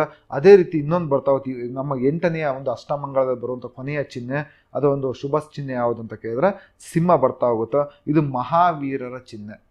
ಆಬ್ವಿಯಸ್ಲಿ ಇದರಲ್ಲಿ ಕೇವಲ 2 ತೀರ್ಥಂಕರ ಚಿಹ್ನೆಗಳನ್ನು ಮಾತ್ರ ನೋಡ್ತಾ ಹೋಗ್ತೀವಿ. ಅದು ಯಾರು? 23, 24 ಅವ್ರದ್ದು. ಓಕೆ, ಸೊ ಹಾಗಾಗಿ ಇವಿಷ್ಟಕ್ಕೆ ನಾವೇಂತ ಕರಿತೀವಿ ಅಂದರೆ ಅಷ್ಟಮಂಗಲಗಳು ಅಂತ ಕರಿತಾ, ಅಥವಾ ಮಂಗಳಗಳು ಅಂತ ಕರಿತಾ ಹೋಗ್ತೀವಿ. ಇದು ಜೈನ ಧರ್ಮದಲ್ಲಿ ಬರುವಂತಹ 8 ಒಂದು ಶುಭ ಚಿಹ್ನೆಗಳು. Okay, auspicious symbols of Jainism. ಇದಕ್ಕೆ ನಾವೇಂತ ಕರಿತೀವಿ? ಅಷ್ಟಮಂಗಳ. ಐ ಥಿಂಕ್ ಇಲ್ಲಿವರೆಗೂ ಇದ್ರ ಮೇಲೆ ಕ್ವಶನ್ಗಳು ಇನ್ನೂ ಕೇಳಿಲ್ಲ. ಸೊ ನೆಕ್ಸ್ಟ್ ಬರ್ತಾರೆ ಇವರು, ಯಾಕಂದ್ರೆ ಲಾಸ್ಟ್ ಟೈಮ್ ಇವರಾಗಲೇ ನಯ ಪುತ್ತ ಇದನ್ನೆಲ್ಲ ಬಂದಾಗಿದೆ. ಸೊ ಹಾಗಾಗಿ ನೆಕ್ಸ್ಟ್ ಈ ಏರಿಯಾಗಳಿಗೆ ಇನ್ನೂ ಟಚ್ ಮಾಡ್ತಾ ಹೋಗ್ತಾರೆ, ಈ ಕಡೆ ಏರಿಯಾಗಳಿಗೆ ಟಚ್ ಮಾಡ್ತಾ ಹೋಗ್ತಾರೆ. ಇನ್ನೂವರೆಗೂ ಟಚ್ ಮಾಡಿಲ್ಲ ಇವರು ಎಕ್ಸಾಮ್ ಪಾಯಿಂಟ್ ಆಫ್ ವ್ಯೂಲಿ. ಸೊ ನೆಕ್ಸ್ಟ್ ಯಾವಾಗ ಇದು ಈ ಏರಿಯಾಕ್ಕೆ ಅವ್ರು ಕವರ್ ಮಾಡ್ತಾರೋ ಗೊತ್ತಿಲ್ಲ ಎಕ್ಸಾಮ್ಸಲ್ಲಿ. So should take care of these things, ಅಂದರೆ ಇದು ಸ್ವಲ್ಪ ನೋಡ್ಕೊಳ್ಳಿ ಈ ಪಾರ್ಟ್ಗಳನ್ನು. ಸೊ ಈ ಸಾಮಾನ್ಯವಾಗಿ ನೀವು ಎಲ್ಲದನ್ನೂ ಓದಿರ್ತೀರ, ಲೈಕ್ ಜೈನಿಸಮ್ದು ಅವರ ಜನ್ಮ ಸ್ಥಳಗಳು ಓದಿರ್ತೀರ, ಸೊ ಅವರ ಮಡದಿಯ ಒಂದು ಹೆಸರುಗಳು ಓದಿರ್ತೀರ, ಅವರ ಅಳಿಯ ಜಮಾಲಿ ಅವ್ರದ್ದೆಲ್ಲ ಓದಿರ್ತೀರ, ಅವರ ಮಗಳ ಬಗ್ಗೆ ಓದಿರ್ತೀರ. ಬಟ್ ಈ ಏರಿಯಾಗಳನ್ನ ನಾವು ಬಿಟ್ಟು ಹೋಗಿರ್ತೀವಿ. ಸೊ ಹಾಗಾಗಿ you should take extra care in these areas. ಯಾಕಂದರೆ ಯಾವಾಗ ಇಲ್ಲಿ ಈ ಕಡೆ ಏರಿಯಾಗಳಿಗೆ ಶಿಫ್ಟ್ ಆಗ್ತಾರೋ ಅನ್ನೋದು ನಮಗೂ ಐಡಿಯಾಸ್ ಇಲ್ಲ, ಆ ಕಾರಣದಿಂದ. ನೆಕ್ಸ್ಟ್ ಬರ್ತಾ ಹೋಗ್ತೀವಿ. ಇದಾದ್ಮೇಲೆ ಬರುವಂಥದ್ದು ಈ ಜೈನ ಧರ್ಮದಲ್ಲಿ ಬರುವಂತಹ ತತ್ವಗಳು ಅಂತ ಅಂದರೆ, ಸೊ ಒಂದು ಬರ್ತಾ ಹೋಗುತ್ತೆ ಅನೇಕಾಂತವಾದ ಅಂತ ಹೇಳ್ತಾ ಹೋಗ್ತೀವಿ. ಇದು ಅನೇಕಾಂತವಾದ, ಇದು ಇನ್ ಡೀಟೇಲ್ ಆಗಿ ಏನು ಕೇಳೋದಿಲ್ಲ ನಿಮಗೆ, ಬಟ್ ಫಿಲಾಸಫಿ ಬಟ್ ಹೇಳ್ತಾ ಹೋಗ್ತೀನಿ ಏನಿದು ಅಂತ. ಈ ಒಂದು ತತ್ವ ಯಾವ ಒಂದು ಧರ್ಮದಲ್ಲಿ ಬರುತ್ತೆ ಇಷ್ಟೇ ಕೇಳ್ತಾರೆ ಅವರು. ಮೋಸ್ಟ್ ಪ್ರಾಬಲಿ ಈ ಏರಿಯಾಗೆ ಇಲ್ಲಿವರೆಗೂ ಟಚ್ ಮಾಡ್ತಾರೆ, ನೆಕ್ಸ್ಟ್ ಏನೋ ಒಳಗಡೆ ಹೋಗ್ಬೋದು ಅವರು. ಅನೇಕಾಂತವಾದ ಅಂತ ಕರಿತಾವೆ. ಇದು ಜೈನ ಧರ್ಮದ ಒಂದು ತತ್ವ. ಇದು ಈ ಜೈನ ಧರ್ಮ ತತ್ವ ಇದೇನು ಹೇಳ್ತಾ ಹೋಗುತ್ತೆ ಅಂದರೆ, objects have infinite modes of existence and qualities. ಪ್ರತಿಯೊಂದು ವಸ್ತುವು ಅನೇಕ ಗುಣಗಳನ್ನು ಹೊಂದಿದೆ, ಅನೇಕ ಗುಣಗಳನ್ನು ಹೊಂದಿದೆ. ಎಲ್ಲ ವಸ್ತುಗಳು ಒಂದೇ ಗುಣ ಹೊಂದಿದೆ ಅಂತಲ್ಲ, ಹಲವಾರು ಸಾವಿರಾರು ಅಥವಾ ಇದಕ್ಕೆ ಅನಂತವಾದ ಗುಣಗಳು, ಅಂದರೆ ನಮ್ಗೆ ಎಣಿಸ್ಲಿಕ್ಕೆ ಸಾಧ್ಯ ಇಲ್ಲ. ಪ್ರತಿಯೊಂದು ವಸ್ತುಗಳು ಸಹಿತ ಹೊಂದಿದಾವೆ ಅಂತ ಹೇಳ್ತಾ ಹೋಗುತ್ತೆ. ಯಾವುದು? ಅನೇಕಾಂತವಾದ. ಅನೇಕವಾದ, ಅನೇಕ ಅಂದ್ರೆ ಏನು? ಮೆನಿ ಅಲ್ವಾ? ಸೊ ಇನ್ಫೈನೈಟ್ ಫಾರ್ಮ್ಸ್, ಗುಣಗಳನ್ನು ಹೊಂದಿರುವಂಥದ್ದು ಯಾವುದು? ನಮ್ಮ ಅನೇಕಾಂತವಾದ. ಹಾಗಾಗಿ ಈ ಒಂದು ಇದರಿಂದ ಏನು ಹೇಳ್ತಾ ಹೋಗ್ತಾ ಅಂದರೆ, ಸಾಮಾನ್ಯ ಮನುಷ್ಯನಾದವನು ಎಲ್ಲ ವಸ್ತುಗಳ ಎಲ್ಲ ಗುಣಗಳನ್ನು ಗ್ರಹಿಸಲು ಸಾಧ್ಯವಿಲ್ಲ. Common man cannot grasp all the qualities of A thing, ಅಥವಾ ಯಾವುದೋ ಒಂದು ವಸ್ತು, ಆಬ್ಜೆಕ್ಟ್, ಯಾವುದೋ ಒಂದು ವಸ್ತುವಿನ ಎಲ್ಲ ರೀತಿ ಗುಣಗಳನ್ನು ಗ್ರಹಿಸಲಿಕ್ಕೆ ಸಾಧ್ಯವಿಲ್ಲ. ಯಾರು ಇದನ್ನ ಗ್ರಹಿಸ್ಬೋದು ಅಂತಂದರೆ, ಯಾರಿಗೆ ಶಕ್ತಿ ಇದೆ ಎಲ್ಲ ಗುಣಗಳನ್ನು ಗ್ರಹಿಸೋದು ಅಂದರೆ ದೇವರಲ್ಲ, ದಟ್ ಈಸ್ ಕೇವಲಿನ್ಗಳು ಮಾತ್ರ. ಕೇವಲಿನ್ ಅಂದರೆ ಯಾರು? ತೀರ್ಥಂಕರಿಗೆ ಮಾತ್ರ ಈ ಒಂದು ಸಂಪೂರ್ಣವಾದ ಶಕ್ತಿ ಇರುತ್ತೆ ಅಥವಾ ಜ್ಞಾನ ಇರುತ್ತೆ. ಸಂಪೂರ್ಣ ಜ್ಞಾನಿಗಳು ಮಾತ್ರ ಒಂದು ವಸ್ತುವಿನಲ್ಲಿರುವಂತಹ ಹಲವಾರು ಅನಂತ ಗುಣಗಳನ್ನು ಇಲ್ಲಿ ಗ್ರಹಿಸಲಿಕ್ಕೆ ಅವರಿಗೆ ಸಾಧ್ಯ ಆಗುತ್ತೆ. ಅವರಿಗೊಬ್ಬರಿಗೆ ಮಾತ್ರ ಆ ಒಂದು ಶಕ್ತಿ ಇರುವಂಥದ್ದು. ಯಾರಿಗದು? ಕೇವಲಿನ್ಗಳಿಗೆ. ಜನಸಾಮಾನ್ಯರಿಗೆ ಆ ಒಂದು ಶಕ್ತಿ ಇರುವುದಿಲ್ಲ. Okay, so that is the story. ಅನೇಕಾಂತವಾದ ಅಂದ್ರೇನು? ಒಂದು ವಸ್ತು, ಯಾವುದೇ ವಸ್ತು ಇರ್ಬೋದು, ಅನಂತವಾದ ಗುಣಗಳನ್ನು ಹೊಂದಿರುತ್ತೆ. ಅದನ್ನ ಜನಸಾಮಾನ್ಯರು ಎಲ್ಲ ಗುಣಗಳನ್ನು ಅದನ್ನ ಗ್ರಹಿಸಲಿಕ್ಕೆ ಸಾಧ್ಯವಿಲ್ಲ. ಕೇವಲಿನ್ಗಳು ಮಾತ್ರ ಇದನ್ನ ಗ್ರಹಿಸಬಹುದು. ನೆಕ್ಸ್ಟ್ ಬರ್ತಾ ಹೋಗುತ್ತೆ ಸ್ಯಾದವಾದ ಅಂತ. ಸ್ಯಾದವಾದ ಅಂತ ಅಂದರೆ ಇಲ್ಲಿ ನೋಡ್ತಾ ಹೋಗಿ, ಇಲ್ಲಿ ಬರುವಂಥದ್ದು all the judgments are, first ಇಷ್ಟೇ ನೆನ್ಪಿಟ್ಕೊಳ್ಳಿ, ಶಾದವಾದ ಯಾವ ಧರ್ಮದ್ದು? ಜೈನ ಧರ್ಮ. ಅನೇಕಾಂತವಾದ ಯಾವ ಧರ್ಮ? ಜೈನ ಧರ್ಮ. ಸಿಂಪಲ್ ಆಯ್ತಾ? ನೆಕ್ಸ್ಟ್ ಈ ಸ್ಯಾದವಾದಕ್ಕೆ ಬರ್ತಾ ಇದೆ. ಸ್ಯಾದವಾದ ಅಥವಾ ಶಾದವಾದ ಅಂತ ಹೆಂಗೆ ಕರಿತಾ ಹೋಗ್ತೀವಿ, ಇದೇನು ಹೇಳ್ತಾ ಹೋಗುತ್ತಂದ್ರೆ, all judgements are conditional holding good only in certain conditions circumstances senses. ಅಂದರೆ ನಾವು ಕೆಲವೊಂದು ತೆಗೆದುಕೊಂಥ ನಿರ್ಣಯಗಳು, ನೀವು ಸಿಂಪಲ್ ಆಗಿ ಅರ್ಥ ಮಾಡಿಸ್ಬೇಕು ಈ ಕಾನ್ಸೆಪ್ಟ್ ಅಂತಂದರೆ, ನಾವು ತೆಗೆದುಕೊಳ್ಳುವಂತಹ ಡಿಸಿಷನ್ಸ್ ಅಥವಾ ಏನು ಕರಿತೀವಿ ನಿರ್ಣಯಗಳು ಎಲ್ಲ ಕಾಲದಲ್ಲೂ ಸರಿ ಇರ್ತವೆ, ಎಲ್ಲ ಟೈಮಲ್ಲಿ ನೋ. ಸೊ ಆ ಸಮಯಕ್ಕೆ ಸಂದರ್ಭಕ್ಕೆ ತಕ್ಕನಾಗ ಸರಿ ಅನ್ಸುತ್ತೆ. ಬಟ್ ಅದು ನೆಕ್ಸ್ಟ್ ಇನ್ನೊಂದು ಯಾವುದೋ ಕಂಡೀಷನ್ ಚೇಂಜ್ ಆಯಿತು ಅಂದಾಗ ನಾವು ತೆಗೆದುಕೊಂಡಿರೋಂಥ ನಿರ್ಣಯ ತಪ್ಪಾಗಿರ್ಬೋದು. It may be change, it may be wrong. So ಅದಕ್ಕೆ ನಾವೇನು ಹೇಳ್ತಾ ಹೋಗ್ತೀವಿ, all judgements are conditional holding good only in certain conditions. ನಾವು ತೆಗೆದುಕೊಳ್ಳುವಂತಹ ನಿರ್ಣಯಗಳು ಕೆಲವು ಸಂದರ್ಭಗಳಲ್ಲಿ ಮಾತ್ರ ಅದೇನಾಗ್ತಾ ಹೋಗುತ್ತೆ ಅಂದರೆ ಒಳ್ಳೆಯದಾಗಿರ್ತವೆ, ಕೆಲವೊಂದು ಟೈಮ್ ತಪ್ಪುಗಳು ಆಗಿರಬಹುದು ಅಂತ ಹೇಳ್ತಾ ಹೋಗುತ್ತೆ. ಯಾವುದದು? ಸ್ಯಾದವಾದ ಅಂತ ಬರ್ತಾ ಹೋಗುತ್ತೆ. So this is what their philosophy. ಇಷ್ಟು ನೆನ್ಪಿಟ್ಕೊಳ್ಳಿ. ಇನ್ನೂ ಆ ಒಳಗೆ ಎಷ್ಟೊಂದು ಡೀಪಾಗಿ ಹೋಗಿಲ್ಲ ಅವರು, ನೆಕ್ಸ್ಟ್ ಹೋಗುವಂಥ ಚಾನ್ಸಸ್ ತುಂಬ ಇದಾವೆ. ಸೊ ಆ ಕಾರಣದಿಂದ ಅನೇಕಾಂತವಾದ ಅಂತ ಕೇಳಿದ ತಕ್ಷಣ you go and mark with Jainism, ಸ್ಯಾದವಾದ ಅಂತ go and mark with Jainism. So ಇವೆರಡು ಬರುವಂಥದ್ದು ಜೈನ ಧರ್ಮದ ತತ್ವಗಳು ಅಂತ ಕರಿತಾ ಹೋಗ್ತೀವಿ. ಅಷ್ಟಮಂಗಳಗಳನ್ನು ಹಾಗೆ ಮೇಲ್ಗಡೆ ನೋಡ್ಕೊಂಡು ಹೋಗಿರಿ. ಸೊ ಏನೇನಿದೆ ಅಂತ ಇಲ್ಲಿವರೆಗೂ ಯಾಕಂದರೆ ಆ ಕಡೆ ಏರಿಯಾಗಳು ಇನ್ನೂ ಟಚ್ ಮಾಡಿಲ್ಲ ಅವರು, ಈ ಕಡೆ ಏರಿಯಾಗಳನ್ನ ಟಚ್ ಮಾಡಿದ್ದಾರೆ. ಸೊ ನೆಕ್ಸ್ಟ್ ನಿಧಾನವಾಗಿ ಈ ಕಡೆ ಬರ್ತಿದ್ದಾರೆ. ನಿಮ್ಗೆ ಹೇಳಿದ್ನಲ್ವಾ, ನಯಪುತ್ತ ಈ ಕಡೆಗೆಲ್ಲ ಬರ್ತಾ ಇದ್ದಾರೆ, ಒಂದೊಂದೇ ಈ ಕಡೆ ಬರ್ತಾ ಇದ್ದಾರೆ. ಆ ಕಾರಣದಿಂದ ಸ್ವಲ್ಪ ಈ ಕಡೆ ಎಕ್ಸ್ಟ್ರಾ ಕೇರ್ ತಗೊಳ್ಳಿ ಈ ಪಂಥಗಳು ಮತ್ತು ತತ್ವಗಳನ್ನು. Okay, so next will come to the sects in Jainism. So ಜೈನ ಧರ್ಮದಲ್ಲಿ ಬರುವಂತಹ ಪಂಥಗಳು ಅಂತ ಏನು ಕರಿತೀವಿ, sects in Jainism, one of the important area. So ಇಲ್ಲಿ ಬರುವಂಥ ಪಂಥಗಳು ನಮಗೆ ಗೊತ್ತಿರೋದು ಎರಡೇ ಪಂಥಗಳು, ಸಾಮಾನ್ಯವಾಗಿ ಎಲ್ಲರಿಗೂ ಗೊತ್ತಿರುವಂಥ ಒಂದು ಯಾವುದು, ಶ್ವೇತಾಂಬರರು. ಇನ್ನೊಬ್ರು ಯಾರು ಬರ್ತಾ ಹೋಗ್ತಾರೆ, ಶ್ವೇತಾಂಬರ, ಇನ್ನೊಂದು ದಿಗಂಬರರು. ಇವರಿಬ್ಬರು ಮಾತ್ರ ಗೊತ್ತಿದ್ದಾರೆ, ಎಲ್ಲರಿಗೂ ಗೊತ್ತಿರೋದು ಸಾಮಾನ್ಯ ಇವೆರಡು ನಾವು ಹೇಳ್ತಾ ಹೋಗ್ತೀವಿ. ಬಟ್ ಆದ ಸಹಿತ ಇದು ಉಪಪಂಥಗಳು ತುಂಬ ಇದಾವೆ, ಸಬ್ಸೆಕ್ಟ್ಸ್ ಅಂತ ಕರಿತಾ ಹೋಗ್ತೀವಿ, ತುಂಬ ಇದ್ದಾವೆ. ಸೊ ಈ ಕಡೆ ನಿಧಾನವಾಗಿ ಈ ಕಡೆಗೆ ಬರ್ತಾ ಇದ್ದಾರೆ ಯಾರು, ಎಕ್ಸಾಮಿನೇಷನ್ಸಲ್ಲಿ. ಹಾಗಾಗಿ ಇದು ನೋಡ್ತಾ ಹೋಗೋಣ. ಫಸ್ಟ್ ಶ್ವೇತಾಂಬರರು ಅಂದರೆ ಏನು? ಶ್ವೇತಾಂಬರರು ಅಂತ ಅಂದರೆ ಇವರು ಪಾರ್ಶ್ವನಾಥನ ಅನುಯಾಯಿಗಳು, ಅಂದರೆ 23ನೇ ತೀರ್ಥಂಕರದ ಅನುಯಾಯಿಗಳು ಅಂತ ಕರಿತಾ ಹೋಗ್ತೀವಿ, ಎಲ್ಲರಿಗೂ ಗೊತ್ತಿರುವಂಥದ್ದು. ಸೊ ಇವರು ಶ್ವೇತ ವಸ್ತ್ರಧಾರಿಗಳು ಅಂತ ಕರಿತಾ ಹೋಗ್ತೀವಿ, ಅಂದರೆ ಇವರು ವೈಟ್ ಕ್ಲಾಡ್ ಅಂತ ಕರಿತಾ ಹೋಗ್ತೀವಿ ಸಿಂಪಲ್ ಆಗಿ, ರೈಟ್. ಹಾಗಾದ್ರೆ ಇವ್ರು ಬರುವಂಥದ್ದು ಸ್ಥೂಲ ಬಾಹು ಇಲ್ಲಿ ಬರ್ತಾ ಹೋಗ್ತಾನೆ, ಶ್ವೇತಾಂಬರ ಧರ್ಮ ಪಂಥವನ್ನು ಸ್ಥಾಪನೆ ಮಾಡ್ತಾ ಹೋದ ಸ್ಥೂಲ ಬಾಹು ಅಲ್ವಾ. ಸ್ಥೂಲ ಬಾಹು ಫೌಂಡೆಡ್ ದಿಸ್ ಸೆಕ್ಟ್, ಇದರಲ್ಲಿ ಜೈನ ಧರ್ಮದಲ್ಲಿ ಎಟ್ ಪಾಟಲಿಪುತ್ರ. ಎಲ್ಲಿ ಮಾಡ್ತಾ ಹೋದ್ರು ಇದನ್ನ? ಪಾಟಲಿಪುತ್ರದಲ್ಲಿ ಇದು ಸ್ಥಾಪನೆ ಆಗ್ತಾ ಹೋಯ್ತು. ಯಾವುದದು? ನಮ್ಮ ಶ್ವೇತಾಂಬರರು ಅಂತ ಕರಿತಾ ಹೋಗ್ತೀವಿ. ಸೊ ಇದು ಸ್ಥೂಲ ಬಾಹು, ಇದಕ್ಕೆ ಸ್ಥಾಪಕ ಅಂತ ಕರಿತಾ ಹೋಗ್ತೀವಿ. ಇವರು ಯಾರ ಅನುಯಾಯಿಗಳು? ಪಾರ್ಶ್ವನಾಥ. ಇದು ಎಲ್ಲರಿಗೂ ಗೊತ್ತಿರುವಂಥದ್ದು. ಸ್ಥೂಲ ಬಾಹು ಎಲ್ಲರಿಗೂ ಗೊತ್ತು, ಈ ಸ್ಥೂಲ ಬಾಹು ಅನ್ನೋದು ಗೊತ್ತು, ಪಾಟಲಿಪುತ್ರ ಗೊತ್ತು, ಪಾರ್ಶ್ವನಾಥ ಗೊತ್ತು, ಶ್ವೇತವರ್ಣ ಗೊತ್ತು. ಆದರೆ ಇನ್ನುಳಿದ ಗೊತ್ತಿಲ್ಲ ನಿಮಗೆ. ಸೊ ಸಾಮಾನ್ಯವಾಗಿ ಇದನ್ನ ನಾವು ಬಿಟ್ಕೊಂಡು ಹೋಗಿರ್ತೀವಿ. ಬಟ್ ಇದನ್ನ ಈಗ ನಿಧಾನವಾಗಿ ಸ್ಟೇಟ್ಮೆಂಟ್ ವೈಸ್ ಕ್ವಶನ್ಸ್ಗಳಾಗಿ ಅಥವಾ ಒಂದೊಂದೇ ವರ್ಡ್ ಕ್ವಶನ್ಸ್ಗಳಾಗಿ ಇದನ್ನ ತರ್ತಾ ಇದ್ದಾರೆ ಎಕ್ಸಾಮಿನೇಷನ್ ಒಳಗಡೆಗೆ. ಹಾಗಾಗಿ ನೋಡ್ತಾ ಹೋಗೋಣ. ಅಕಾರ್ಡಿಂಗ್ ಟು ಶ್ವೇತಾಂಬರ ಇಷ್ಟೇನಾ? ಇಲ್ಲ, ಇನ್ನೊಂದು ಸ್ವಲ್ಪ ಇದೆ, ನೋಡ್ತಾ ಹೋಗೋಣ. ಹಾಗಾದ್ರೆ ಶ್ವೇತಾಂಬರರು ಅಂದರೆ ಅಕಾರ್ಡಿಂಗ್ ಟು ಶ್ವೇತಾಂಬರ ಪ್ರಕಾರ ಪಾರ್ಶ್ವನಾಥ ಮ್ಯಾರಿಡ್ ಪ್ರಭಾವತಿ. ಪಾರ್ಶ್ವನಾಥರು ಅಂತ ಏನು ಕರಿತೀವಿ, 23ನೇ ತೀರ್ಥಂಕರು ಯಾರು ಮದುವೆ ಆಗಿದ್ರು ಅಂದರೆ ಪ್ರಭಾವತಿ ಅಂತ ಒಬ್ಬ ರಾಜಕುಮಾರಿ ಮದುವೆ ಆಗ್ತಾರೆ. ಯಾರ ಮಗಳು ಇವರು? ಪ್ರಸನ್ನಜಿತ್ ಅಂತ ಒಬ್ಬ ರಾಜ, ಕೋಸಲ ರಾಜ್ಯದ ರಾಜ ಪ್ರಸನ್ನಜಿತ್ನ ಮಗಳನ್ನ ಈ ಪಾರ್ಶ್ವನಾಥರು ಮದುವೆ ಆಗ್ತಾರೆ. ಇವರು ಎಲ್ಲಿ ರಾಜಕುಮಾರರಾಗಿದ್ರು? ಕಾಶಿ ರಾಜ್ಯದ ರಾಜರಾಗಿದ್ರು ಇವರು ಅಲ್ವಾ. ಕಾಶಿ ಎಷ್ಟನೇ ಶತಮಾನದಲ್ಲಿ? ಕ್ರಿಸ್ತಪೂರ್ವ 8th century BC, that means before Christ ಅಂತ ಏನು ಕರಿತಾ ಹೋಗ್ತೀವಿ, CBC. ಸೊ ಈ ಸಂದರ್ಭದಲ್ಲಿ ಇವರು ವಿವಾಹ ಆಗಿದ್ರು. ಯಾರ ಪ್ರಕಾರ? ಶ್ವೇತಾಂಬರರ ಪ್ರಕಾರ 23ನೇ ತೀರ್ಥಂಕರರಾದಂತಹ ಪಾರ್ಶ್ವನಾಥರು ಪ್ರಭಾವತಿಯನ್ನು ಮದುವೆ ಆಗ್ತಾರೆ. ಈ ಪ್ರಭಾವತಿ ಯಾರ ಮಗಳು ಅಂತ ಕೇಳಿದ್ರೆ ಪ್ರಸನ್ನಜಿತ್ ಅಂತ ಒಬ್ಬ ರಾಜ ಬರ್ತಾ ಹೋಗ್ತಾರೆ. There was a king called Prasannajit from Kosala kingdom. So ಮತ್ತೊಂದೇನು ಹೇಳ್ತಾ ಹೋಗ್ತೀವಿ, ಇದು ಯಾರ ಪ್ರಕಾರ? ಶ್ವೇತಾಂಬರ ಪ್ರಕಾರ. ಮತ್ತೇನು ಹೇಳ್ತಾ ಹೋಗ್ತಾರೆ? ಅಕಾರ್ಡಿಂಗ್ ಟು ಶ್ವೇತಾಂಬರ ಇವ್ರ ಪ್ರಕಾರ, ಈ ತೀರ್ಥಂಕರ ಅಥವಾ ಈ ಒಂದು ಪಂಥದ ಪ್ರಕಾರ 19ನೇ ತೀರ್ಥಂಕರ ಅಂತ ಏನು ಕರಿತೀವಿ, ಮಾಲಿ ಅಂತ ಕರಿತಾ ಹೋಗ್ತಾರೆ ಇವರು. Malli, the 19th tirthankara was called as Malli and he was the one and only female tirthankara. ಅಂದರೆ ಶ್ವೇತಾಂಬರರ ಪ್ರಕಾರ 19ನೇ ತೀರ್ಥಂಕರ ಅಂತ ಏನು ಕರಿತೀವಿ, ಅವ್ರ ಹೆಸರು ಬಂದ್ಬಿಟ್ಟು ಮಾಲಿ ಅಂತ ಕರೀತಾರೆ ಇವರು. ಯಾರು? ಶ್ವೇತಾಂಬರರು. ಹಾಗೂ ಇವರೊಬ್ಬ ಮಹಿಳಾ ತೀರ್ಥಂಕರು, ಇವರೊಬ್ಬರು ಮಹಿಳೆಯಾಗಿದ್ದರು.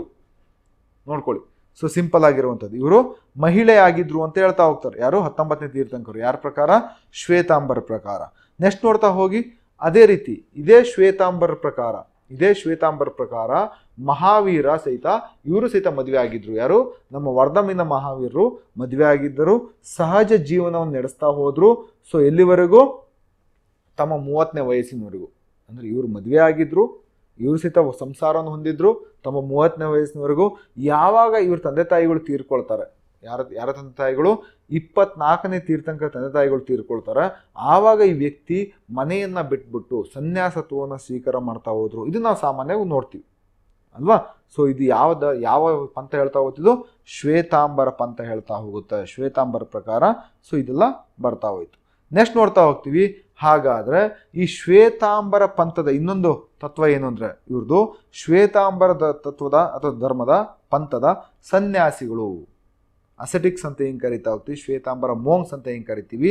ಇವರು ಸನ್ಯಾಸತ್ವ ಸ್ವೀಕಾರ ಮಾಡಿದ ಮೇಲೆ ಕೇವಲ 14 ವಸ್ತುಗಳು ಮಾತ್ರ ತಮ್ಮ ಜೊತೆ ಹೊಂದ್ಬೋದು.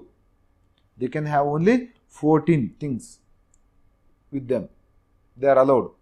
ಯಾವುದು? ಶ್ವೇತವರ್ಣದ ಬಟ್ಟೆಗಳು ಇರ್ಬೋದು, ಈ ಥರ ಕೇವಲ 14 ವಸ್ತುಗಳು ಇಟ್ಕೊಬೋದು. ಅದನ್ನು ಬಿಟ್ಟು ಬೇರೆ ಏನು ಹೊಂದುವಂತಿಲ್ಲ. ಯಾರು? ಶ್ವೇತಾಂಬರದ ಪಂಥದ ಸನ್ಯಾಸಿಗಳು. ಹಾಗಾದ್ರೆ ಈಗ ಶ್ವೇತಾಂಬರ ಇದಿಷ್ಟು ಮೇನ್. ಇದು ಏನೇನು ಬರ್ತಾ ಹೋಗುತ್ತಾ? ಫಸ್ಟ್ ಒನ್ ಈಸ್ ಇವರು ಪಾರ್ಶ್ವನಾಥರ ಅನುಯಾಯಿಗಳು, ಸ್ಥೂಲಬಾಹು ಇದರ ಸ್ಥಾಪಕ, ಇಲ್ಲಿ ಪಾಟಲಿಪುತ್ರದಲ್ಲಿ. ಸೊ ಇದೆಲ್ಲ ಸಾಮಾನ್ಯ ಓದಿತ್ತು. ನೆಕ್ಸ್ಟ್ ನೋಡ್ತಾ ಹೋಗಿ, ಇವರ ಪ್ರಕಾರ ನಮ್ಮ ಯಾರು ಪಾರ್ಶ್ವನಾಥರು 23ನೇ ತೀರ್ಥಂಕರ ಪ್ರಭಾವತಿ ಅನ್ನೋರು ಮದುವೆ ಆಗ್ತಾ ಹೋಗ್ತಾರೆ, ಕೋಸಲ ರಾಜ್ಯದ ರಾಜಕುಮಾರಿಯನ್ನು. ಸೊ ಇದಾದಮೇಲೆ ಇವ್ರ ಪ್ರಕಾರ ನಮ್ಮ 24ನೇ ತೀರ್ಥಂಕರು ಸಹಿತ ಮದುವೆ ಆಗಿದ್ರು, ಅವರಿಗೂ ಸಂಸಾರವಿತ್ತು. ತಂದೆ ತಾಯಿ ತೀರ್ಕೊಂಡ್ಮೇಲೆ ಸನ್ಯಾಸತ್ವ ಸ್ವೀಕಾರ ಮಾಡ್ತಾ ಹೋದ್ರು. So this is one of the story. ಇದಾದ್ಮೇಲೆ ಮತ್ತೇನು ಹೇಳ್ತಾ ಹೋಗ್ತಾರೆ? ಈ ಶ್ವೇತಾಂಬರ ಒಂದು ಸನ್ಯಾಸಿಗಳು ಸನ್ಯಾಸತ್ವ ಸ್ವೀಕಾರ ಮಾಡೋದು ಕೇವಲ ಸ್ವೀಕಾರ ಮಾಡಿದಂಥವ್ರು 14 ವಸ್ತುಗಳನ್ನ ಇಟ್ಕೊಬೋದು. ಅದೇ ರೀತಿ ಇವ್ರ ಪ್ರಕಾರ the 19th Tirthankara is a woman, ಮಹಿಳೆ ಅಂತ ಹೇಳ್ತಾ ಹೋಗ್ತಾರೆ. ಓಕೆ, ಹಾಗಾದ್ರೆ ಈಗ ಈ ಪಂಥದಲ್ಲಿ ಬರುವ ಉಪಪಂಥಗಳು ಅಂತ ಕರಿತೀವಿ. ಅಂದ್ರೆ ಈಗ ಶ್ವೇತಾಂಬರದ ಮತ್ತೆ ಒಡೆದೋಗುತ್ತದು, ಪಂಥಗಳಾಗಿ ಒಡೆದೋಗುತ್ತೆ, ಉಪಪಂಥಗಳಾಗಿ ಸಬ್ಸೆಕ್ಟ್ಸ್ ಅಂತ ಕರಿತಾ ಹೋಗ್ತೀವಿ. ಫಸ್ಟ್ನೇದು ಯಾವುದಂದ್ರೆ ಮೂರ್ತಿ ಪೂಜಕರು. ಇದನ್ನ ಕೇಳ್ತಾರೆ, ಮೂರ್ತಿ ಪೂಜಕರು ಅಂದ್ರೆ ಯಾರು, ಯಾವ ಧರ್ಮದಲ್ಲಿ ಬರುತ್ತದೆ? ನಾವೇನ್ ಮಾಡ್ತೀವಿ, ಮೂರ್ತಿ ಪೂಜಕ ಅಂದ ತಕ್ಷಣ ಮೋಸ್ಟ್ಲಿ ಹಿಂದೂ ಧರ್ಮ ಇರಬೇಕು ಹಾಕ್ಬಿಡ್ತೀವಿ mark. No, it should be Jainism. ಮೂರ್ತಿ ಪೂಜಕರು ಅಂತ ಕರಿತಾವೆ. ಇದೊಂದು ಪಂಥ, ಇದು ಇದರೊಳಗಿನ ಉಪಪಂಥ. ಇದು ಶ್ವೇತಾಂಬರದಲ್ಲಿ ಒಂದು ಉಪಪಂಥ, it's a subsect of Shwetambar. ನೋಡ್ತಾ ಹೋಗಿ ಇವ್ರಿಗೆ ಇನ್ನೊಂದು ಹೆಸರು ಬರ್ತಾ ಹೋಗುತ್ತೆ ಏನಂತೇಳಿ, ಇವ್ರಿಗೆ ಹಲವಾರು ಹೆಸರುಗಳು, ಒಂದು 4 ಹೆಸರುಗಳು ಕೊಡ್ತಾ ಹೋಗ್ತಾರೆ. ಮೂರ್ತಿ ಪೂಜಕರಿಗೆ ಇನ್ನಿತರ ಹೆಸರುಗಳು 4 ಯಾವುದು, ಇವ್ರನ್ನ ಪೂಜೇರಾಸ್ ಅಂತಲೂ ಕರಿತಾ ಹೋಗ್ತಾರೆ. ಯಾಕೆಂದ್ರೆ ಪೂಜೆ ಮಾಡ್ತಾ ಹೋಗ್ತಾ ಇದ್ರು, ಮೂರ್ತಿಗಳನ್ನ ಪೂಜೆ ಮಾಡ್ತಾರೆ. ಅಂದ್ರೆ ತೀರ್ಥಂಕರರ ವಿಗ್ರಹ ರೂಪದಲ್ಲಿ ಪೂಜೆ ಮಾಡೋರು ಯಾರು, ಮೂರ್ತಿ ಪೂಜಕರು ಅಲ್ವಾ. ನೆಕ್ಸ್ಟ್ ದೇರವಾಸಿಗಳು ಅಂತ ಕರಿತಾ ಹೋಗ್ತೀವಿ ಇವ್ರನ್ನ. They are also called as Deravasi. ಮೂರ್ತಿ ಪೂಜಕರಿಗೆ ಇನ್ನೊಂದು ಹೆಸರೇನು, ದೇರವಾಸಿ. ದೇರ ಅಂತಂದ್ರೆ ಏನು, ದೇವಾಲಯ, ಟೆಂಪಲ್, ದೇವಾಲಯಗಳಲ್ಲಿ ವಾಸ ಮಾಡುವಂಥವ್ರು. ಅಂದ್ರೆ ಇವ್ರ ಮನೆಯಲ್ಲಿ ಇರೋದಿಲ್ಲ. ಸೊ ಇವರೆಲ್ಲಿರ್ತಾರೆ ಈ ಪಂಥದವರು ಅಂತಂದ್ರೆ, ಉಪಪಂಥದವರು, ಇವ್ರು ದೇವಸ್ಥಾನಗಳಲ್ಲಿ ವಾಸ ಮಾಡ್ತಾವೆ. ಈಗ ಇವ್ರನ್ನ ದೇರವಾಸಿ. ಹಾಗಾದ್ರೆ ಮೂರ್ತಿ ಪೂಜಕರಿಗೆ ಇನ್ನೊಂದು ಹೆಸರೇನು, ದೇರವಾಸಿ. ಸಿಂಪಲ್ ಆಗಿದೆ. ನೆಕ್ಸ್ಟ್ ಇವ್ರಿಗೆ ಚೈತ್ಯವಾಸಿಗಳು ಅಂತ ಕರಿತಾ ಹೋಗ್ತೀವಿ. ಯಾಕೆ ಇವ್ರನ್ನ ಚೈತ್ಯವಾಸಿ ಅಂತೀವಿ, ಅಲ್ಲಿ ನಮ್ಮ ಜೈನ ಧರ್ಮದ ಚೈತ್ಯಗಳು ಬರ್ತಾ ಹೋಗ್ತವೆ. ಚೈತ್ಯಗಳಂದ್ರೆ ಅವರು ಪೂಜೆ ಮಾಡುವಂಥ ಸ್ಥಳಗಳು. ಹಾಗಾದ್ರೆ ಚೈತ್ಯಗಳಲ್ಲಿ ವಾಸ ಮಾಡ್ತಾರೆ ಇವರು, ಚೈತ್ಯಗಳಲ್ಲಿ ವಾಸ ಮಾಡುವಂಥವ್ರು. ಅದಕ್ಕೋಸ್ಕರ ಚೈತ್ಯವಾಸಿ ಅಂತ ಕರಿತಾ ಹೋಗ್ತೀವಿ. ನೆಕ್ಸ್ಟ್ ನೋಡ್ತಾ ಹೋಗಿ ಇನ್ನೊಂದು ಶಬ್ದ ಇದೆ, ಮಂದಿರ ಮಾರ್ಗಿ ಅಂದ್ರೆ ದೇವಾಲಯಗಳಿಗೆ ಭೇಟಿ ಕೊಡುವಂಥವ್ರು, ದೇವಸ್ಥಾನಕ್ಕೆ ಹೋಗುವಂಥವ್ರು. ಮಂದಿರ ಮಾರ್ಗಿ ಯಾರವರು, ಮೂರ್ತಿ ಪೂಜಕರು. ನೋಡ್ಕೊಳ್ಳಿ, ಇವ್ರಿಗೆ ಇನ್ನೂ 4 ಹೆಸರಿದೆ. ಒಂದು ಪೂಜೇರ ಅಂತ ಕರಿತೀವಿ, ಇನ್ನೊಂದು ದೇರವಾಸಿ ಅಂತ ಕರಿತೀವಿ, ಚೈತ್ಯವಾಸಿ ಅಂತ ಕರಿತೀವಿ, ಮಂದಿರ ಮಾರ್ಗಿ. ಇದು ಒಂದು ಉಪಪಂಥ. ಇದರಲ್ಲಿ ಇದು ಶ್ವೇತಾಂಬರದಲ್ಲಿ ಬರುವಂಥ ಒಂದು ಸಬ್ಸೆಕ್ಟ್ಸ್. ಇದಾದ್ಮೇಲೆ ಬರ್ತಾ ಹೋಗ್ತೀವಿ. ಎರಡನೇ ಸಬ್ಸೆಕ್ಟ್ ಯಾವುದಿದು, ಫಸ್ಟ್ ಒಂದು ಮೂರ್ತಿ ಪೂಜಕ, ಸೆಕೆಂಡ್ ಒನ್ ಇಸ್ ಸ್ಥಾನಕವಾಸಿ. ಇದು ಕೇಳಿದ್ದಾರೆ, UPSC ಒಂದ್ಸಲಿ ಕೇಳಿದ್ದಾರೆ. ನೋಡ್ಕೊಳ್ಳಿ, ಈ ನಿಧಾನಕ್ಕೆ ತರ್ತಿದ್ದಾರೆ. KPSC ಎಕ್ಸಾಮ್ಸ್ಗಳಲ್ಲಿ, ಕರ್ನಾಟಕ ಗೌರ್ಮೆಂಟ್ ಡಿಫ್ರೆಂಟ್ ಎಕ್ಸಾಮ್ಸ್ ಇವೆಲ್ಲ ನಿಧಾನಕ್ಕೆ ಬರ್ತಾ ಇದೆ ಈ ಪಾರ್ಟ್ಗಳು. ಸೊ ಹಾಗಾಗಿ ಈ ಪಾರ್ಟ್ಗಳಿಗೆ ನಾವು ಸ್ವಲ್ಪ ಇದನ್ನ ಇಂಪಾರ್ಟೆನ್ಸ್ ಕೊಡ್ತಾ ಇದ್ವಿ. ಈಗ ಈ ಕಡೆ ಬರ್ತಿದ್ದಾರೆ ಅನ್ನೋ ಕಾರಣಕ್ಕೆ. ಇಲ್ಲಿ ನೋಡ್ತಾ ಹೋಗಿ, ಸ್ಥಾನಕವಾಸಿಗಳಿಗೆ ಬಂದಾಗ, ಸ್ಥಾನಕವಾಸಿಗಳು ಸಹಿತ ಇದು ಕೇಳಿದಾರೆ ಕೂಡ. ಏನಂತ ಕೇಳಿದಾರೆ, ಸ್ಥಾನಕವಾಸಿಗಳು ಅಂತ ಶಬ್ದ ಆವಾಗ ಬರ್ತಾ ಇರುತ್ತೆ, ಇದು ಯಾವ ಧರ್ಮಕ್ಕೆ ಸೇರುತ್ತೆ ಅಂತ ಕೇಳಿದ್ದಾರೆ UPSC. ಈಗ ಸ್ವಲ್ಪ ಅವ್ರ ಬಗ್ಗೆ ಒಳಗಡೆ ನೋಡ್ತಾವಣ, ಸ್ಥಾನಕವಾಸಿಗಳು ಅಂದ್ರೆ ಯಾರು ಅಂತ. ಸೊ ಇವರು ಜೈನ ಧರ್ಮದ ಒಂದು ಉಪಪಂಥ. ಸೊ ಯಾವ ಪಂಥದಲ್ಲಿ ಉಪಪಂಥ, it's a subsect of the ಶ್ವೇತಾಂಬರದ ಉಪಪಂಥ. ಸೊ ಸ್ಥಾನಕವಾಸಿಗಳು ಇವರು ವಿಗ್ರಹ ಆರಾಧನೆಯಲ್ಲಿ ನಂಬಿಕೆ ಇಟ್ಟಿಲ್ಲ. That means they won't worship idol. ಆದ್ರೆ ಮೂರ್ತಿ ಪೂಜಕರು ಪೂಜೆ ಮಾಡ್ತಾರೆ ಮೂರ್ತಿಯನ್ನು. ಇವರು ಮೂರ್ತಿ ಪೂಜಕರಲ್ಲ. ಹಾಗೂ they do not have temples at all. ಅಂದ್ರೆ ಇವರು ದೇವಾಲಯಗಳನ್ನು ಹೊಂದಿರುವುದಿಲ್ಲ. ಅವ್ರ ದೇವಾಲಯ, ಅದಕ್ಕೆ ದೇರವಾಸಿಗಳು ಅಂತ ಕರೆದಿವಿ ಅವ್ರನ್ನ. ಬಟ್ ಇವರು ದೇವಾಲಯ ಹೊಂದಿರೋದಿಲ್ಲ. ಅದರ ಬದಲಾಗಿ ದೇ ಹ್ಯಾವ್ ಸ್ಥಾನಿಕಾಸ್ ಅಥವಾ ಸ್ಥಾನಕಾಸ್. ಇವರು ಸ್ಥಾನಕಗಳನ್ನು ಹೊಂದಿರ್ತಾರೆ. ಅದಕ್ಕೆ ಇವ್ರನ್ನ ಸ್ಥಾನಕವಾಸಿಗಳು. ಅಂದ್ರೆ ಸ್ಥಾನಕ ಅಂದ್ರೆ ಏನು, ಹಾಗಾದ್ರೆ ಸ್ಥಾನಕ ಅಂದ ತಕ್ಷಣ ದೇವಸ್ಥಾನ ಅಲ್ಲ ಇದು. ಸ್ಥಾನಕ ಅಂದ್ರೆ ಪ್ರಾರ್ಥನೆ ಮಾಡುವ ಪ್ರದೇಶ ಅಥವಾ ಹಾಲ್. ದೇವಸ್ಥಾನ ಅಲ್ಲ ಇದು, ಪ್ರಾರ್ಥನೆ ಮಾಡ್ಕೊಳ್ಲಿಕ್ಕೆ ಇರುವಂಥ ಒಂದು ಹಾಲ್ ಅಷ್ಟೇ ಇದು. ಅದಕ್ಕೆ ಇದನ್ನ ಸ್ಥಾನಕ ಅಂತ ಕರಿತೀವಿ. ಇವರು ಇಲ್ಲೇನ್ ಮಾಡ್ತಾ ಹೋಗ್ತಾರೆ ಅಂದ್ರೆ, ಈ ಸ್ಥಾನಕಗಳಲ್ಲಿ ಪ್ರಾರ್ಥನಾ ಸಭಾಂಗಣ ಅಂತ ಏನು ಕರಿತೀವಿ, ಪ್ರೇಯರ್ ಹಾಲ್ ಅಂತ ಏನು ಕರಿತೀವಿ, ಇಲ್ಲಿ ತಮ್ಮ ಧಾರ್ಮಿಕ ವಿಧಿವಿಧಾನಗಳನ್ನು ನಡೆಸ್ತಾ ಹೋಗ್ತಾರೆ. ಇಲ್ಲಿ ಪ್ರಾರ್ಥನೆಗಳನ್ನು ಮಾಡ್ತಾ ಹೋಗ್ತಾರೆ. ದೇವಸ್ಥಾನದಲ್ಲೆಲ್ಲ ವಿಗ್ರಹ ಆರಾಧಕರು ಮೊದಲೇ ಅಲ್ಲ ಇವರು. ಓಕೆ, ಹಾಗಾದ್ರೆ ಸೊ ಇವ್ರಿಗೆ ಇನ್ನೊಂದು ಹೆಸರಿದೆ, ಧೂಂಡಿಯಗಳು ಅಂತಲೂ ಕರಿತಾ ಹೋಗ್ತೀವಿ. ಇವ್ರಿಗೆ ಇನ್ನೊಂದು ಹೆಸರೇನು, ಧೂಂಡಿಯಗಳು. ಧೂಂಡಿಯ ಹಿಂದಿ ಶಬ್ದ ಇದು. ಧೂಂಡಿಯ ಅಂದ್ರೆ ಹುಡುಕೋದು, ಧೂಂಡೋ ಮತ್ಲಬ್ ಹುಡುಕು ಅಂತ ಅರ್ಥ, ರೈಟ್. ಧೂಂಡಿಯಗಳು ಇವ್ರೇನ್ ಮಾಡ್ತಾ ಹೋಗ್ತಾರೆ, ದೇವರನ್ನ ಹುಡುಕ್ತಾ ಹೋಗ್ತಾರೆ, ಸರಿನಾ. ಸೊ ಅಥವಾ ತೀರ್ಥಂಕರ ಇದನ್ನು ಹುಡುಕ್ತಾ ಹೋಗ್ತಾರೆ. ಅಂದ್ರೆ ಇವರೆಲ್ಲಿರ್ಬೇಕು, ಇವರು ಬೆಟ್ಟ ಗುಡ್ಡಗಳಲ್ಲಿ, ಗುಹೆಗಳಲ್ಲಿ ಇರ್ತಾರೆ. ಓಕೆ, ಧೂಂಡಿಯಗಳು ಅಂದ್ರೆ ಇವರು ಬೆಟ್ಟ ಗುಡ್ಡಗಳ ಹಿಲ್ಲಲ್ಲಿ ಬದುಕ್ತಾ ಇರ್ತಾರೆ ಇವರು. ಓಕೆ, ಬೆಟ್ಟ ಗುಡ್ಡ ಬದುಕ್ತಾ ಇರ್ತಾರೆ. ಇವ್ರಿಗೆ ಇನ್ನೊಂದು ಹೆಸರು ಇದೆ, ಸಾಧು ಮಾರ್ಗಿಗಳು ಅಂತಲೂ ಕರಿತೀವಿ. ವಿ ಕಾಲ್ ದೆಮ್ ಆಸ್ ಸಾಧು ಮಾರ್ಗಿ. ಅಂದ್ರೆ ಇವರು ಫಾಲೋವರ್ಸ್ ಆಫ್ ಸಾಧುಸ್. ಅಂದ್ರೆ ಸಾಧು ಸಂತರ ಏನ್ ಬರ್ತಾರೆ ಜೈನ ಧರ್ಮದಲ್ಲಿ, ಅವರ ಒಂದು ಅನುಯಾಯಿಗಳು. ಹಾಗಾಗಿ ಇವರು ಬೆಟ್ಟ ಪ್ರದೇಶ ಅಥವಾ ಬೆಟ್ಟ ಗುಡ್ಡಗಳಲ್ಲಿ ವಾಸ ಮಾಡ್ತಾರೆ, ಹಿಲ್ ಏರಿಯಾಗಳಲ್ಲಿ ಇರ್ತಾರೆ. ಅದಕ್ಕೆ ಒಂದು ಧೂಂಡಿಯಗಳು ಅಂತ ಕರಿತೀವಿ. ಅಂದ್ರೆ ಜನರಿಂದ ಸ್ವಲ್ಪ ದೂರ ಇರ್ತಾರೆ ಇವರು, ಜನರಿಂದ ಸ್ವಲ್ಪ ದೂರ. ಅಂದ್ರೆ ಜನಸಾಮಾನ್ಯದಿಂದ ಸ್ವಲ್ಪ ಇವ್ರಿಗೆ ಕಾಂಟ್ಯಾಕ್ಟ್ ಇರೋದಿಲ್ಲ, ಹಾಗೆ ಸ್ವಲ್ಪ ಇವರು ದೂರ ಇರ್ತಾರೆ. ಆ ಕಾರಣಕ್ಕೆ ಇವ್ರನ್ನ ಧೂಂಡಿಯಗಳು ಅಂತಲೂ ಕರಿತಾ ಹೋಗ್ತೀವಿ. ನೋಡ್ಕೊಳ್ಳಿ, ಇದಾಗಲೇ ಒಂದ್ಸತಿ ಕ್ವಶನ್ ಆಗಿದೆ, ಕೇವಲ ಸ್ಥಾನಕವಾಸಿ ಮಾತ್ರ ಕೇಳಿದಾರೆ ಅವರು, ಅದರಿಂದ ಒಳಗಡೆ ಹೋಗಿಲ್ಲ, ನಿಧಾನಕ್ಕೆ ಹೋಗ್ತಾರೆ ಇನ್ಮೇಲೆ. ಸೊ ಹಾಗಾಗಿ we should take extra care in these areas. Next ಇನ್ನೊಂದು ಪಂಥ ಬರ್ತಾ ಹೋಗುತ್ತೆ, ಉಪಪಂಥ. ಪಂಥನಗಿಂತ ಉಪಪಂಥ ಯಾವುದದು? ತೇರಾಪಂಥಿ. ತೇರ ಅಂದರೆ 13 ತತ್ವಗಳನ್ನು ಅನುಸರಿಸುವಂಥವ್ರು. ತೇರ ಮತ್ಲ means 13. They are going to follow 13 rules. ಅದಕ್ಕೆ ಇವ್ರನ್ನ ತೇರಾಪಂಥಿ ಅಂತ ಕರಿತಾ ಹೋಗ್ತೀವಿ. ಸಿಂಪಲ್ ಆಗಿದೆಯಾ? ಸೊ ದಿಸ್ ಈಸ್ ವಾಟ್ ಶ್ವೇತಾಂಬರದಲ್ಲಿ ಬರುವಂತಹ ಉಪಪಂಥಗಳು ಅಂತ ಕರಿತಾ ಹೋಗ್ತೀವಿ. ಓಕೆ, ನೆಕ್ಸ್ಟ್ ನೋಡ್ತಾ ಹೋಗ್ತೀವಿ ದಿಗಂಬರರು. ಈಗ ಬರ್ತಾ ಇದೀವಿ ದಿಗಂಬರ. ಇಷ್ಟು ದಿವಸ ನೀವು ಇಷ್ಟೇ ಅಂದ್ಕೊಂಡಿದ್ರೆ ಕೇವಲ 2 ಇದಾವೆ, ಶ್ವೇತಾಂಬರ, ದಿಗಂಬರ ಅಂತ. ನೋ, ಒಳಗಡೆ ತುಂಬ ಇದೆ ಇವ್ರದ್ದು. ಓಕೆ, ಸೊ ಹಾಗೆ ದಿಗಂಬರರು ಅಂತ ಹಿಂಗೆ ಕರಿತೀವಿ. ಇವರು ಮಹಾವೀರನ ಅನುಯಾಯಿಗಳು. They are the followers of Mahavira. ಇವರ ಸ್ಥಾಪಕ ಯಾರು? ಭದ್ರಬಾಹು. ಇದೆಲ್ಲಿ ಸ್ಥಾಪನೆ ಆಯ್ತು ಈ ಒಂದು ಪಂಥ ಅಂತ ಕೇಳಿ? ನಮ್ಮ ಶ್ರವಣ ಬೆಳಗೊಳ,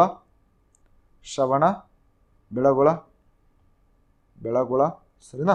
ಸೊ ಇಲ್ಲಿ ಸ್ಥಾಪನೆ ಆಗ್ತಾ ಹೋಗುತ್ತೆ. ಇದರಲ್ಲಿ ಬರುವಂಥ ಸನ್ಯಾಸಿಗಳು ಅಂದರೆ ದಿಗಂಬರ ಸನ್ಯಾಸಿಗಳು ಅಂತ ಏನು ಕರಿತೀವಿ, ಇವರು ಯಾವುದೇ ಕಾರಣಕ್ಕೂ ಬಟ್ಟೆಯನ್ನು ಅಥವಾ ವಸ್ತ್ರವನ್ನು ತೊಡುವುದಿಲ್ಲ. ನೆನ್ಪಿಟ್ಕೊಳ್ಳಿ, ಯಾವುದೇ ಕಾರಣಕ್ಕೂ ವಸ್ತ್ರವನ್ನು ತೊಡುವುದಿಲ್ಲ. ಯಾರು? ಸನ್ಯಾಸಿಗಳು. ಹಾಗಾದರೆ ದಿಗಂಬರರ ಪ್ರಕಾರ ಪಾರ್ಶ್ವನಾಥ ಅಂತ ಏನು ಕರಿತೀವಿ, 23ನೇ ತೀರ್ಥಂಕರು, ಇವರು ಮದುವೆನೇ ಆಗಿರಲಿಲ್ಲ, ವಿವಾಹ ಆಗಿರಲಿಲ್ಲ, ನೆವರ್ ಮ್ಯಾರಿಡ್, ವಿವಾಹನೇ ಆಗಿರಲಿಲ್ಲ. ಹಾಗಾದ್ರೆ ಅಲ್ಲಿ ಬಂದಾಗ ಏನಿತ್ತು? ಸೊ ಶ್ವೇತಾಂಬರ ಪ್ರಕಾರ ಮದುವೆ ಆಗಿದ್ರು, ಯಾರನ್ನ? ಪ್ರಭಾವತಿ ಅನ್ನೋರ್ನ. ಬಟ್ ಇಲ್ಲಿ ಬಂದಾಗ ಇಲ್ಲ, ಇವ್ರ ಪ್ರಕಾರ ಅವ್ರ ಮದುವೆನೇ ಆಗಿಲ್ಲ. ನೆಕ್ಸ್ಟ್ ಇವ್ರು ಏನು ಹೇಳ್ತಾ ಹೋಗ್ತಾರೆ ನಮ್ಮ ದಿಗಂಬರರು ಅಂತಂದರೆ, ಇವರ ಪ್ರಕಾರ 19ನೇ ತೀರ್ಥಂಕರ ಅಂತ ಏನು ಕರಿತಾ ಹೋಗ್ತೀವಿ. ಸೊ ಅವ್ರನ್ನ ಇವರು ಪುರುಷ ಅಂತ ಕನ್ಸಿಡರ್ ಮಾಡ್ತಾರೆ, 19 ತೀರ್ಥಂಕರನ್ನ. ಸೊ ತೀರ್ಥಂಕರ ಯಾರದು? ಅಲ್ಲಿ ನಾವಿಂದ ಮಲ್ಲಿನಾಥರು ಅಂತ ಏನು ಕರಿತೀವಿ, ಮಲ್ಲಿನಾಥ ಇಲ್ಲಿದಾರಲ್ವಾ. ಸೊ ಇವ್ರನ್ನ ಪುರುಷರು ಅಂತ ಕರೀತಾರೆ. ಅವರೇ ಅಂತ ಕನ್ಸಿಡರ್ ಮಾಡಿದ್ರು ಮಹಿಳೆ. ಅದಕ್ಕೆ ಅವ್ರಿಗೆ ಅಂತ ಹೆಸರು ಕೊಟ್ಟಿದ್ರು, ಅವರು ಮಾಲಿ ಅಂತ ಹೆಸರು ಕೊಟ್ಟಿದ್ರು. ಮಾಲಿ ಅಲ್ವಾ? ಯಾರು ಕೊಟ್ಟಿದ್ರು? ನಮ್ಮ ಶ್ವೇತಾಂಬರ ಕೊಟ್ಟಿದ್ರು. ಬಟ್ ದಿಗಂಬರರಲ್ಲಿ ಇವರು ಮಹಿಳೆ, ಇವರು ಪುರುಷ, ಶ್ವೇತಾಂಬರಲ್ಲಿ ಅವರು ಮಹಿಳೆಯಾಗಿ ಬರುವಂಥವ್ರು. ಯಾಕೆ ಇವರು ಇದನ್ನ ಒಪ್ಕೊಳ್ಳೋದಿಲ್ಲ ಮಹಿಳೆ ಅಂತೇಳಿ? ಸೊ ಮಹಿಳೆ ಇದ್ರಲ್ಲೋ ಸೆಕೆಂಡ್ರಿ ಅದು. ಬಟ್ ಯಾಕೆ ಒಪ್ಕೊಳ್ಳೋದಿಲ್ಲ ಅಂದರೆ, ಅಕಾರ್ಡಿಂಗ್ ಟು ದಿಗಂಬರರ ಪ್ರಕಾರ ಈ ಮಹಿಳೆ ಏನಿದ್ದಾಳೆ ಇವಳು ಮೋಕ್ಷಕ್ಕೆ ಅರ್ಹಲ್ಲ. She is not eligible for the moksha, salvation. ಅವಳಿಗೆ ಮುಕ್ತಿ ಸಿಗೋದಿಲ್ಲ. ಯಾರ ಪ್ರಕಾರ? ದಿಗಂಬರರ ಪ್ರಕಾರ ಮಹಿಳೆಯರು ಮೋಕ್ಷಕ್ಕೆ ಅನರ್ಹ. Okay, so they don't have power to get the moksha, ಅಂದರೆ ಮೋಕ್ಷವನ್ನು ಪಡೀಲಿಕ್ಕೆ ಇವರಿಗೆ ಅರ್ಹತೆ ಇಲ್ಲ. ಹಾಗಾಗಿ ಇವರು ಮೋಕ್ಷ ಪಡಿಬೇಕು ಮಹಿಳೆಯರು ಅಂದರೆ ಯಾರ ಪ್ರಕಾರ? ದಿಗಂಬರರ ಪ್ರಕಾರ ಈ ಮಹಿಳೆಯರು ಪುರುಷರಾಗಿ ಮತ್ತೆ ಹುಟ್ಟು ಬರಬೇಕು ಅವರು ನೆಕ್ಸ್ಟ್ ಜನ್ಮದಲ್ಲಿ. ಸೊ ಇವ್ರ ಪ್ರಕಾರ. ಬಟ್ ಅವ್ರ ಪ್ರಕಾರ ಏನು? ಶ್ವೇತಾಂಬರ ಪ್ರಕಾರ ಮಹಿಳೆಯರು ಸಹಿತ ಮೋಕ್ಷಕ್ಕೆ ಅರ್ಹರು. See here, this is the difference ಎರಡಕ್ಕೂ ಇರುವಂಥದ್ದು. ನೆಕ್ಸ್ಟ್ ನೋಡ್ತಾ ಹೋಗಿ, ದಿಗಂಬರರ ಪ್ರಕಾರ ಮಹಾವೀರ ಸಹಿತ ಮದುವೆ ಆಗಿರಲಿಲ್ಲ. ಯಾರ ಪ್ರಕಾರ? ದಿಗಂಬರ ಪ್ರಕಾರ. ಕೇವಲ ಶ್ವೇತಾಂಬರ ಪ್ರಕಾರ ಮಾತ್ರ ಅಲ್ಲೇನೋ ಮದುವೆ ಆಗಿತ್ತು, ಮಗಳಿದ್ಲು. So that is the story. ನಾವೇನು ಓದ್ತೀವಿ ಜನರಲಿಸ್ಟಿಕ್ ಆಗಿ ಏನು ಓದ್ತೀವಿ ಹಿಸ್ಟ್ರಿ ಒಳಗೆ, ಸೊ ಅವರ ವಂಶದ ಬಗ್ಗೆ ಅದು ಸಾಮಾನ್ಯ. ಬಟ್ ದಿಗಂಬರ್ ಏನು ಹೇಳ್ತಾರೆ ಅಂದರೆ, ಸಾಧ್ಯನೇ ಇಲ್ಲ, ನಮ್ಮ ಮಹಾವೀರ ಯಾವತ್ತೂ ಮದುವೆ ಆಗಿಲ್ಲ. ಹಾಗೂ ಇವರು ತಮ್ಮ ತಂದೆ ತಾಯಿ ಬದುಕಿದ್ದಾಗಲೇ ಸನ್ಯಾಸತ್ವವನ್ನು ಸ್ವೀಕರಿಸಿದಂಥ ವ್ಯಕ್ತಿ. ಯಾರು? 24ನೇ ತೀರ್ಥಂಕರ. ಯಾರ ಪ್ರಕಾರ? ದಿಗಂಬರರ ಪ್ರಕಾರ. ನೋಡ್ಕೊಳ್ಳಿ ಎಷ್ಟು ಏರಿಯಾಸ್ ಎಲ್ಲ ನಾವು ಕವರ್ ಮಾಡ್ತಾ ಇದ್ದೀವಿ ಅಂತೇಳಿ. ಸೊ ಇದೆಲ್ಲ ತುಂಬ ಇಂಪಾರ್ಟೆಂಟ್ ಏರಿಯಾಗಳು. ಇಲ್ಲಿವರೆಗೂ ಕ್ವಶನ್ಸ್ ನಿಧಾನಕ್ಕೆ ಈಗ ಒಳಗಡೆ ಬರಲಿಕ್ಕೆ ಸ್ಟಾರ್ಟ್ ಮಾಡ್ತಿದ್ದಾರೆ. ಸೊ ಇದು ನೋಡ್ತಾ ಹೋಗಿ, ಇವ್ರ ಪ್ರಕಾರ ದಿಗಂಬರ ಅಂತ ಏನು ಕರಿತೀವಿ, ಇವರ ಸನ್ಯಾಸಿಗಳು. ಸೊ ಅಲ್ಲಿ ಎಷ್ಟು ಇಟ್ಕೊಂಬೋದಿತ್ತು? ಅವ್ರ ಪ್ರಕಾರ 14 ವಸ್ತುಗಳು ಇಟ್ಕೊಬೋದು ಅವರ ಸನ್ಯಾಸದ ಸ್ವೀಕಾರ ಮಾಡಿದ ಮೇಲೆ. ಬಟ್ ಇವರ ಪ್ರಕಾರ ಸನ್ಯಾಸಿಗಳು ಕೇವಲ 2 ವಸ್ತುಗಳನ್ನು ಮಾತ್ರ ಹೊಂದಬಹುದು. ಸೊ ಯಾರು? ಮೋಂಗ್ಸ್. ಯಾರ ಪ್ರಕಾರ? ದಿಗಂಬರ ಸನ್ಯಾಸಿಗಳು ಕೇವಲ 2 ವಸ್ತುಗಳನ್ನು ಇಟ್ಕೊಬೋದು. ಒಂದು ಯಾವುದಂದ್ರೆ ರಾಜೋಹರಣ ಅಂತ ಕರೀತಾರೆ. ಒಂದು ರಾಜೋಹರಣ ಅಂತ ಕರೀತಾರೆ. ಇನ್ನೊಂದನ್ನ ಕಮಂಡಲ ಅಂತ ಕರೀತಾರೆ. ಇವೆರಡು ವಸ್ತುಗಳನ್ನು ಮಾತ್ರ ಇವರು ಹೊಂದಲಿಕ್ಕೆ ಅವಕಾಶ ಇದೆ. ಅವ್ರು ಹಾಗಲ್ಲ, 14 ವಸ್ತುಗಳು. ಇವರು 2 ವಸ್ತುಗಳನ್ನು ಹೊಂದಬಹುದು. ಒಂದು ರಾಜೋಹರಣ, ಇನ್ನೊಂದು ಕಮಂಡಲ. ಹಾಗಾದ್ರೆ ಇಲ್ಲಿ ರಾಜೋಹರಣ ಅಂದ್ರೆ ಏನು? ರಾಜೋಹರಣ ಅಂತ ಅಂದರೆ ಇಟ್ಸ್ ಎ ಫ್ಲೈಯಿಂಗ್ ವಿಸ್ಕ್ ಅಂತ ಕರಿತಾ ಹೋಗ್ತೀವಿ. ಅಂದರೆ ಇದೊಂಥರ ಏನು ಗಾಳಿ ಬೀಸ್ಲಿಕ್ಕೆ ಇರುವಂಥದ್ದು, ಗಾಳಿ ಬೀಸ್ಲಿಕ್ಕೆ ಅಥವಾ ಒಂಥರ ಪೊರಕೆ ಥರ ಇರ್ತಾ ಹೋಗುತ್ತಾ. ಇದನ್ನ ಎದರಿಂದ ಮಾಡಿರ್ತಾರೆ ಅಂದರೆ ಇದನ್ನ ನವಿಲುಗರಿಯಿಂದ ಮಾಡಿರ್ತಾರೆ. It is made from the peacock feather, ಅಂದರೆ ನವಿಲುಗರಿಯಿಂದ ಮಾಡಿರುವಂಥ ಒಂದು ನಮಗೆ ಬೀಸಣಿಕೆ ಅಂತ ಕರಿಬೋದು. ನವಿಲುಗರಿ, ಸರಿನಾ? ನವಿಲುಗರಿಯಿಂದ ಮಾಡಿರುವಂಥದ್ದು ಬೀಸಣಿಕೆ, ಇದರಿಂದ ಮಾಡಿರುವಂಥದ್ದು. ಓಕೆ, ಸೊ ಯಾಕೆ ಅದರಿಂದನೇ ಮಾಡಿರೋದು ಆಗಬೇಕು ಅಂತಂದರೆ ಅದರಿಂದ ನೀವು ಗಾಳಿ ಬೀಸಬೇಕಾದ್ರೆ ಅಥವಾ ನಿಮ್ಗೆ ಸೊಳ್ಳೆ ಅಥವಾ ಕೀಟಗಳು ಮೈ ಮೇಲೆ ಬಂದು ಕೂತಾಗ ಅದನ್ನ ಹೊರಗಡೆ ತಳ್ಳಲಿಕ್ಕೆ, ಸೊ ದಟ್ ಅದು ಸಹಿತ ಹಾರ್ಮ್ ಆಗಬಾರ್ದು, ಅದಕ್ಕೂ ಸಹಿತ ಯಾವುದೇ ರೀತಿ ನೋವು ಆಗಬಾರ್ದು ಅನ್ನೋ ಕಾರಣಕ್ಕೆ ಅವ್ರು ಏನು ಮಾಡ್ತಾರೆ, ನವಿಲುಗರಿಯಿಂದ ಮಾಡಿದ ಒಂದು ಬೀಸಣಿಕೆಯನ್ನು ಯೂಸ್ ಮಾಡ್ತಾ ಹೋಗ್ತಾರೆ. ಸೊ ಅದನ್ನು ಹೊಂದ್ಕೊಂಡು ಅದನ್ನು ತೊಗೊಳ್ಲಿಕ್ಕೆ ಅವ್ರಿಗೆ ಅವಕಾಶ ಇದೆ ಸನ್ಯಾಸಿಗಳಿಗೆ. ಇನ್ನೊಂದು ಯಾವುದು ಅಂತ ಕೇಳಿದ್ರೆ ಕಮಂಡಲ. ಈ ಕಮಂಡಲ ಅಂದ್ರೆ ಏನು? ನಾವೇನು ಮಾಡ್ತೀವಿ, ಕಮಂಡಲ ಅಂದರೆ ಏನು ಅಂದ ತಕ್ಷಣ ಹೋಗಿ ನಮ್ಮ ಸನ್ಯಾಸಿಗಳು ಕೈಯನ್ನು ಇಟ್ಕೊಳ್ಲಿಕ್ಕೆ ಇರುವಂಥದ್ದು ಅಂದ್ಕೊತೀವಿ ಅಲ್ವಾ? ಸೊ ರೆಸ್ಟಿಂಗ್ ಪೆಡಲ್ ಅಂತ ಕರಿತೀವಿ. ಬಟ್ ಇದು ಅಬ್ಸಲ್ಯೂಟ್ಲಿ ರಾಂಗ್. ಇಲ್ಲಿ ಕಮಂಡಲ ಅಂದರೆ ಮಡಿಕೆ ರೀತಿ ಮಾಡಿರುವಂಥದ್ದು. ಇದರಿಂದ ಮರದಿಂದ ಮಾಡಿರುವಂಥ ಮಡಿಕೆ. ಯಾವ ಮರ ಅಂತ ಕೇಳಿದ್ರೆ ಇದು ಒಣಗಿರುವ ಮರ, ಡ್ರೈ ಏನು ಕರಿತೀವಿ ವುಡ್ ಅಂತ ಕರಿತೀವಿ, ಅದರಿಂದ ಮಾಡಿರಬೇಕು. ಅದು ಡ್ರೈ ವುಡ್ ಅಂದರೆ ಯಾವ ರೀತಿ? ಮರವನ್ನು ಕಡಿಯೋದಲ್ಲ, ಬಿದ್ದೋಗಿರೋಂಥ ಮರದಿಂದ, ಸತ್ತೋಗಿರುವ ಮರದಿಂದ ಒಂದು ಮಡಿಕೆ ರೀತಿಯ ಒಂದು ಮಡಿಕೆ ಮಾಡ್ಕೊಳ್ತಾರೆ ಅವರು. ಅದನ್ನ ಏನಕ್ಕೆ ಯೂಸ್ ಮಾಡ್ತಾರೆ? ತಮ್ಮ ದೈನಂದಿನ ದೇಹವನ್ನು ಶುಚಿ ಮಾಡ್ಕೊಳ್ಲಿಕ್ಕೆ, ನೀರು ಇಟ್ಕೊಬೇಕಲ್ಲ, ಸೊ ಅದಕ್ಕೆ ಅದನ್ನ ಯೂಸ್ ಮಾಡ್ತಾರೆ. ಯಾವುದೇ ಕಾರಣಕ್ಕೂ ಇವರು ದಿಗಂಬರ ಸನ್ಯಾಸಿಗಳು ಇದು ಮಣ್ಣಿನಿಂದ ಮಾಡಿದ ಮಡಿಕೆಯನ್ನು ಇಟ್ಕೊಳ್ಳೋದಿಲ್ಲ. They will never ever have the earthen pot, they will have the wooden pot. ಏನಕ್ಕೆ ಅಂತಂದರೆ ಮಡಿಕೆಯನ್ನು ಮಾಡಬೇಕಾದ್ರೆ ಇವರು ಅಹಿಂಸಾವಾದಿಗಳು. ಮಡಿಕೆ ಮಾಡಬೇಕಾದ್ರೆ ಆ ಜೀವಿಗಳು ಅಥವಾ ಸೂಕ್ಷ್ಮ ಜೀವಿಗಳು ತೀರ್ಕೊಳ್ತವೆ, ಸುಡಬೇಕಾದ್ರೆ ತೀರ್ಕೊಳ್ತವೆ. ಅದೇ ಮರ ಆಗಿದ್ರೆ ಇದು ಸತ್ತೋಗಿರೋ ಮರ, ಜೀವಂತ ಇರೋ ಮರ ಅಲ್ಲ. That is the beauty of this religion. So ಇದು ಸತ್ತೋಗಿದೆ ಮರ, ಈ ಮರದಿಂದ ಮಾಡಿರ್ತಾರೆ, ಹಾಗಾಗಿ ಇದು ನಿರ್ಜೀವಿ. ಸೊ ಇದರಿಂದ ಮಾಡಿರುವಂಥದ್ದು ಆ ಮಡಿಕೆನ ಯೂಸ್ ಮಾಡ್ಕೊಳ್ತಾರೆ. ಸೊ ಯಾವುದಾದ್ರು ಮಣ್ಣಿಂದ ಮಾಡಿರೋದಂತಲ್ಲ, ಇದು ಮರದಿಂದ ಮಾಡಿರುವಂಥ ಒಂದನ್ನ ಯೂಸ್ ಮಾಡ್ತಾ ಹೋಗ್ತಾರೆ. This is the difference between Digambara and Shwetambar. ನಿಮಗೆ ಅರ್ಥ ಆಗಿದೆ ಅನ್ಕೊಂತೀನಿ ಈ ಪಾರ್ಟು, ದಿಗಂಬರ ಆ್ಯಂಡ್ ಶ್ವೇತಾಂಬರ. ಅದೇ ರೀತಿ ಶ್ವೇತಾಂಬರ ಉಪಪಂಥಗಳು ನೋಡಿದ್ವಿ. ನೆಕ್ಸ್ಟ್ ನಾವು ಈಗ ಯಾವ್ದು ನೋಡ್ತಾ ಇದ್ದೀವಿ ಅಂದರೆ, ಸೊ ಈಗ ದಿಗಂಬರಲ್ಲಿ ಬರುವಂಥ ಉಪಪಂಥಗಳು. ಇವರಲ್ಲಿ ನೋಡ್ತಾ ಹೋಗಿ ಸಬ್ಸೆಟ್ಸ್ ಆಫ್ ದಿಗಂಬರ ಬಂದಾಗ ಇದನ್ನ ಎರಡು ರೀತಿಯಾಗಿ ಡಿವೈಡ್ ಮಾಡ್ತೀವಿ. ಒಂದು ಮೇಜರ್ ಸಬ್ಸೆಟ್ಸ್ ಅಂತ ಮಾಡ್ತೀವಿ, ಇನ್ನೊಂದು ಮೈನರ್, ಅಂದರೆ ಇನ್ನೊಂದು ಪ್ರಮುಖವಾದ ಉಪಪಂಥಗಳು, ಪ್ರಮುಖ, ಇನ್ನೊಂದು ಕಿರಿಯ ಉಪಪಂಥಗಳು.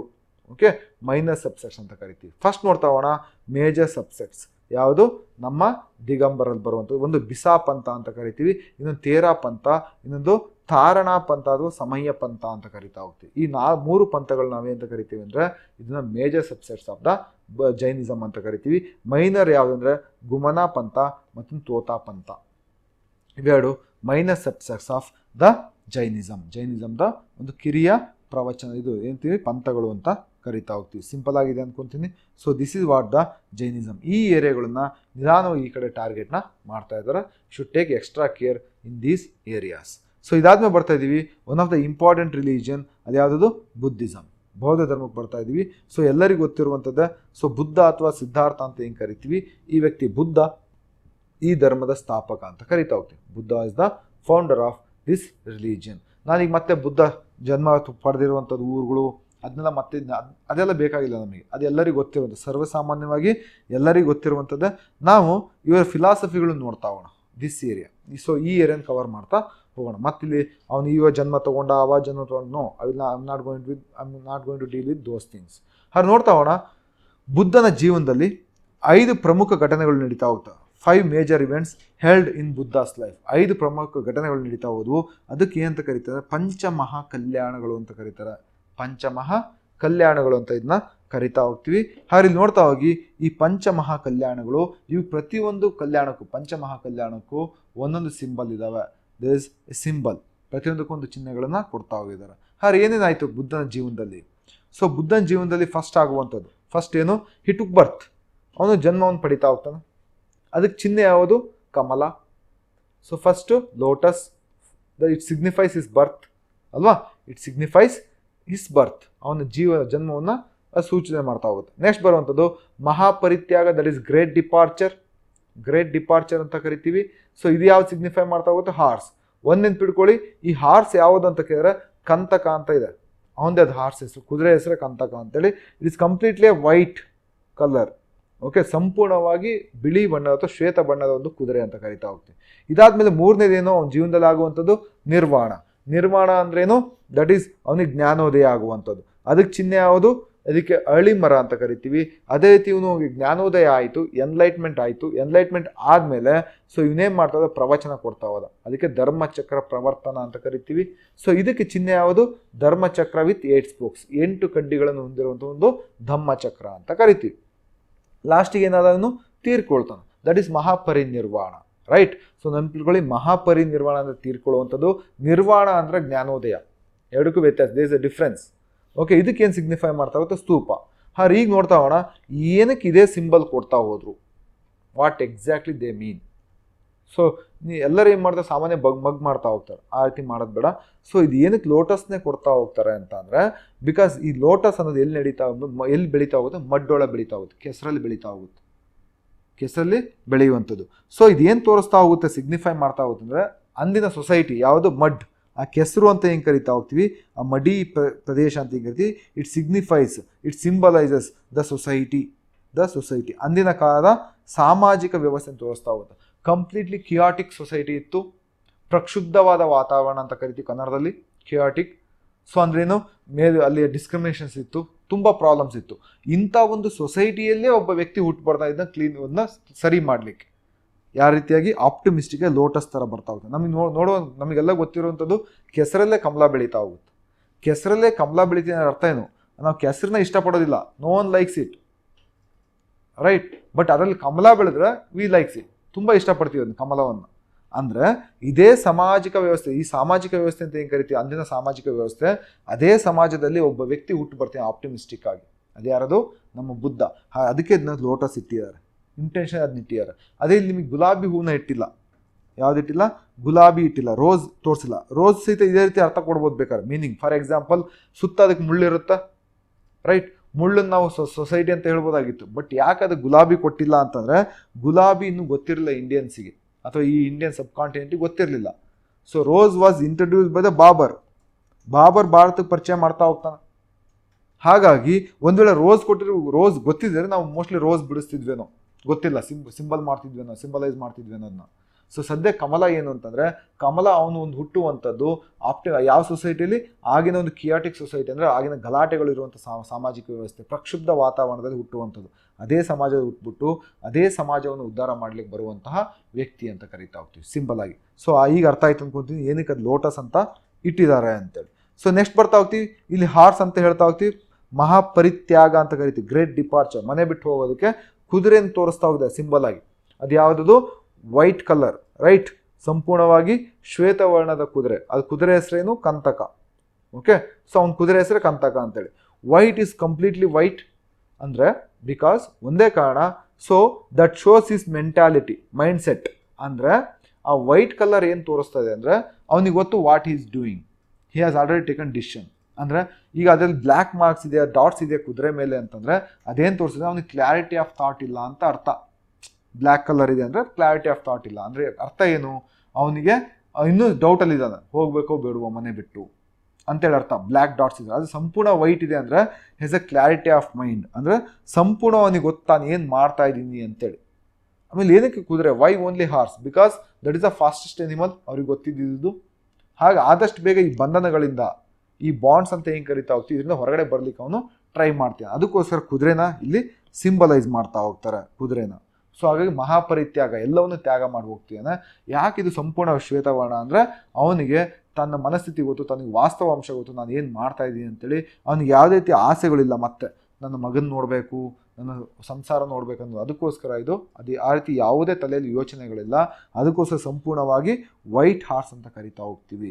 ನೆಕ್ಸ್ಟ್ ನೋಡ್ತಾ ಹೋಗ್ತೀವಿ, ನಿರ್ವಾಣಕ್ಕೆ ಬಂದಾಗ ಪೀಪಲ್ ಟ್ರೀ, ಅರಳಿ ಮರ ಅಂತ ಕರಿತೀವಿ. ಏನಕ್ಕೆ ಅಂತಂದರೆ ಒಂದೇ ಕಾರಣ, ಅವನಲ್ಲೇ ಜ್ಞಾನೋದಯ ಆಗುವಂಥದ್ದು. ಅದಕ್ಕೆ ಅದನ್ನ ಸಿಂಬಲೈಸ್ ಮಾಡ್ತೀವಿ. ಇಲ್ಲಾಂದರೆ ಎಂಟಿ ಥ್ರೋನ್ ಅಂತ ಕೆಲವೊಂದು ಕಡೆ ಹೇಳ್ತಾ ಹೋಗ್ತಾರೆ, ಎಂಟಿ ಥ್ರೋನ್. ಬಟ್ ಜಾಸ್ತಿ ಯೂಸ್ ಮಾಡೋದು ನಮಗೆ ಈ ಪೀಪಲ್ ಟ್ರೀ ಅಥವಾ ಅರಳಿ ಮರ. ಸೊ ಎಂಟಿ ಥ್ರೋನ್ ಅಂದರೆ ಖಾಲಿ ಸಿಂಹಾಸನ. ಅಂದರೆ ಇವನಿಗೆ ಅರ್ಥ ಆಯ್ತು ಜ್ಞಾನೋದಯ ಆದಮೇಲೆ ಈ ಜಗತ್ತು ಅನ್ನೋದೇ ಶೂನ್ಯ, ಇದು ನಮಗೆ ಅಧಿಕಾರ, ಇದಕ್ಕೋಸ್ಕರ ನಾವು ಏನು ಫೈಟ್ ಮಾಡ್ತೀವಿ ಅದೆಲ್ಲ ಶೂನ್ಯ. So that is what empty throne, ಖಾಲಿ ಸಿಂಹಾಸನ. ಇದನ್ನು ಅದನ್ನೇ ಹೇಳ್ತಾ ಹೋಗ್ತಾನೆ. ಇದನ್ನೇ ನಮ್ಮ ಯಾರು ಹೇಳ್ತಾ ಹೋಗ್ತಾರೆ? ಬಸವಣ್ಣನವರು ಹೇಳ್ತಾ ಹೋಗ್ತಾರೆ, ಶೂನ್ಯ ಪೀಠ, ಶೂನ್ಯ ಪೀಠ ಅಲ್ವಾ? ಸೊ ಶೂನ್ಯ ಪೀಠದ ಮೊದಲ ಅಧ್ಯಕ್ಷ ಯಾರಂದರೆ ಅಲ್ಲಮ ಪ್ರಭುಗಳು. ಅನುಭವ ಮಂಟಪಕ್ಕೆ ಅಧ್ಯಕ್ಷ ಯಾರು? ಅಲ್ಲಮ ಪ್ರಭುಗಳು. ಅದನ್ನ ಶೂನ್ಯ ಪೀಠ ಅಂತ ಕರಿತೀವಿ. ಅದೇ ರೀತಿ ಇಲ್ಲೂ ಅಷ್ಟೇ ಇವನಿಗೆ ಗೊತ್ತಾಗ್ತಾ ಹೋಯಿತು ಇದು ಎಲ್ಲ ನಶ್ವರ, ಇದು ಯಾವುದು ಶಾಶ್ವತ ಅಲ್ಲ ಅಧಿಕಾರ ಅನ್ನೋದು. So this is the beautiful concept of Buddhism. Next ನೋಡ್ತಾ ಹೋಗ್ತೀವಿ ಧರ್ಮಚಕ್ರ ಪ್ರವರ್ತನ. ಈಗೇನು ಮಾಡ್ತಾ ಹೋದಂದ್ರೆ ಪ್ರವಚನಗಳನ್ನು ಕೊಡ್ತಾ ಹೋದೆ. ಎಲ್ಲಿ? ಸಾರನಾಥದಲ್ಲಿ ಕೊಡ್ತಾ ಹೋದೆ, ಎಲ್ಲರಿಗೂ ಗೊತ್ತಿರುವಂಥದ್ದು. ಆ ಒಂದು ಡಿಯರ್ ಪಾರ್ಕ್ ಅಂತ ಏನು ಕರಿತೀವಿ, ಸೊ ಅಲ್ಲಿ ಕೊಡ್ತಾ ಹೋಗ್ತಾನೆ.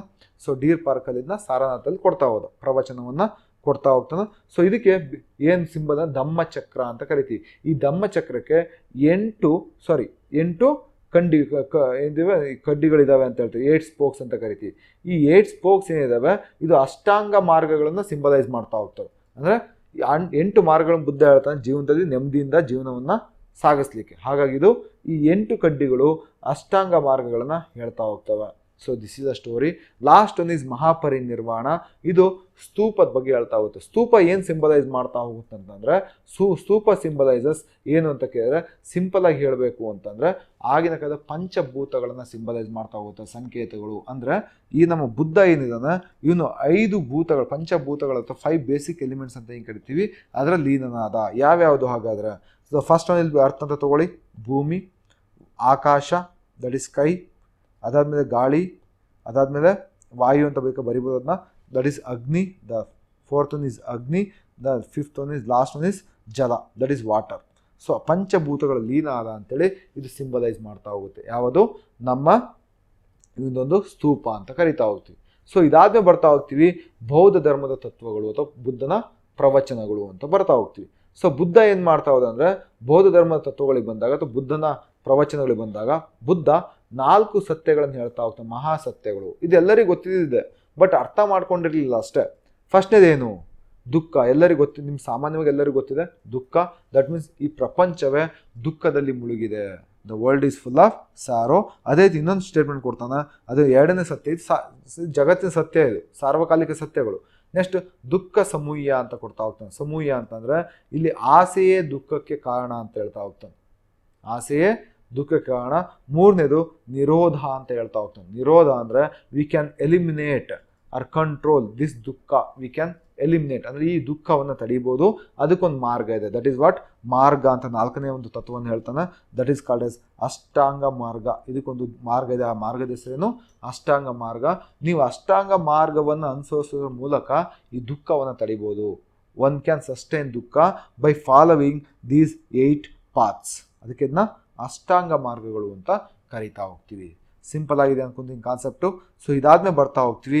After this we are coming to the next part. ಅದು ಯಾವುದು ಅಂತಂದರೆ ನೆಕ್ಸ್ಟ್ ಬರುವಂಥದ್ದು ಇವೊಂದು ಅಷ್ಟಾಂಗ ಮಾರ್ಗಗಳು. ಇದು ಸಾಮಾನ್ಯವಾಗಿ ಎಲ್ಲರಿಗೂ ಗೊತ್ತಿದೆ, ಈ ಕಡೆ ಕೇಳುವಂಥದ್ದು ಕಡಿಮೆ ಮಾಡಿದ್ದಾರೆ, ಬಟ್ ಸ್ಟಿಲ್ ಆದರೂ ಸಹಿತ ಒಂದ್ಸರಿ ಇದನ್ನ ನೋಡ್ತಾ ಹೋಗೋಣ. ಅಷ್ಟಾಂಗ ಮಾರ್ಗಗಳು ಏನು ಹೇಳ್ತಾ ಹೋಗ್ತಾನೆ? ಜೀವನದಲ್ಲಿ ಸುಖವಾಗಿರಲಿಕ್ಕೆ, ನೆಮ್ಮದಿಯಿಂದ ಇರಲಿಕ್ಕೆ, ದುಃಖವನ್ನು ಹೊಡೆದಾಕ್ಲಿಕ್ಕೆ ಅಥವಾ ಮೋಕ್ಷ ಪಡೀಲಿಕ್ಕೆ ಒಬ್ಬ ವ್ಯಕ್ತಿ ಈ ಮಾರ್ಗಗಳನ್ನು 8 ಮಾರ್ಗಗಳನ್ನು ಫಾಲೋ ಮಾಡಿ ಅಂತ ಹೇಳ್ತಾನೆ. ಯಾವುದದು? Right speech, that is ಸಮ್ಮಕ ವಾಕ. 2ನೇ ರೈಟ್ ಆ್ಯಕ್ಷನ್, ಸರಿಯಾದ ಕಾರ್ಯ. ನೆಕ್ಸ್ಟ್ ರೈಟ್ ವಿಷನ್, ದೃಷ್ಟಿ ಇರಬೇಕು. ಸರಿಯಾದ ಪ್ರಯತ್ನ, ಎಫರ್ಟ್ ಇರಬೇಕು. ಗುರಿ ಇರಬೇಕು, ಏಮ್ ಇರಬೇಕು. ಧ್ಯಾನ ಅಂದರೆ ಮೆಡಿಟೇಷನ್. ನೆಕ್ಸ್ಟ್ ಲೈವ್ಲಿಹುಡ್, ಸರಿಯಾದ ಜೀವನ ಶೈಲಿ ಇರಬೇಕು. ಸರಿಯಾದ ಒಂದು ಅವೇರ್ನೆಸ್ ಇರಬೇಕು ಅಂತ ಹೇಳ್ತಾ ಹೋಗ್ತಾನೆ. ಸೊ ಈ 8 ಮಾರ್ಗಗಳನ್ನು ಪ್ರತಿಯೊಬ್ಬ ವ್ಯಕ್ತಿ ಫಾಲೋ ಮಾಡಿದರೆ he will be very happy. ಅಂದರೆ ಜೀವನದಲ್ಲಿ ಯಾವುದೇ ದುಃಖ ಇರೋದಿಲ್ಲ ಅಂತ ಯಾರು ಹೇಳ್ತಾರೆ ಅಂದರೆ ಬುದ್ಧ ಹೇಳ್ತಾ ಹೋಗ್ತಾನೆ. ಸೊ ಇದು ಬುದ್ಧ ಅಥವಾ ನಮ್ಮ ಬೌದ್ಧ ಧರ್ಮದ ಪ್ರಮುಖ ತತ್ವಗಳಲ್ಲಿ ಒಂದು. ಸೊ ಇದಾದ್ಮೇಲೆ ಬರ್ತಾ ಇದ್ದೀವಿ. ಸೊ ನೆಕ್ಸ್ಟ್ ಪ್ರತ್ಯುತ್ತ ಸಮುಪದ ಅಂತ ಬರ್ತಾ ಹೋಗ್ತೀವಿ. Coming to the next concept is Pratitya Samutpada. One of the philosophy in Buddhism. ಇದು ಬೌದ್ಧ ಧರ್ಮದ ಒಂದು ತತ್ವವಾಗಿದೆ. ಯಾವುದದು? ಪ್ರತ್ಯುತ್ತ ಸಮುಪದ. ಈ ಪ್ರತ್ಯುತ್ತ ಸಮುಪದ ಅನ್ನೋದು it's one of the philosophy in Buddhism, the doctrine in Buddhism. ಬೌದ್ಧ ಧರ್ಮದ ಒಂದು ತತ್ವ ಪ್ರತ್ಯುತ್ತ ಸಮುಪದ ಅಂತ ಕರಿತೀವಿ. ಸೊ ಇದೇನು ಹೇಳ್ತಾ ಹೋಗುತ್ತಂದ್ರೆ ಕಾಸ್ ಆ್ಯಂಡ್ ಎಫೆಕ್ಟ್ ಥಿಯರಿ ಅಂತ ಕರಿತಾ ಹೋಗ್ತೀವಿ. ಅಂದರೆ it describes the relation between cause and effect. ಅಂದರೆ ಕಾರಣಗಳು ಮತ್ತು ಪರಿಣಾಮಗಳು ನಡುಮಧ್ಯೆ ಇರುವಂಥ ಸಂಬಂಧಗಳನ್ನು ಹೇಳ್ತಾ ಹೋಗುತ್ತೆ. ಸೊ ಇದ್ರ ಪ್ರಕಾರ ಏನಂದರೆ ಮನುಷ್ಯನು ಮಾಡುವಂತಹ ಪ್ರತಿಯೊಂದು ಕಾರ್ಯಕ್ಕೂ ಸಹಿತ ಸೊ ಏನಿರುತ್ತೆ, ಒಂದು ಪರಿಣಾಮ ಇದ್ದೇ ಇರುತ್ತೆ, ಅಥವಾ ಒಂದು ಕಾರಣಗಳಿರಬೇಕು ಮತ್ತೊಂದು ಪರಿಣಾಮಗಳಿರಬೇಕು. ದಟ್ ಮೀನ್ಸ್ ಮನುಷ್ಯ ಯಾವುದೇ ವ್ಯಕ್ತಿ ಇರಲಿ, ಏನಾದರೂ ಒಂದು ಕೆಲಸವನ್ನು ಕೈಗೆತ್ಕೊಂಡ ಅಂದರೆ ಅದಕ್ಕೊಂದು ಕಾರಣ ಇರಬೇಕು. They should be some reason. ಅದೇ ರೀತಿ ಆ ಒಂದು ಮಾಡುವಂಥ ಕೆಲಸ ನಾವು ಸರಿಯಾಗಿ ಮಾಡಿದೀವೋ ಸರಿ ಮಾಡಿಲ್ವೋ ಗೊತ್ತಿಲ್ಲ. ಸೊ ಒಂದು ವೇಳೆ ಕ್ಲೀನಾಗಿ ಮಾಡ್ತಾ ಹೋದ್ರೆ ನಮ್ಗೆ ಪಾಸಿಟಿವ್ ಎಫೆಕ್ಟಿವ್ ರಿಸಲ್ಟ್ ಸಿಗ್ತಾ ಹೋಗುತ್ತೆ. ಸರಿಯಾಗಿ ನಾವು ಪ್ರಾಬ್ಲಮ್ ಆಯಿತು ಅಥವಾ ನಾವು ಸರಿಯಾಗಿ ಅದಕ್ಕೆ ಪ್ರಯತ್ನ ಆಗಲಿಲ್ಲ ಅಂತಂದರೆ ಅವಾಗ ನೆಗೆಟಿವ್ ರಿಸಲ್ಟ್ ಕೊಡ್ತಾ ಹೋಗುತ್ತೆ. ಅದಕ್ಕೆ ಕಾಸ್ ಆ್ಯಂಡ್ ಎಫೆಕ್ಟ್ ಥಿಯರಿ ಅಂತ ಕರಿತಾ ಹೋಗ್ತೀವಿ. ವ್ಯಕ್ತಿಯು ತಾನು ಮಾಡುವಂತಹ ಪ್ರತಿಯೊಂದು ಕಾರ್ಯಕ್ಕೂ ಕಾರಣಗಳಿರ್ತವೆ. ಅವನು ಮಾಡುವಂಥ ಕಾರ್ಯಗಳು ಏನಿದ್ದಾವೆ ಅದನ್ನು ಸರಿ ಮಾರ್ಗದಲ್ಲಿ ಮಾಡಿದರೆ he'll get the positive result, otherwise he'll get the negative result. This is what the concept says. So ಇವನೇನು ಹೇಳ್ತಾ ಹೋಗ್ತಾನೆ ಅಂದರೆ ಮತ್ತೊಂದು ಇದೇ ಫಿಲಾಸಫಿಲಿ ಇನ್ನೊಂದು ಮಾತು ಹೇಳ್ತಾ ಹೋಗ್ತಾನೆ ಬೌದ್ಧ ಧರ್ಮದಲ್ಲಿ. ಸೊ ತತ್ವದಲ್ಲಿ ಹೇಳ್ತಾ ಹೋಗ್ತಾರೆ, ನಾವು ಸೈಕಾಲಜಿಕಲ್ ಫಿನಾಮಿನದ ಮುಖಾಂತರ ಒನ್ ಕ್ಯಾನ್ ಸಸ್ಟೈನ್ ದ ದುಃಖ, ಅಂದರೆ ಮನೋವೈಜ್ಞಾನಿಕ ಬಲದಿಂದ ಮನುಷ್ಯನ ಒಂದು ಮನೋವೈಜ್ಞಾನ ಅಂತ ಹೆಂಗಿದ್ವಿ ಅದು ಮನಸ್ಸು ಗಟ್ಟಿಯಾಗಿದ್ದರೆ ಎಂಥ ದುಃಖ ಬೇಕಾದ್ರೂ ನಾವು ತಡಿಬೋದು. We can sustain the dukkha. This is the concept of Pratitya Samutpada. ಅಂದರೆ ನೀವು ಅದು ಇದು ಮಾಡೋ ಬದಲಿ ಯಜ್ಞ ಯಾಗಾದಿಗಳು ಮಾಡೋ ಬದಲಿ ನಿಮ್ಮ ಮನಸ್ಸನ್ನು ಗಟ್ಟಿ ಮಾಡ್ಕೊಳ್ಳಿ, ಸ್ಟ್ರಾಂಗ್ ಮಾಡ್ಕೊಳ್ಳಿ, ಮನೋವೈಜ್ಞಾನಿಕವಾಗಿ ಸ್ಟ್ರಾಂಗ್ ಇರಿ ಅಂತ ಹೇಳ್ತಾ ಹೋಗ್ತಾನೆ. So this is the story. So ನೀವು ಮತ್ತೊಂದು ಈ ಫಿಲಾಸಫಿ ಅಂದರೆ ನಾವು ಇಲ್ಲಿ ದೇವರುಗಳನ್ನ ಪೂಜೆ ಮಾಡ್ತಾ ತುಂಬ ಯಜ್ಞ ಯಾಗಾದಿಗಳು ಮಾಡೋ ಬದಲು ನೀವು ಏನು ಕೆಲಸ ಮಾಡ್ತಿದ್ದಕ್ಕೆ ಸರಿಯಾದ ಪ್ರಯತ್ನ ಹಾಕಿ, ಸರಿಯಾದ ಪ್ರಯತ್ನ ಮಾಡಿದ್ರೆ ಪಾಸಿಟಿವ್ ರಿಸಲ್ಟ್ ಸಿಗುತ್ತೆ, ಇಲ್ಲ ಅಂದರೆ ನೆಗೆಟಿವ್ ರಿಸಲ್ಟ್ ಸಿಗುತ್ತೆ. This is what the concept says, that is Pratitya Samutpada. Simple ಇಷ್ಟೇ ಕೇಳ್ತಾರೆ ಅವ್ರ ಎಕ್ಸಾಮ್ಸಲ್ಲಿ, ಪ್ರತ್ಯುತ್ತ ಸಮುಪದ ಎದಕ್ಕೆ ಸೇರಿರುವಂಥದ್ದು, ಸ್ಥಾನಕವಾಸಿಗಳು ಎದಕ್ಕೆ ಸೇರಿರೋದು, ಈ ಥರ ಕೇಳ್ತಾ ಹೋಗ್ತಾರೆ. So this is what the Buddhist philosophy, the ಬೌದ್ಧ ಧರ್ಮ ಬರುವಂಥ ಫಿಲಾಸಫಿ. ನೆಕ್ಸ್ಟ್ ಬರ್ತಾ ಇದ್ದೀವಿ ಬೋಧಿಸತ್ವ. ಈ ಬೋಧಿಸತ್ವ ಮೊನ್ನೆ ಎಕ್ಸಾಮಲ್ಲಿ ಬಂದಿತ್ತು KPSC ಎಕ್ಸಾಮ್ಸಲ್ಲಿ. ಸೊ ಬೋಧಿಸತ್ವ ಅಂದರೆ ಏನು? It is the previous berths of Buddha, ಬುದ್ಧನ ಪುನರ್ಜನ್ಮಗಳು, ರೀಬರ್ತ್ ಅಂತ ಬೇಕಾದ ಹೇಳ್ತಾ ಹೋಗ್ಬೋದು. ರೀಬರ್ತ್ಸ್ ಆಫ್ ಬುದ್ಧ, ಬುದ್ಧನ ಪುನರ್ಜನ್ಮಕ್ಕೆ ಬೋಧಿಸತ್ವ ಅಂತ ಕರಿತೀವಿ. ನಿಧಾನವಾಗಿ ಬೌದ್ಧ ಧರ್ಮದಲ್ಲಿ ಸಹಿತ ಪುನರ್ಜನ್ಮಗಳನ್ನು ನಂಬ್ತಾ ಹೋಗ್ತಾರೆ. ಅದೇ ರೀತಿಲಿ ಪುನರ್ಜನ್ಮಗಳು, ಬುದ್ಧ ಏನು ಹೇಳ್ತಾರೆ ಅಂತಂದರೆ ಬುದ್ಧ ಹಲವಾರು ಜನ್ಮಗಳನ್ನು ಎತ್ತು ಬಂದಿದ್ದ, ಮುಂದೆ ಸಹಿತ ಅವ್ನು ಹುಡ್ತಾನೆ, ಮತ್ತೊಂದು ರೂಪದಲ್ಲಿ ಹುಡ್ತಾ ಹೋಗ್ತಾನೆ. ಹೇಗೆ ನೀವು ಹಿಂದೂ ಧರ್ಮದಲ್ಲಿ ನಾವು ಹೇಗೆ ದಶಾವತಾರ ಕಾನ್ಸೆಪ್ಟ್ ಇದೆಯೋ, ಹೇಗೆ ನಿಮಗೆ ವಿಷ್ಣು ಕಲ್ಕಿಯಾಗಿ ಹುಟ್ಟು ಬರ್ತಾನೆ ಅಂತ ಹೇಳ್ತಾರೋ, ಅದೇ ರೀತಿ ಬುದ್ಧ ಇನ್ನೊಂದು ಅವತಾರವನ್ನು ಎತ್ತು ಬರ್ತಾನೆ ಬೌದ್ಧ ಧರ್ಮದಲ್ಲಿ. ಸೊ ಅದೇ ರೀತಿ ಬುದ್ಧನಾಗಿ ಬರೋಕ್ಕಿಂತ ಮುಂಚೆ ಹಲವಾರು ಅವತಾರಗಳನ್ನು ಎತ್ತಿದ್ದ. ಸೊ ಇದು ಮೊನ್ನೆ ಇದು ಎಕ್ಸಾಮಲ್ಲಿ ಕೇಳಿದ, ನೋಡ್ತಾ ಹೋಗಿ. ಫಸ್ಟ್ನೇ ವಜ್ರಪಾಣಿ. ಈ ವಜ್ರಪಾಣಿ ಅಂದರೆ ಯಾರು? ಇವನೊಬ್ಬ ಬುದ್ಧನಾಗಿ ಹುಟ್ಟೋಕ್ಕಿಂತ ಮುಂಚೆ ಬಂದಿರುವಂಥ ವಜ್ರಪಾಣಿ ಅಂತ ಬರ್ತಾ ಹೋಗ್ತಾನೆ. ಸೊ ಇವನೇನು ಮಾಡ್ತಾ ಇದ್ದ, ಈ ವಜ್ರಪಾಣಿ ಅಂದರೆ punish the sinners with his thunder bolt, ತನ್ನ ಆಯುಧದಿಂದ, ವಜ್ರಾಯುಧದಿಂದ ಇಲ್ಲಿ ವಜ್ರಪಾಣಿಯಾಗಿ ಹುಟ್ಟು ಬರ್ತಾನೆ ಬುದ್ಧ. ತನ್ನ ಆಯುಧವನ್ನು ತಗೊಂಡು ತಪ್ಪು ಮಾಡಿದವರಿಗೆ ಶಿಕ್ಷೆಯನ್ನು ಕೊಡ್ತಾ ಹೋಗ್ತಾನೆ. ಅದೇ ರೀತಿ ಪದ್ಮಪಾಣಿ ಅಥವಾ ಇವನಿಗೆ ಇನ್ನೊಂದು ಹೆಸರೇನು ಅವಲೋಕಿತೇಶ್ವರ ಅಂತ ಕರಿತೀವಿ. ಸೊ ಬುದ್ಧ ಇನ್ನೊಂದು ಅವತಾರ ತಗೊಂಡಿದ್ದ, ಪದ್ಮಪಾಣಿಯಾಗಿ ಹುಟ್ಟು ಬರ್ತಾನೆ ಅಥವಾ ಅವಲೋಕಿತೇಶ್ವರನಾಗಿ ಹುಟ್ಟು ಬರ್ತಾನೆ. ಪದ್ಮಪಾಣಿ, ಪದ್ಮ ಅಂದ್ರೇನು ಕಮಲ, ಕಮಲವನ್ನು ಹೊಂದಿರೋ ಬುದ್ಧ, ಅವನು ಕೈಯಲ್ಲಿ ಕಮಲ ಹೊಂದಿರ್ತಾನೆ. ಹಾಗೆ ಇದ್ರ ಅರ್ಥ ಏನು? ಬುದ್ಧ ಏನಾಗಿ ಹುಟ್ಟಿದಾನೀಗ? ಪದ್ಮಪಾಣಿಯಾಗಿ ಹುಟ್ಟಿದಾನೆ. ಏನಕ್ಕೋಸ್ಕರ ಅಂದರೆ ಕಷ್ಟದಲ್ಲಿರೋರಿಗೆ ಅನುಕಂಪ ತೋರಿಸ್ಲಿಕ್ಕೆ, for compassion, to show the compassion, ಅನುಕಂಪವನ್ನು ತೋರಿಸ್ಲಿಕ್ಕೆ. ನೆಕ್ಸ್ಟ್ ಅಮಿತಾಭಾಗಿ ಹುಟ್ಟು ಬರ್ತಾನೆ. ಎದುರ್ದು ಮುಖ್ಯಸ್ಥ ಇವನು ಸ್ವರ್ಗದ ಮುಖ್ಯಸ್ಥ, ಅದಕ್ಕೆ ಇವನು ಸುಖವತಿ ಅಂತಲೂ ಕರಿತಾ ಹೋಗ್ತೀವಿ. ಬುದ್ಧ ಒಂದು ಕಾಲದಲ್ಲಿ ಅಮಿತಾಭಾಗಿ ಹುಟ್ಟು ಬಂದಿದ್ದ, ಸೊ ಅದಕ್ಕೆ ಇವನ್ನ ಸುಖವತಿ ಅಂತ ಸಹಿತ ಕರಿತಾ ಹೋಗ್ತೀವಿ. ನೆಕ್ಸ್ಟ್ ಮಂಜುಶ್ರೀಯಾಗಿ ಬರ್ತಾನೆ. ಮೊನ್ನೆ ಎಕ್ಸಾಮ್ ಇತ್ತಲ್ಲ, ಅದರಲ್ಲಿ ಇದೇ ಆನ್ಸರ್ ಆಗಿತ್ತು. KPSC ನಮ್ಗೆ ಕ್ಯಾನ್ಸಲ್ ಆಯಿತು ಎಕ್ಸಾಮ್, KSದು it was answer. So Manjushri ಬಂದ್ಬಿಟ್ಟು ಎದರ ಬುದ್ಧ ಅಂದರೆ ಇವನು ಜ್ಞಾನದ ಬುದ್ಧ. ಬುಕ್ ಅಂದ್ರೇನು, ನಾವೇನು ಸರಸ್ವತಿ ಅಂತ ಕರಿತೀವೋ ಆಯ್ತು, ಇವನು ಜ್ಞಾನದ ಬುದ್ಧನಾಗಿ ಹುಟ್ಟು ಬಂದಿದ್ದ. ಜ್ಞಾನವನ್ನು ಕೊಡಲಿಕ್ಕೆ ಏನಾಗಿ ಹುಟ್ಟಿದ್ದ? ಅವನು ಮಂಜುಶ್ರೀಯಾಗಿ ಹುಟ್ಟಿದ್ದ. ಅದೇ ರೀತಿ ಇದು ಹಲವಾರು ರೀತಿಯ ಬುದ್ಧ ಹಲವಾರು ರೀತಿಯ ಒಂದು ಏನು ತಗೊಳ್ತಾ ಹೋದ ಜನ್ಮವನ್ನು ತಗೊಳ್ತಾ ಹೋಗ್ತಾನೆ. ಇದಕ್ಕೆ ನಾವೇನಂತ ಕರಿತೀವಿ? ಬೋಧಿಸತ್ವ, ಬುದ್ಧನ ಪುನರ್ಜನ್ಮಗಳು. ನೆಕ್ಸ್ಟ್ ಇದರಲ್ಲಿ ಇನ್ನೊಂದು ಬುದ್ಧ ಬರ್ತಾನೆ, ಮೈತ್ರೇಯ ಬುದ್ಧ. ಅಂದರೆ ಮೈತ್ರೇಯ ಬುದ್ಧ ಅಂದರೆ ಫ್ಯೂಚರ್ ಬುದ್ಧ. ಬುದ್ಧ ಅಂದ್ರೇನು? ಮುಂದೆ ಹುಟ್ಟುವ ಬುದ್ಧ. ಫ್ಯೂಚರ್ ಮತ್ತೆ ಹುಡ್ತಾನೆ ಬುದ್ಧ, ಈ ಜಗತ್ತನ್ನ ಸರಿ ಮಾಡಲಿಕ್ಕೋಸ್ಕರ. ಅವನಿಗೆ ಏನಂತ ಕರೀತಾರೆ? ಮೈತ್ರೇಯ. ಹೇಗೆ ನಿಮಗೆ ಈ ಇನ್ಕಾರ್ನೇಷನ್ ಕಾನ್ಸೆಪ್ಟ್ ಅಂತ ಏನು ಕರಿತಾ ಹೋಗ್ತೀವಿ, ದಶಾವತಾರ ಅಂತ ಏನು ಕರಿತೀವಿ, ನಮ್ಮ ಯಾರ್ದು ವಿಷ್ಣುವಿನ ದಶಾವತಾರ. ಅದರಲ್ಲಿ ಏನಂತ ಹೇಳ್ತಾ ಹೋಗ್ತಾರೆ ಅಂದರೆ ವಿಷ್ಣು ಈಗ 9 ಅವತಾರ ತೊಗೊಂಡಿಯಾನೆ, ಇನ್ನೊಂದು ಅವತಾರ ತೊಗೊಳೋದು ಬಾಕಿ ಇದೆ. ಅದ್ಯಾವುದು? ಕಲ್ಕಿ ಭಗವಾನ್. ಕಲ್ಕಿ ಆಗಿ ಹುಟ್ಟು ಬರಬೇಕು, ಅವನು ಭಗವಾನ್ ಆಗಿ ಹುಟ್ಟು ಬರಬೇಕು ಅಲ್ವಾ? ಅದೇ ರೀತಿ ಬೌದ್ಧ ಧರ್ಮದ ಪ್ರಕಾರ ಬುದ್ಧ ಮೈತ್ರೇಯನಾಗಿ ಹುಟ್ಟು ಬರ್ತಾನೆ. Next will take birth as a Maitreya. So this is the concept. ಇದಾದ್ಮೇಲೆ ನೋಡ್ಕೊಳ್ಳಿ, after this we are coming to the ಜಾತಕಗಳು ಅಂತ ಕರಿತಾ ಹೋಗ್ತೀವಿ. ಏನು ಕರಿತಾ ಹೋಗ್ತೀವಿ? ಜಾತಕಗಳು. ಹರಿ ನೋಡ್ತಾ ಹೋಗಿ ಜಾತಕಗಳಿಗೆ ಬಂದಾಗ, ಸೊ ಈ ಜಾತಕಗಳಂದ್ರೇನು? ಬುದ್ಧ ಮತ್ತು ಬೋಧಿಸತ್ವಕ್ಕೆ ಸಂಬಂಧಿಸಿದ ಕಥೆಗಳನ್ನು ಜಾತಕಗಳು ಅಂತ ಕರಿತಾ ಹೋಗ್ತೀವಿ. Stories on Buddha and Bodhisattva. So ಇವೆರಡಕ್ಕೆ ಸಂಬಂಧಿಸಿದ ಕಥೆಗಳನ್ನು ಜಾತಕಗಳು ಅಂದರೆ ಏನಕ್ಕೆ ಈ ಥರ ಹುಟ್ಟು ಬಂದ, ಅದಕ್ಕೊಂದಿಷ್ಟು ಕಥೆಗಳು ಬರ್ತಾ ಹೋಗ್ತಾವೆ. ಏನಾಗಿ ಬಾಲಕನಾಗಿದ್ದಾಗ ಯಾವ ರೀತಿ ಇದ್ದ, ನೆಕ್ಸ್ಟ್ ಅವನು ದೊಡ್ಡವನಾದ್ಮೇಲೆ ಏನಾಗ್ತಾನೆ. ಸೊ ಒಂದು ಜನ್ಮಕ್ಕೂ ಒಂದೊಂದು ಕಥೆಗಳು ಬರಲೇಬೇಕು. ಸೊ ಆ ಕಥೆಗಳಿಗೆ ಇರುವಂಥದ್ದನ್ನ ಜಾತಕಗಳು. ಹಾಗೆ ಜಾತಕಗಳು ನಾವೆಲ್ಲಿ ನೋಡ್ತಾ ಹೋಗ್ತೀವಿ, we can see these jatakas on the walls of Ajanta. ಅಜಂತದ ಗೋಡೆ ಮೇಲೆ ಈ ಜಾತಕಗಳಿಗೆ ಸಂಬಂಧಿಸಿದ ಒಂದಿಷ್ಟು ಪೇಂಟಿಂಗ್ ಇದೆ, ವರ್ಣಚಿತ್ರಗಳು ಅಂತ ಕರಿತೀವಿ. V can C the wall painting ಅಥವಾ ಮುರಲ್ ಪೇಂಟಿಂಗ್ಸ್ ಅಲ್ವಾ, ಮುರಲ್ ಚಿತ್ರಗಳನ್ನು ನಾವು ನೋಡ್ತಾ ಹೋಗ್ಬೋದು ಇದಕ್ಕೆ ಸಂಬಂಧಿಸಿದ್ದಂತೆ. So this is the story of our ಯಾವುದಿದು ಬೋಧಿಸತ್ವ ಆ್ಯಂಡ್ ಜಾತಕ. ನೆಕ್ಸ್ಟ್ ಬರುವಂಥದ್ದು ಬೌದ್ಧ ಧರ್ಮದ ಪಂಥಗಳು, different schools of Buddhism. So ಇದು ಅಷ್ಟೇ, ಇಲ್ಲಿ ನಮಗೆ ಸಾಮಾನ್ಯವಾಗಿ ಎಲ್ಲರಿಗೂ ಗೊತ್ತಿರೋದು 3 ಹೀನಾಯನ, ಮಹಾಯಾನ, ವಜ್ರಾಯನ ನೋಡ್ಕೊಂಡು ಹೋಗ್ತೀವಿ. ಆದ್ರೆ ಸ್ವಲ್ಪ ನೋಡ್ತಾ ಹೋಗೋಣ, ಇಲ್ಲಿ ಹೀನಾಯನ ಅಂದ್ರೇನು, ಮಹಾಯಾನ ಅಂದ್ರೇನು. ಹೀನಯಾನ ಅಂತಂದ್ರೆ ಸೊ ಇದೊಂದು ಪಂಥ, ಇದು ಬೌದ್ಧ ಧರ್ಮದಲ್ಲಿ. ಈ ಪಂಥ ಏನಿದೆ ಇದು ಬುದ್ಧನ ನಿಜವಾದ ಪ್ರವಚನಗಳು ಅಥವಾ ಇಲ್ಲಿ ಅವನ ಪ್ರವಚನಗಳಲ್ಲಿ ನಂಬಿಕೆ ಇಡ್ತಾ ಹೋಗ್ತಾರೆ. ಅಂದ್ರೆ ಇವರು ಬುದ್ಧ ಏನು ಹೇಳಿ ಹೋಗಿದ್ದಾನೆ ಅದೇ ರೀತಿ ಬದುಕುವಂಥವ್ರು. ಫಾರ್ ಎಕ್ಸಾಂಪಲ್, ಬುದ್ಧ ಏನು ಹೇಳ್ತಾ ಹೋಗ್ತಾ ಅಂದ್ರೆ ಇವನು ಮೂರ್ತಿ ಪೂಜೆಯನ್ನು ವಿರೋಧ ಮಾಡ್ತಾ ಹೋದ ಬುದ್ಧ, ಹಿ ಅಪೋಸ್ ಐಡಿಯಲ್ ವರ್ಷಿಪ್ ಅಲ್ವಾ. ಸೊ ಇವನು ಅಷ್ಟೇ, ಈ ಪಂಥದವರು ಹೀನಯಾನ ಪಂಥಿಗಳು ಮೂರ್ತಿಯನ್ನ ಪೂಜೆ ಮಾಡೋದಿಲ್ಲ, ಅಂದ್ರೆ ಬುದ್ಧನನ್ನ ಮೂರ್ತಿ ರೂಪದಲ್ಲಿ ಪೂಜೆ ಮಾಡೋದಿಲ್ಲ. But they will worship Buddha in the form of symbols, ಚಿಹ್ನೆಗಳ ಮುಖಾಂತರ ಮಾಡ್ತಾ ಹೋಗ್ತಾರೆ. ಬುದ್ಧ ಏನು ಹೇಳಿದಾನ ಅದಕ್ಕೆ ಪ್ರಾಮುಖ್ಯತೆ ಕೊಡ್ತಾರೆ. ಅದೇ ರೀತಿ ಧ್ಯಾನಕ್ಕೆ ಪ್ರಾಮುಖ್ಯತೆ ಕೊಡ್ತಾ ಹೋಗ್ತಾರೆ, ಧ್ಯಾನಕ್ಕೆ ಪ್ರಾಮುಖ್ಯತೆನ ಕೊಡ್ತಾ ಹೋಗ್ತಾರೆ. ಸೊ ಇವ್ರು ಯಾವುದೇ ಕಾರಣಕ್ಕೂ ಮೂರ್ತಿ ಪೂಜೆಯನ್ನ ಮಾಡೋದಿಲ್ಲ, ಪಾಲಿ ಭಾಷೆಗೆ ಪ್ರಾಮುಖ್ಯತೆನ ಕೊಡ್ತಾ ಹೋಗ್ತಾರೆ. ಯಾರು ಇದು ನಮ್ಮ ಹೀನಯಾನಿಗಳು. ನೆಕ್ಸ್ಟ್ ಬರ್ತಾ ಹೋಗ್ತೀವಿ, ಮಹಾಯಾನ ಅಂತ ಬರ್ತಾ ಹೋಗುತ್ತೆ. ಮಹಾಯಾನ, ಸೊ ನಿಮಗೆ ಗೊತ್ತಿರುವಂಥದ್ದೇ ಈ ಮಹಾಯಾನ ಅಂತ ಏನು ಕರಿತಾ ಹೋಗ್ತೀವಿ.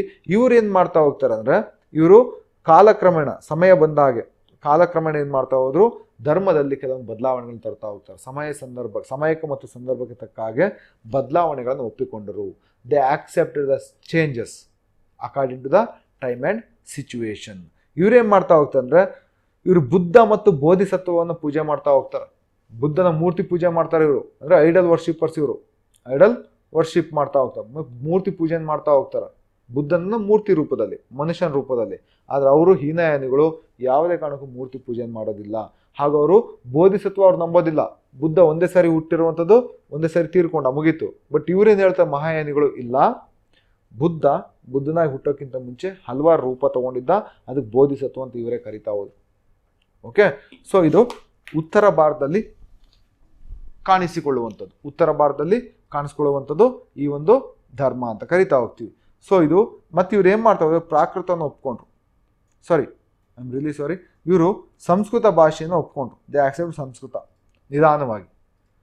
ಬಟ್ ಹೀನಯಾನಿಗಳು ಸಂಸ್ಕೃತ ಒಪ್ಕೊಂಡಿದ್ದೆ ಅಪೋಸ್. ಯಾಕಂದರೆ ಬುದ್ಧ ಅದನ್ನ ಅಪೋಸ್ ಮಾಡ್ಕೊಂಡೇ ಬಂದಿರೋವಂಥನು, ಅದು ತಾರತಮ್ಯ ಮಾಡ್ತಿತ್ತು ಅಂತೇಳಿ. ಸೊ ಇವನು ಏನು ಮಾಡ್ತಾ ಹೋದ, ಅವ್ರು ಹೀನಯಾನಿಗಳು ಪಾಲಿ ಭಾಷೆ ಯೂಸ್ ಮಾಡಿದ್ರು. ಬಟ್ ಇವ್ರು ಮಹಾಯಾನಿಗಳು ಏನು ಮಾಡ್ತಾ ಹೋಗಿ ನಿಧಾನವಾಗಿ ಸಂಸ್ಕೃತ ಭಾಷೆನ ಉಪಯೋಗಿಸತೊಡಗಿದರು. ನೆಕ್ಸ್ಟ್ ಬರ್ತಾ ಹೋಗ್ತೀವಿ ಥೇರವಾದ ಅಂತೇಳಿ. ಥೇರವಾದಿಗಳು ಸಹಿತ ಹೀನಯಾನಿಗಳಂತ ಕನ್ಸಿಡರ್ ಮಾಡ್ತೀವಿ, ಸರಿನಾ. ಇವರು ಸಹಿತ ಏನು ಮಾಡ್ತಾ ಹೋಗ್ತಾರೆ ಅಂದರೆ ಬುದ್ಧನ ನಿಜವಾದ ಪ್ರವಚನಗಳಲ್ಲಿ ನಂಬಿಕೆಯನ್ನು ಇಡ್ತಾ ಹೋದ್ರು. ಲಾಸ್ಟ್ ಈಸ್ ವಜ್ರಯಾನ, ನಿಮಗೆ ಗೊತ್ತಿರುವಂಥದ್ದೇ. ಸೊ ಇದು ವಜ್ರಯಾನ ನಮ್ಮ ಎಸ್ಪೆಷಲಿ ಆಂಧ್ರ ಪ್ರದೇಶದಲ್ಲಿ ಹುಡ್ತಾ ಹೋಗುವಂಥದ್ದು. ಸೊ ಇದು ಏನು ಹೇಳ್ತಾರೆ ನಮ್ಮ ಇತಿಹಾಸಕಾರರು ಅಂದರೆ ವಜ್ರಯಾದ ಜನನವೇ ಬೌದ್ಧ ಧರ್ಮದ ಅಳಿವಿಗೆ ಕಾರಣ ಅಂತ ಹೇಳ್ತಾ ಹೋಗ್ತಾರೆ. So the emergence of Vajrayana led to the decline of ಬುದ್ಧಿಸಮ್ದು ಒಂದು ಧರ್ಮದ ಪತನಕ್ಕೆ ಇದು ಒಂದು ಕಾರಣ. ಸೊ ಇವ್ರೇನು ಮಾಡ್ತಾ ಹೋಗ್ತಾರೆ ಅಂದರೆ ಎಸೋಟೆರಿಕ್ ಅಂತ ಎಲಿಮೆಂಟ್ಸ್ನ ಗ್ರೌಂಡೆಡ್ ಆನ್ ಎಸೋಟೆರಿಕ್ ಎಲಿಮೆಂಟ್ ಅಂತಂದರೆ ನಿಗೂಢ ಪೂಜೆಗಳಲ್ಲಿ ಇವ್ರು ನಿಗೂಢ ಪೂಜೆಗಳನ್ನು ಮಾಡ್ತಾ ಹೋಗ್ತಾರೆ. ಅಂದರೆ ಇವರ ಆಚರಣೆಗಳು ತುಂಬ ನಿಗೂಢವಾಗಿರ್ತವೆ, ಎಲ್ಲರೂ ಸಾಮಾನ್ಯವಾಗಿ ಕಾಣಿಸುವುದಿಲ್ಲ. That means they accepted black magic. ಒಂದು ಕಾಲದಲ್ಲಿ ಇದ್ರ ವಿರುದ್ಧ ಹೋರಾಟ ಮಾಡಿರುವಂಥದ್ದು ಯಾರು, ನಮ್ಮ ಬುದ್ಧ. ಬಟ್ ಅದಕ್ಕೆ ಇವರು ಒಪ್ಕೊಳ್ತಾ ಹೋಗ್ತಾರೆ, ಯಾವುದಕ್ಕೆ, ಇದಕ್ಕೆ. ಹಾಗಾಗಿ ಈ ಧರ್ಮ ಅಂತ್ಯವನ್ನು ಕಾಣ್ತಾ ಹೋಯಿತು. ಇವರು ತಾರರನ್ನ ಪೂಜೆ ಮಾಡ್ತಾರೆ. ದೇ ವರ್ಷಿಪ್ ಆಫ್ ತಾರ. ಅಂದರೆ ಯಾರು ತಾರ ಅಂದರೆ ಈ ಬೋಧಿಸತ್ವದ ಮಡದಿಯರನ್ನ ಪೂಜೆ ಮಾಡ್ತಾ ಹೋಗ್ತಾರೆ. ಫಾರ್ ಎಕ್ಸಾಂಪಲ್, ನಿಮಗೆ ಕರ್ನಾಟಕದ ಒಂದು ದೇವಸ್ಥಾನ ಇದೆ, ಅದು ತಾರಾ ಭಗವತಿ ದೇವಾಲಯ ಅಂತ ಕರಿತಾ ಹೋಗ್ತೀವಿ. ಇಟ್ಸ್ ಅ ಬುದ್ಧಿಸ್ಟ್ ಟೆಂಪಲ್, ತಾರಾ ಭಗವತಿ. ಈಗ ಅದು ವಿಗ್ರಹ ಮಾತ್ರ ಉಳ್ಕೊಂಡ್ರೆ ಮ್ಯೂಸಿಯಮಲ್ಲಿ ತಾರಾ ಭಗವತಿ ಎಲ್ಲಿದೆ ಅಂತಂದರೆ ಇಟ್ ಈಸ್ ಇನ್ ಬಳ್ಳಿಗಾವೆಯಲ್ಲಿರುವಂಥದ್ದು. ಇದು ಬಳ್ಳಿಗಾವೆ ಅಲ್ಲಿ ಮ್ಯೂಸಿಯಮಲ್ಲಿ ಇಟ್ಟಿದ್ದಾರೆ. It was built by, this temple was built by Nagiyakka. So ಬಳ್ಳಿಗಾವಿಯ ಮುಖ್ಯಸ್ಥ ಒಬ್ಬನಿದ್ದ. ಸೊ ಅವನ ಮಡದಿ ನಾಗಿಯಕ್ಕ ಶೆಟ್ಟಿ ಅಂತ ಒಬ್ಬನು ಬರ್ತಾನೆ. ಶೆಟ್ಟಿಯ ಹೆಂಡತಿ ನಾಗಿಯಕ್ಕ ಇದನ್ನ ಪ್ರತಿಷ್ಠಾಪನೆ ಮಾಡ್ತಾ ಹೋಗ್ತಾಳೆ. ಯಾರ ಕಾಲದಲ್ಲಿ? ಡ್ಯೂರಿಂಗ್ ದ ಪೀರಿಯಡ್ ಆಫ್ ಕಲ್ಯಾಣಿ ಚಾಲುಕ್ಯಸ್. ಕಲ್ಯಾಣಿ ಚಾಲುಕ್ಯರ ಕಾಲದಲ್ಲಿ ಬರುವಂಥದ್ದು. ಅದೇ ರೀತಿ ನೆನ್ಪಿಟ್ಕೊಳ್ಳಿ, ಈ ಬೌದ್ಧ ಧರ್ಮ ಅಂತ ಏನು ಕರಿತೀವಿ, ಇದನ್ನು ಕರ್ನಾಟಕದಲ್ಲಿ ಕೊಟ್ಟ ಕಡೆಯದಾಗಿ ಪ್ರೋತ್ಸಾಹ ಮಾಡಿದಂಥ ರಾಜಮನೆತನ ಯಾವುದಂದ್ರೆ ಕಲ್ಯಾಣಿ ಚಾಲುಕ್ಯಸ್. ಸೊ ಇವ್ರ ಕಾಲದಲ್ಲಿ ನಮ್ಮ ಬೌದ್ಧ ಧರ್ಮ ಕರ್ನಾಟಕ ಕಾಣಿಸ್ತಾ ಹೋಗುತ್ತೆ. ಇದಾದಮೇಲೆ ಕಾಣಿಸೋದಿಲ್ಲ. ಸೊ ಹಾಗಾದ್ರೆ ಈ ಕಲ್ಯಾಣಿ ಚಾಲುಕ್ಯರ ಕಾಲದ ಪ್ರಮುಖವಾದ ಸ್ಥಳಗಳು ಯಾವುದು ಬೌದ್ಧ ಧರ್ಮದ್ದು ಅಂತ ಕೇಳಿದ್ರೆ ಡಂಬಳ, ಕೋಳಿವಾಡ, ಎಲ್ಲ ಧಾರವಾಡ, ಇವೆರಡು ಸಹಿತ ನಮ್ಮ ಗದಗ ಡಿಸ್ಟಿಕಲ್ಲಿ ಬರ್ತಾವೆ. ಇನ್ನೊಂದು ಬಂದ್ಬಿಟ್ಟು ಬಳ್ಳಿಗಾವೆ ಶಿವಮೊಗ್ಗ ಡಿಸ್ಟಿಕ್. ಸೊ ಇದು ಬರ್ತಾ ಹೋಗುತ್ತೆ. ಆ್ಯಂಡ್ ಬನವಾಸಿಲಿ ಸ್ವಲ್ಪ ಇತ್ತು, ಬನವಾಸಿ, ದಟ್ ಈಸ್ ಇನ್ ಉತ್ತರ ಕನ್ನಡ ಜಿಲ್ಲೆ ಅಂತ ಕರಿತಾ ಹೋಗ್ತೀವಿ. ಸೊ ಈಗ ಇಷ್ಟು ಪ್ರದೇಶ ನಮಗೆ ಬೌದ್ಧ ಧರ್ಮ ಇತ್ತು. ಬಟ್ ಯಾವಾಗ ಕಲ್ಯಾಣಿ ಚಾಲುಕ್ಯರ ಪತನ ಆಗ್ತಾ ಹೋಗುತ್ತೋ ಈ ಧರ್ಮ ಸಹಿತ ಇಲ್ಲಿಂದ ಕಣ್ಮರೆ ಆಗುತ್ತೆ ಕರ್ನಾಟಕದಿಂದ. ಭಾರತದಲ್ಲಿ ಯಾವಾಗ ಅಂದರೆ ಆಫ್ಟರ್ ದ ಡಿಕ್ಲೈನ್ ಆಫ್ ಪಾಲಾಸ್ ಯಾವಾಗ ಬಿದ್ದು ಹೋಗ್ತಾರೋ, ಪಾಲಾಸ್ ಅಂತ ಯಾವೊಂದು ಏನಿತ್ತು ರಾಜಮನೆತನ, ಆ ಮನೆತನ ಬಿದ್ದು ಹೋದ್ಮೇಲೆ ಈ ಧರ್ಮ ಭಾರತವನ್ನು ಬಿಟ್ಟು ಹೋಗುತ್ತೆ ಅಥವಾ ನಶಿಸಿ ಹೋಗೋದು ಭಾರತದಲ್ಲಿ ಅಂತ ಹೇಳ್ತಾ ಹೋಗ್ತೀವಿ. This is a simple concept. Next ಬರ್ತಾ ಇದ್ದೀವಿ ಝೆನ್ ಬುದ್ಧಿಸಮ್. ಇದನ್ನು ಸಾಮಾನ್ಯವಾಗಿ ಕೇಳಿರೋದಿಲ್ಲ. ಝೆನ್ ಅಂದರೆ ನಾವೇನು ಮಾಡ್ತೀವಿ, ಎಸ್ ಇಟ್ಸ್ ಚೈನಾದ್ದೇ, ಇದು ಇಲ್ಲ ಅಂತ ಹೇಳೋದಿಲ್ಲ, ಚೈನಾದ. ಬಟ್ ಝೆನ್ ಅಂದಾಗ ಇದು ಬೌದ್ಧ ಧರ್ಮದ ಒಂದು ಭಾಗ ಅಂತ ಕರಿತಾ ಹೋಗ್ತೀವಿ. ಇದು ಮಹಾಯಾನದಲ್ಲಿ ಬರುವಂಥದ್ದು, ಮಹಾಯಾನದ ಒಂದು ಪಾರ್ಟ್ ಅಂತ ಕರಿತಾ ಹೋಗ್ತೀವಿ. ಚೈನಾದಲ್ಲಿ ಟ್ಯಾಂಗ್ ಡೈನಾಸ್ಟಿ ಅಂತ ಏನಿತ್ತು, ಸ್ಯಾಂಗ್ ಡೈನಾಸ್ಟಿ ಅಂತ, ಈ ಡೈನಾಸ್ಟಿ ಈ ಒಂದು ರಾಜಮನೆತನ ಆಳ್ಬೇಕಾದ್ರೆ ಇಲ್ಲಿ ಹುಡ್ತಾ ಹೋಗುತ್ತೆ ಯಾವುದದು ಝೆನ್ ಬುದ್ಧಿಸಮ್ ಅಥವಾ ಚಾನ್ ಬುದ್ಧಿಸಮ್ ಅಂತ ಕರಿತಾ ಹೋಗ್ತೀವಿ. ಸೊ ಇದು ಹಲವಾರು ಕಡೆಗೆ ಇದು ಕಾಣಿಸ್ತಾ ಹೋಗುತ್ತೆ. ಇವರು ಏನಕ್ಕೆ ಪ್ರಾಮುಖ್ಯತೆ ಕೊಡ್ತಾರೆ ಝೆನ್ ಬುದ್ಧಿಸಮ್ ಅವರು ಅಂದರೆ ಇಲ್ಲಿ ಮೆಡಿಟೇಷನ್ನಿಗೆ ಅಂತ ಕರಿತಾ ಹೋಗ್ತೀವಿ. ಮೆಡಿಟೇಷನ್ನಿಗೆ ತುಂಬ ಪ್ರಾಮುಖ್ಯತೆಯನ್ನು ಕೊಡ್ತಾ ಹೋಗ್ತಾರೆ ಯಾರು, ಝೆನ್ ಬುದ್ಧಿಸಮ್ ಅವರು.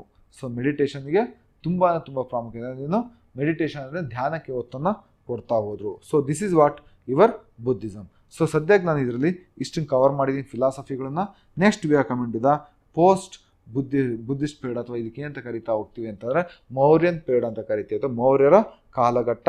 One of the important area for your examination. ನಾವು ಇಲ್ಲಿವರೆಗೂ ನೋಡಿದ್ದು, ಈಗ ನಾವೇನು ನೋಡ್ತಾ ಇದ್ವಿ ಇಂಡಿಯನ್ ಫಿಲಾಸಫೀಸ್ ಮತ್ತು ಜೈನಿಸಮ್ ಮತ್ತು ಬುದ್ಧಿಸಮ್ ನೋಡ್ತಾ ಹೋದ್ವಿ. ಸೊ ಇದರಲ್ಲಿ ನಿಮಗೆ ಇಂಡಿಯನ್ ಫಿಲಾಸಫೀಸಲ್ಲಿ ನೋಡ್ತಾ ಹೋಗಿ, ಸೊ ನಾವು ಇಲ್ಲಿ ಬರುತ್ತೆ ಹೆಟ್ರೋಡಾಕ್ಸ್ ಮತ್ತೊಂದು ಆರ್ಥೋಡಾಕ್ಸ್ ಫಿಲಾಸಫೀಸ್ ಅಂತ ಕರಿತಾ ಹೋಗ್ತೀವಿ. ಎರಡು ರೀತಿಯಲ್ಲಿ ಫಿಲಾಸಫಿಗಳನ್ನ ನೋಡ್ತಾ ಹೋಗ್ತೀವಿ ಭಾರತದಲ್ಲಿ.